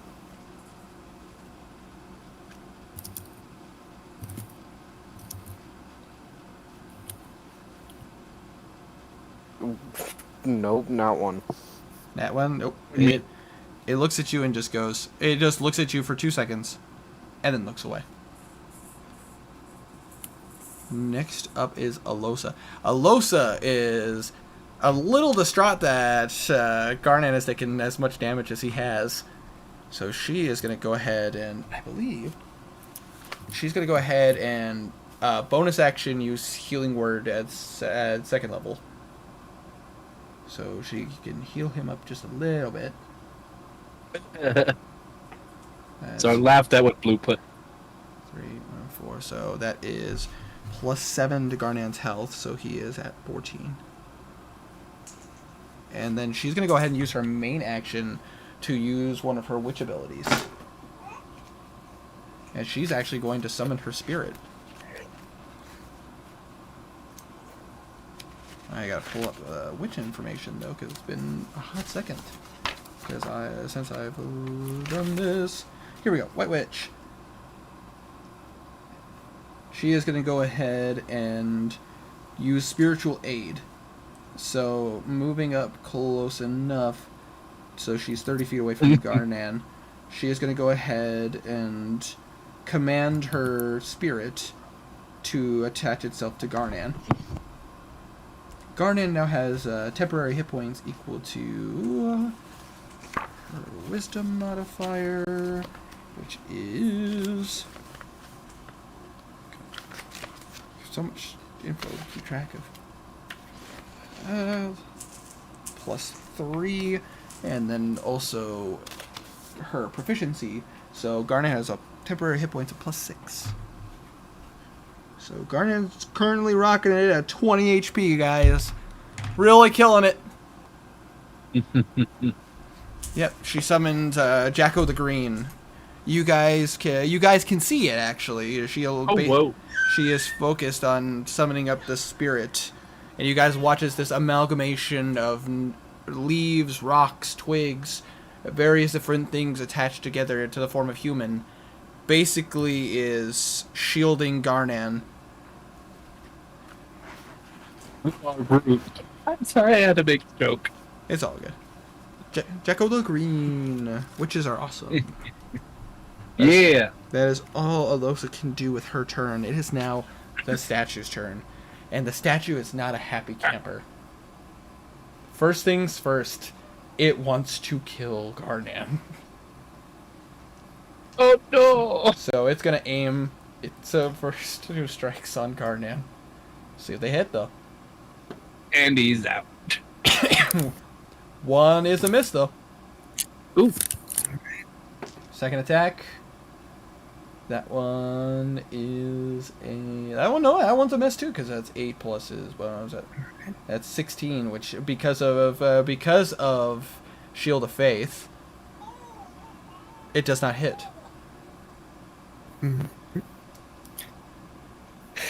Third attack. Does not hit. Jesus. All right. Damn. One more. Fourth attack. Natural 20. But because of the fact that he can use it twice. Well, no, he can't because he's already used his reaction. Never mind. Gardan's going to have to eat this. I was about to say, technically, Kara could have used his Blood Maledict again, but he can only use one reaction per turn. And he's already used his reaction. So Garnan's gonna have to eat this natural 20. Ooh. Ouch. Oh.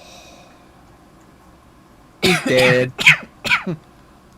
Garnet's dead. AD. That is 22 points of damage.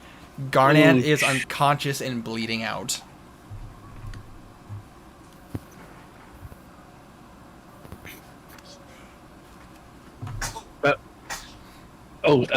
Shit.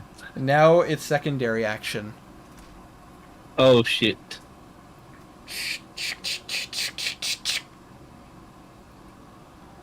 Now it's at the all or nothing stage. It realizes it's in mortal danger. So it's gonna bust out its ultimate technique. But who is he gonna target?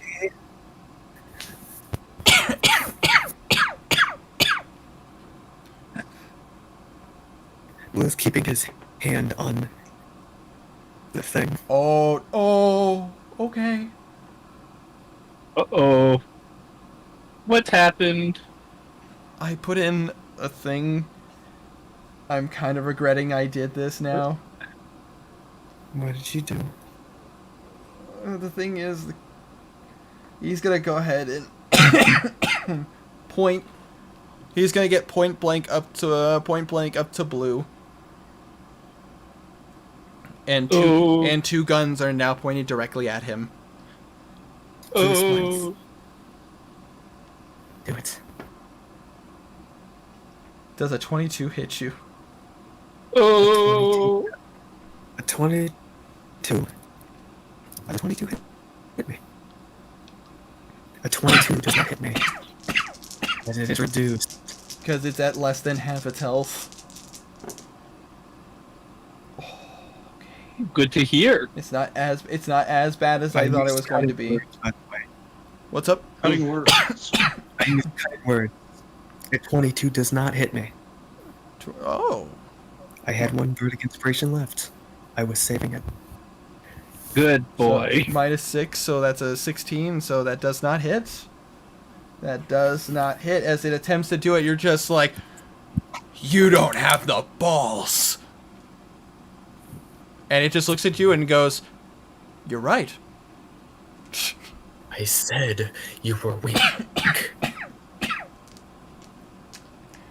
All right. That is all it can do this turn, because here it is your turn. God, Kazir's been worthless in this fight. Kazir runs back up to it and tries to stab it. All right, roll the hit. And that's a failure. You attempt to hit it, and it tink. Of course, because you're wearing holding a light-handed weapon, if you wanted to try an offhand strike, you could. Oh, sure. I'll try that. Roll again, or... Yep, it would be a rolling again. Okay. My brain not firing on full cylinders right now. Fuck you! Well, you were giving me pretty good rolls today, so it's bound to happen. That's it.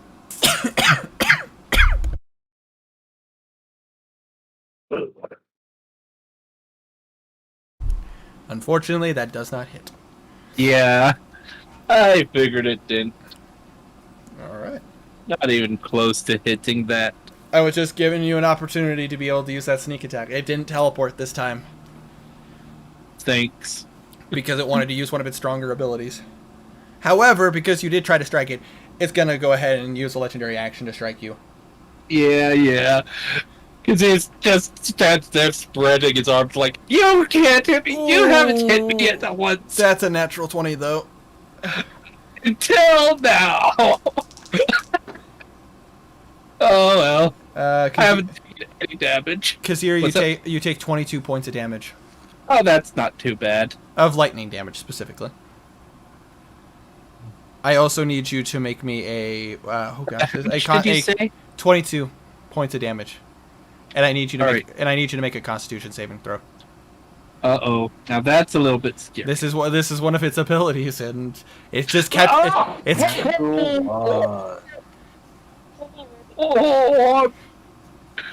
Kazir, as you are hit by this blast of lightning energy, you drop to the ground, and you are currently shaking from the electrical energy. You are considered stunned. So, technically paralyzed at the moment. I'll mark that on my thing that I am paralyzed. Yes. You don't do that. That's Blue's thing. Blue's the one who taunts and gets away with it, not you. Alright, and that was Kazir's turn. Next up is Philman. Philman is... Philly cheesesteak, let's do this. Philman's gonna run up, and he is going to attempt to attack with a feint attack. We're using another battle point. He rolls with advantage. 22, 20... Either way, it hits. 25, is that correct? It's a plus 8 because it's plus his strength plus his proficiency. So 17, 25. 25. That absolutely hits. Roll me a D10 and a Hold D6. on. Wait, Blue put his head to the barrel of the statue's gun, told him to shoot him, 13. and then when he was going to shoot him, you don't have the balls. Miss. He still has another attack though. No. What do you get? A 1. A natural 1? Oh no, I gotta roll. Hold on, I gotta roll Roll severity. Hit me. Hit me with the cold damage. And hit me. Do? Hit me. Who does he hit? He's not gonna hit you, Blue. Oh, he's gonna hit Kazir. He's gonna hit Kazir. And because That's Kazir is paralyzed, it's an instant crit. Critical. Oh no! Wait, is he stunned or paralyzed? He is paralyzed. Because Kazir rolled a natural 1. So I roll a D10 and D10, D5, D10, D6 because of his weapon. Wait, so how much damage is it? No! You'll see. We're about to see. 14. No, 9 doubled, so 18 No! plus his strength. So 23 points of damage to paralyzed Kazir. 23? 23. Wait, let me... Hold on. My brain is not working. I have 16 points left, so 16, 23... So you are You're down. You're at -7. Unconscious. You are unconscious and bleeding. Damn. That was Kazir... near the worst or the worst effects, and I'm just like, oh shit.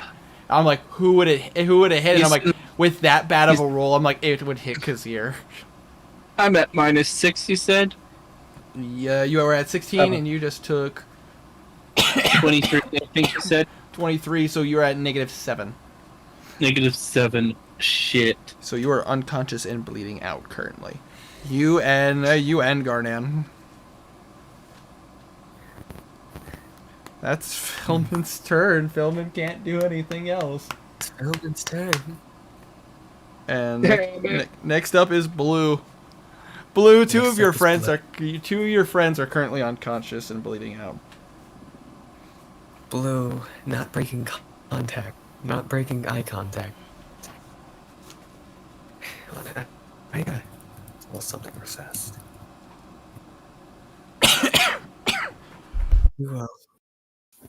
Blue mutters a bit of a sorry to Roland, and I use my last 3rd level spell to cast Bestow Curse.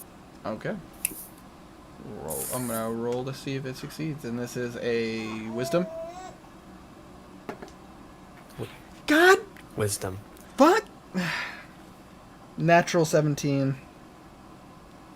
So with its bonuses, it will succeed. It doesn't have a high wisdom, but it fucking I can only roll well when I'm being the monster. God, fuck me. But you still have your bonus action and your movement if you want. Force feed guard and a potion! I can't. Yeah. I'm just joking. I know you can't. It was meant to be a joke. He could bonus action take a potion himself, but he can't bonus action give a potion to someone else because that's an action. Because you need to physically make someone try. Yeah. I understand. That makes sense. Can I cast a bonus action spell and an action cantrip? Yes. Blue. Mm-hmm. Go ahead. What did it take for me to taunt? That would be Bonus action. Yeah, bonus action. Alright. I would like to try and taunt it. All right. Roll me a charisma check. Yeah.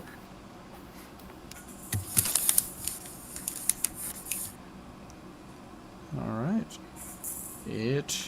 Let's see if that's enough to bother it. Nope. I could use my last point of luck, but I'm not gonna because that's dumb. No, it's not going to, but it is going to use its legendary action, and he's going to point it over at... Who is going to point it at this time? Going to roll a dice. Going to roll a dice. Oh, buddy. Who? Pointing it at Karik. Oh. Good thing Karik got healed, though. Yeah. Oh, for fuck's sakes. That's a 19 plus bonuses, so that absolutely hits. Okay, not as much At least it damage was- though. It's just 11 points of damage, but it's not that bad. Yeah, it could be a lot worse. It could be. He's still not looking good though. Kark is quite injured. But he's still standing and he's barely breathing. But that is he's only used 2 legendary actions so far.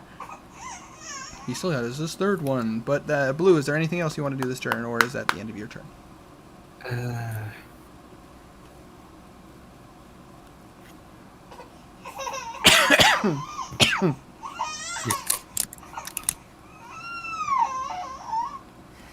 I would like to circle around it so that's gets advantage. All right, duly noted. I just kind of knock on his back a bit. You touched him. The spell didn't work, but you didn't take your hand off, and you just moved around him. Slowly moving my hand across the body. It is now Bimp's turn.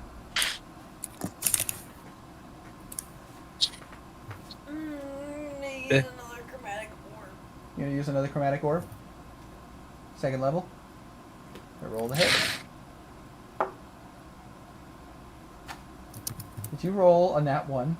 Oh, nat 3. Okay. 3 is not as bad. I thought that facepalm was another nat 1. I'm like, no! Just like, who is it gonna hit this time? No! Hit me! You launch it. You focus on the chromatic orb and you launch it, but unfortunately the creature was prepared this time, and he catches it in the cannon. And then unfortunately, Abby, chink chink, and he's going to use his last legendary action at you. Oh no! So let's see if it hits. This. I assume a 24 hits you.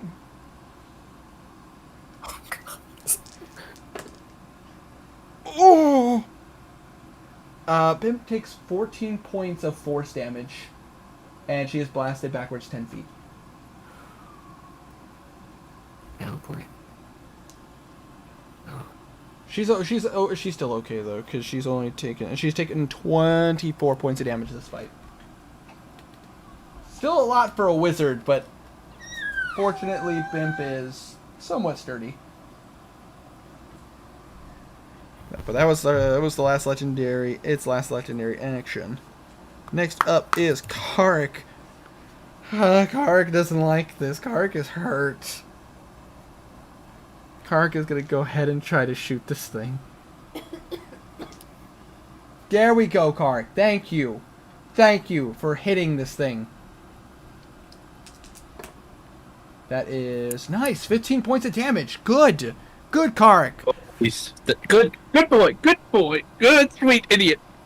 The only problem is this creature gets the rebound attack. Oh, because of its ability, which is why I'm kind of glad Henrik hasn't just been open firing on this thing. Oh, for fuck's sakes, that's another natural 19. What the hell? Oh no. Okay, that's not terrible. That's that's 12 points of damage. Ooh, Kark, you're literally... Oh my god. Kark is standing with 1 hit point.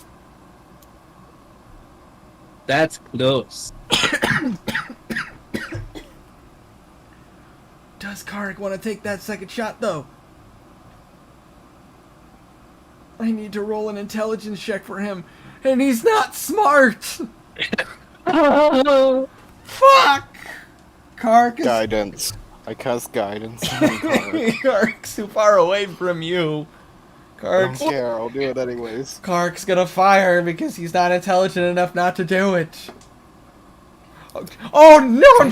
Can I yell at him? I need to roll severity. Oh no, Hit me. he rolled that Can one. you roll another natural one? Hit me. Hit me. Do it. Why do you want to be hit, Blue? You won't do it, no You want balls. to be a teammate out? Oh, for fuck's sake. Have you not understood yet? Blue is a severe masochist.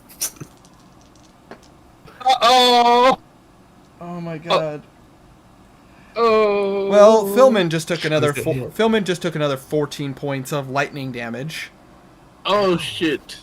Philman is fortunately still doing decently. Holy shit! I- I for- can only get 2 people. I can get 1 person stabilized and 1 person up.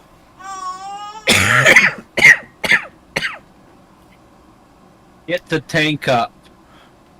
Philman. Says who? What's Philman's max HP? I'm trying. 72. 72. Okay, he's still doing good. He still has. It's the He has less, mostly a tank. he has less than half his health, but he's still doing okay.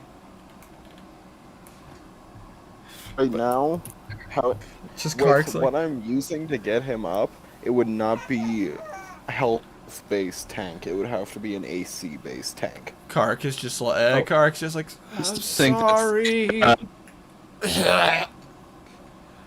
I'm gonna say next up is Henrik.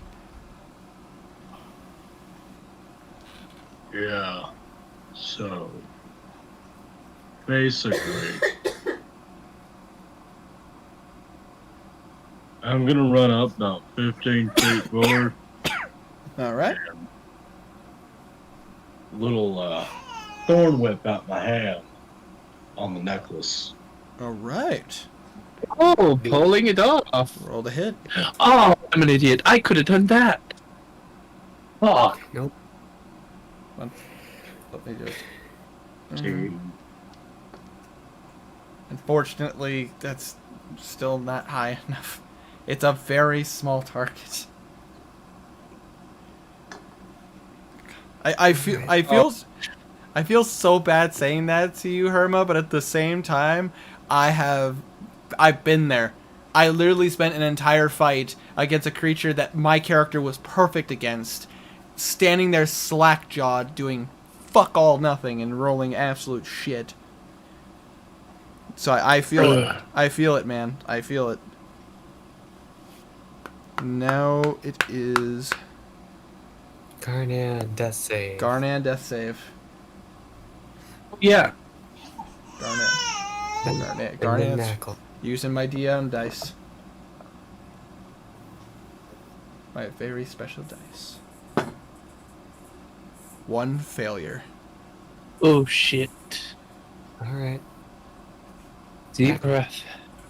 It's fine. It's fine. I'll Yeah, stabilize it's him. It's fine. It fine. is now Knackle's. fine. It is now Knackle's turn. Knackle, upon seeing what's going on, realizes the danger of everything. Who does he want to hit though? Because both Kazir and Garnan are both down. He is within range of both of them. Get Garnan. I'll handle Kazir. You, I got it covered. Knackle's gonna focus. He Don't does- even worry about it, Blue. I'll handle them both. So he's gonna go ahead and cast Healing Word on Garnan, Oh well. so that he can heal him from a distance. Garnan is up with 5 HP. As you guys watch as Knackle mutters a few words, and you hear from Garnan.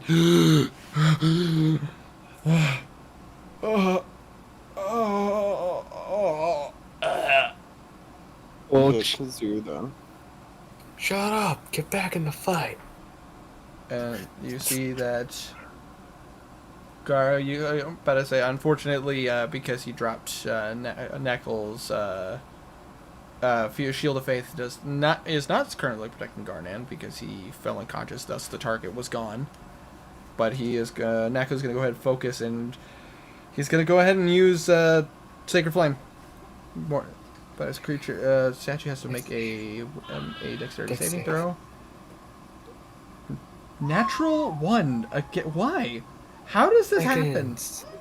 What the fuck? But I say so. it's like those dice are really bad. Yeah, these dice, man, like they are very, I've always said, dice are bipolar. Yep. 2, 5, only 5 Lightheaded. 5 points of radiant damage, but 5 points is 5 points. 5 points is 5 points. The statue is not looking good at all. Belwraith, it is your turn. Okay. I'm going to cast. Hold on. Sorry. I'm gonna cast Healing Word on Kazir at 2nd level. Okay. He heals for 7 So, Kazir, 7 points of healing. so Kazir, you're currently conscious with 7 HP. Does it do to 7, or is it 7 how healing- added 7? how- Because how- I'm at minus Oh, 7. Yeah, how healing works. It's How healing Just works. making- Yeah, how healing works in D&D 5th edition is once a healing spell or a healing thing is used on you, you heal from 0. So you're Okay. currently at 7 HP. Cool. Because And your I'm groans gonna as he gets to his feet carefully. Oh, shit. And I'm gonna cast Toll the Dead on the statue. All right. What kind of save? Wisdom 13. All right. Let's see if you can save. That's Good damage. a by the way. 4. Roll damage. Fails. 12 damage. 12 damage total. Yep.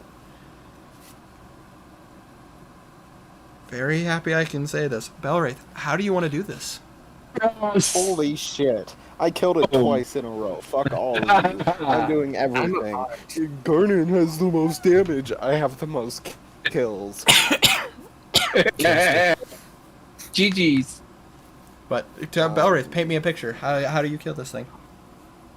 I don't actually have like a picture for Toll the Dead, so I'm gonna say it was Sacred Flame because they're both the same damage. Belwraith puts out his fingers, like in like finger guns kind of thing, and points it at the ground of below the statue, between its feet. Killed you once, stay dead this time. And then he shoots it, and flame crawls up its legs and like into its nose. And you guys watch as the flame enters. You watch as the statue starts to kind of freak out a little bit. You watch as the sacred flame goes into its body, and you see cracks in the statue. As the statue breaks into pieces and shatters. I would like to make a dex check to grab the amulet before it falls to the ground. Before you roll, as you attempt to, the amulet catches itself in the air. Ooh. And you guys watch as the amulet spins, and spins, and spins. And you hear the sound of a clock ticking over and over and over. And all of a sudden you see a white flash of light.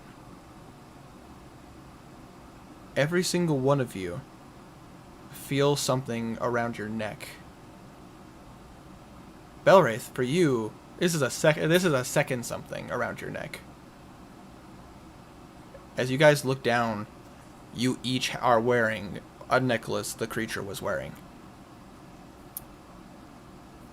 That looks exactly the same. I'm saying this is a bad thing. I'm gonna check it out. But before you guys need can a focus too much on that, you hear a koosh, and you see the floor you guys are standing on is starting to shake. Stalactites are starting to fall from the ceiling. And you hear a voice. Does anyone here speak Celestial? Nope. Alosa does. I want to say Garnet did, but that seems not. Garnan does not Oh, speak. wait, no, you're right. I'm dumb. Garnan does Sorry. not speak Celestial. I was thinking of the other thing. Never mind. I'm not firing on all cylinders. All of a It's sudden, pretty late. you guys hear a voice that hurts your ears tremendously. And then you hear Alosa say, you see Alosa react to the sound and just goes, "Quickly, everyone, to where the statue is standing!" Do you guys follow What's what I get, you I get on the pedestal. get? You guys get all get on the pedestal. Yeah. About to say it's a little bit of a tight fit with Philman as he's also trying to get on there. As he's helping Garnan up onto the pedestal. But then Belwraith does, but he very much hesitates before doing so. about to say you watch as Alosa uses her bonus action, and she actually activates her ability. Hold on one second, I gotta pull. Oh. This is her first time. Celestia. This is her first time using this ability with you guys. The Celestia one? It is her Azamar. her Azamar ability. Hold on one second. The Asmar ability takes an action. Well, you get what I mean. you know what I'm referring to. But I say it probably is a full action. I'm just not thinking about it.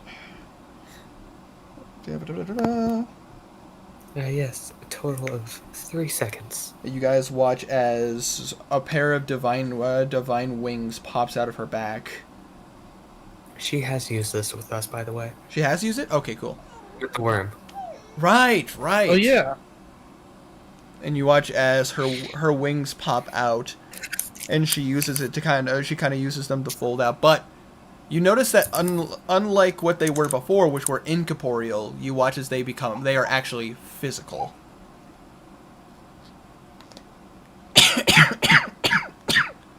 And as she makes contact with you guys, suddenly you guys feel like something is riding through your bodies, and you all see a flash of white. And that's where we're going to end tonight's session. Shit. I hate you. And I wanted to get drunk with Henrik. Yeah. Me No. back to Mommy, Mommy, Mary. Also, At least. Oh, pardon me. Sorry.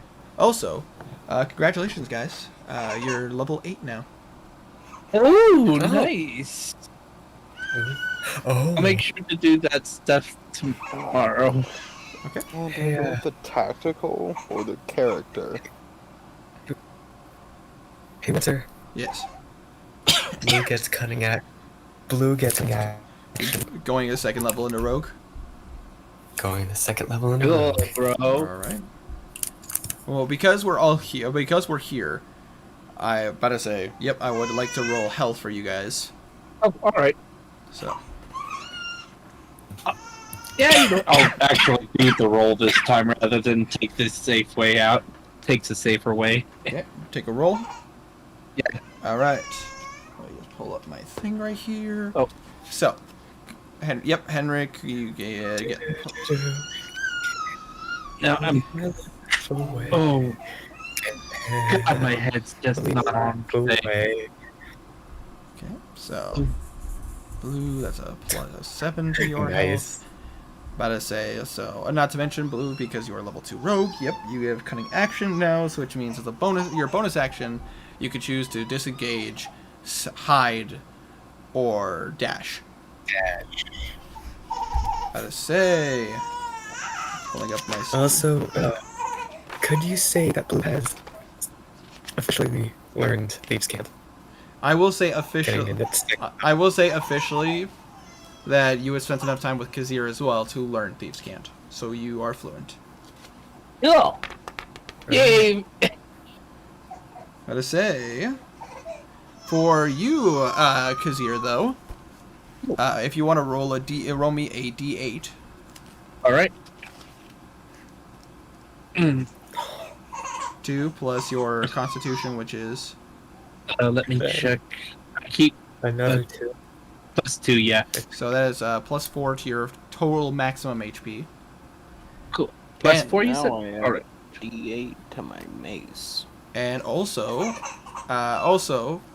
because of the fact that Henrik, I assume you're Herma, I assume you're taking your 8th level into Artificer, Yes. which means that you guys, Stray and Herma, you guys can choose to either increase an ability score or take a feat.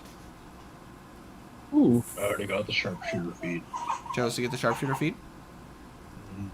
I think Got I'll. another 4th level. Let me see. What feats can I take? There are various different kinds of feats. Would you like to take some time and look at them, or would you prefer to do Yeah. that on your own time, or how would you like to do this? Yeah, I'll take the feat later. Okay. I'm Okay, struggling to think. That's I'm perfect. not pick the feat, is what I mean. Fair enough. Fair enough. About to say, I was just about to say, you either can take another feat, or you can choose to increase your ability scores. Yeah, I get you. So you could think on that for right now. So it's perfectly fine. Cool. Bellwraith, does D&D Beyond do that for you? Sorry, what? Does D&D Beyond boost your stuff for you? I believe so. What stuff are you talking about? Well, because you are now level 8. Because my question for you is, as a clue, did you want to take your 8th level in cleric, or did you want to take some time and think about it, or? I went with cleric. I was Okay. thinking about doing barbarian, but it makes more sense from a tactical standpoint to do cleric. Okay, fair enough, fair enough. But as a level 8 cleric, I don't know specifically for your domain, but for 8th level cleric, you are technically, you can either take an ability score improvement, or you can pick up a feat. I took an ability score improvement and put both points into wisdom. Fair enough. Fair enough, fair enough. So which means that does increase, the DC save for your spells. So now it's a DC 15. Yay. Also get more spells. And I really like that for some reason. your colleagues Sit also down. all level up, and me and Abby will do that on our own time because we have to go over who gets what. Yeah. And Baby seeming grouchy. Yeah, and I won't do Garnan stuff without Welf. So. Yeah, that's completely fair. So for now, guys, I hope you guys did enjoy the session. This was That was a good one. You guys found a lot of optional stuff. You guys could have very well left things alone. I quickly almost forgot to ask you this one question. What's up? You said when I found the dice, you said I found a dice set. Yes. Was it a set or just like one dice? There were several dice, but Okay. I asked you if you wanted to roll the d6, and you did. Cool. Just making sure. Hey, Thank hey, Winter. Yes. you. I'm mad at you. You're mad at me. What for? What? You went beep beep.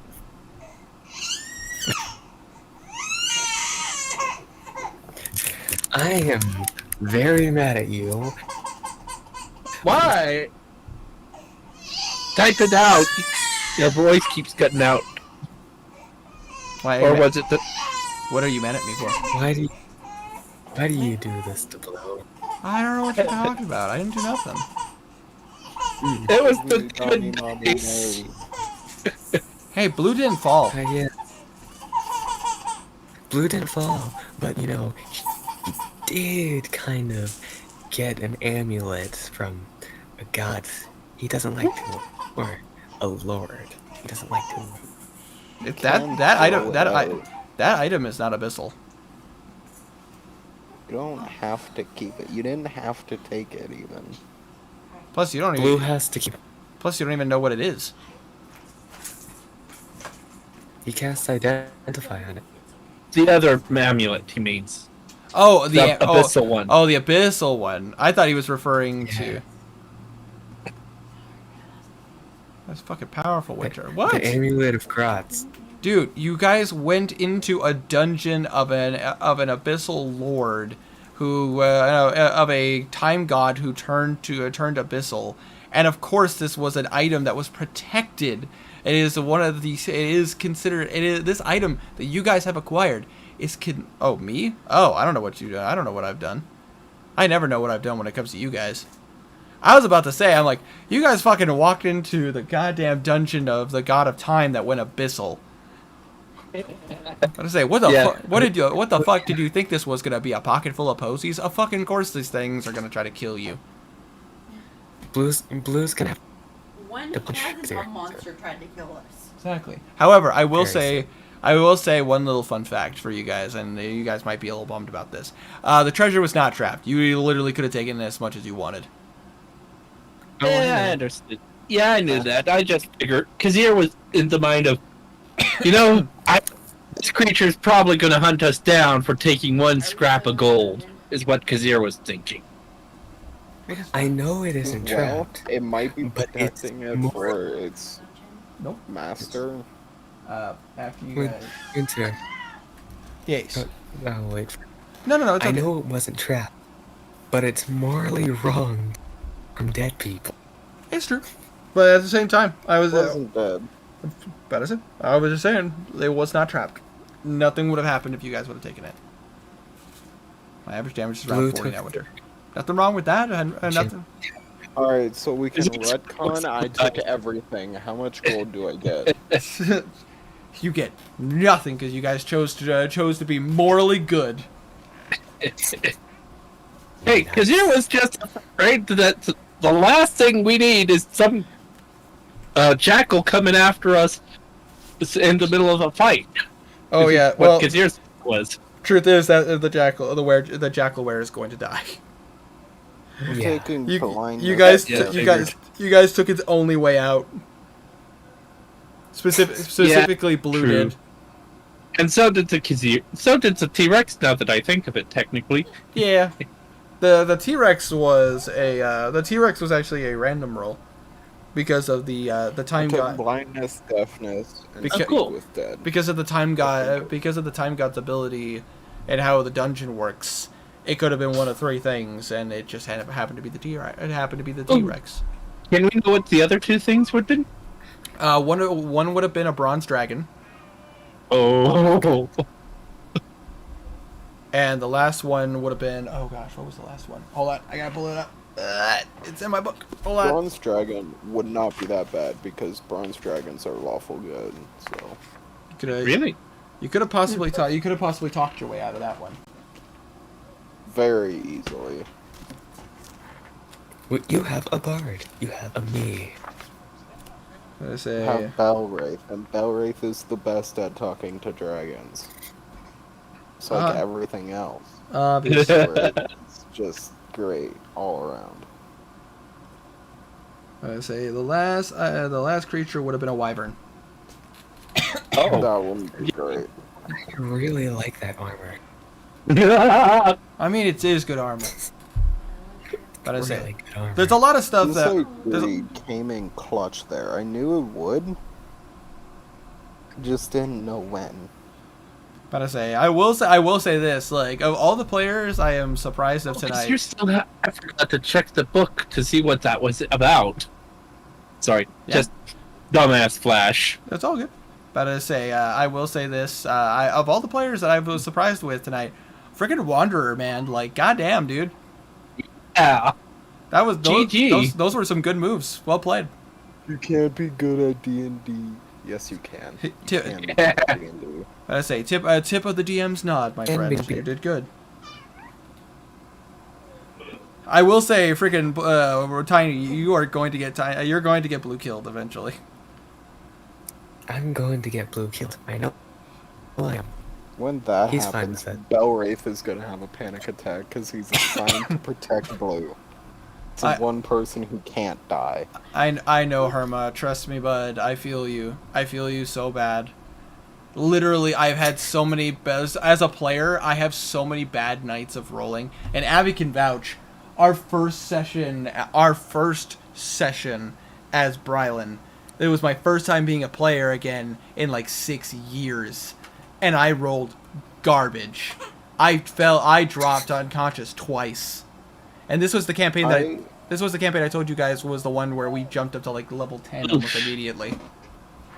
I started off struggling and ramped up at the end. And again, if you ever don't believe a roll, tell me to take a picture and send it. I will. Yeah. Every time. No, man, you are very straightforward with your rolls. Winter, Yes. I still love portion where Blue went straight up to it, told it to shoot him, it complied, and then Blue said, "You don't have the balls." I And it want my didn't. weapon. True. Oh, one other thing. Yeah. Anytime you have time and want to talk about it, DM me and we can talk about the soldier, the samurai thing. Yes, the drunken warrior. Yeah. Yes, we will talk about that. Don't you worry. But to say though, I am going to go ahead and end this stream. So I just want to, for anybody who watches this in the archives, thank you so much for sticking around.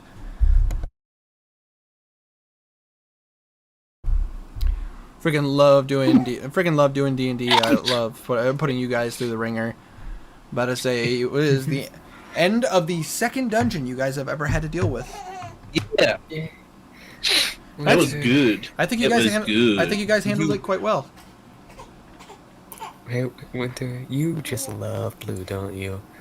When the DM loves a character, they have to hurt it as much as they can. It is true, and it's sad. It's sad. The truth is, I actually like all your guys' characters. But I say, Mine is clearly the best. Obviously. I pick no favorites, but I will say this: I feel so bad for Blue, like so bad, dude. Like he fucking like just gets the worst, and the worst part is I roll garbage for myself when I'm a player, but as a dungeon master, I roll so freaking well for the monsters, and I feel so bad because I'm like, oh god, they're gonna die, but fortunately, you guys are capable and smart enough, and the party is at least diligent enough to be able to handle it. Fortunately, you guys haven't bumped into anything that's too dangerous yet. Blue's gonna think of Kazir as an idiot for a year now. He's gonna hold that over his head. Just like as you guys are traveling, it's just like, you keep telling me that I'm a masochist. Yeah. You walked straight up to that obviously trapped statue. We had to get it anyways. We didn't have a choice. But I'm yeah. is angry at both Blue and Kazir now. I will say this: Philman is going to feel so guilty about what happened to Kazir. Oh yeah. Wait, why would Philman blame himself for it? Philman rolled the stabbed you. He rolled a natural one. Basically, what happened was he activated the sword's ability, and as he went for the attack, it basically fell out of his hands and just fell right into you. Oh yeah. Yeah, okay, yeah, I see what you're saying now. My brain just short-circuited again. Philman's going to feel so bad. And Karik is going to feel terrible as well, considering he shot Philman in the back twice. Yeah. Once on the surface, Blue's gonna pull out his wine reserves. We're getting drunk. Kazir will as well. But in the meantime, I hope you all take care, stay healthy, and most importantly, I hope you all stay frosty.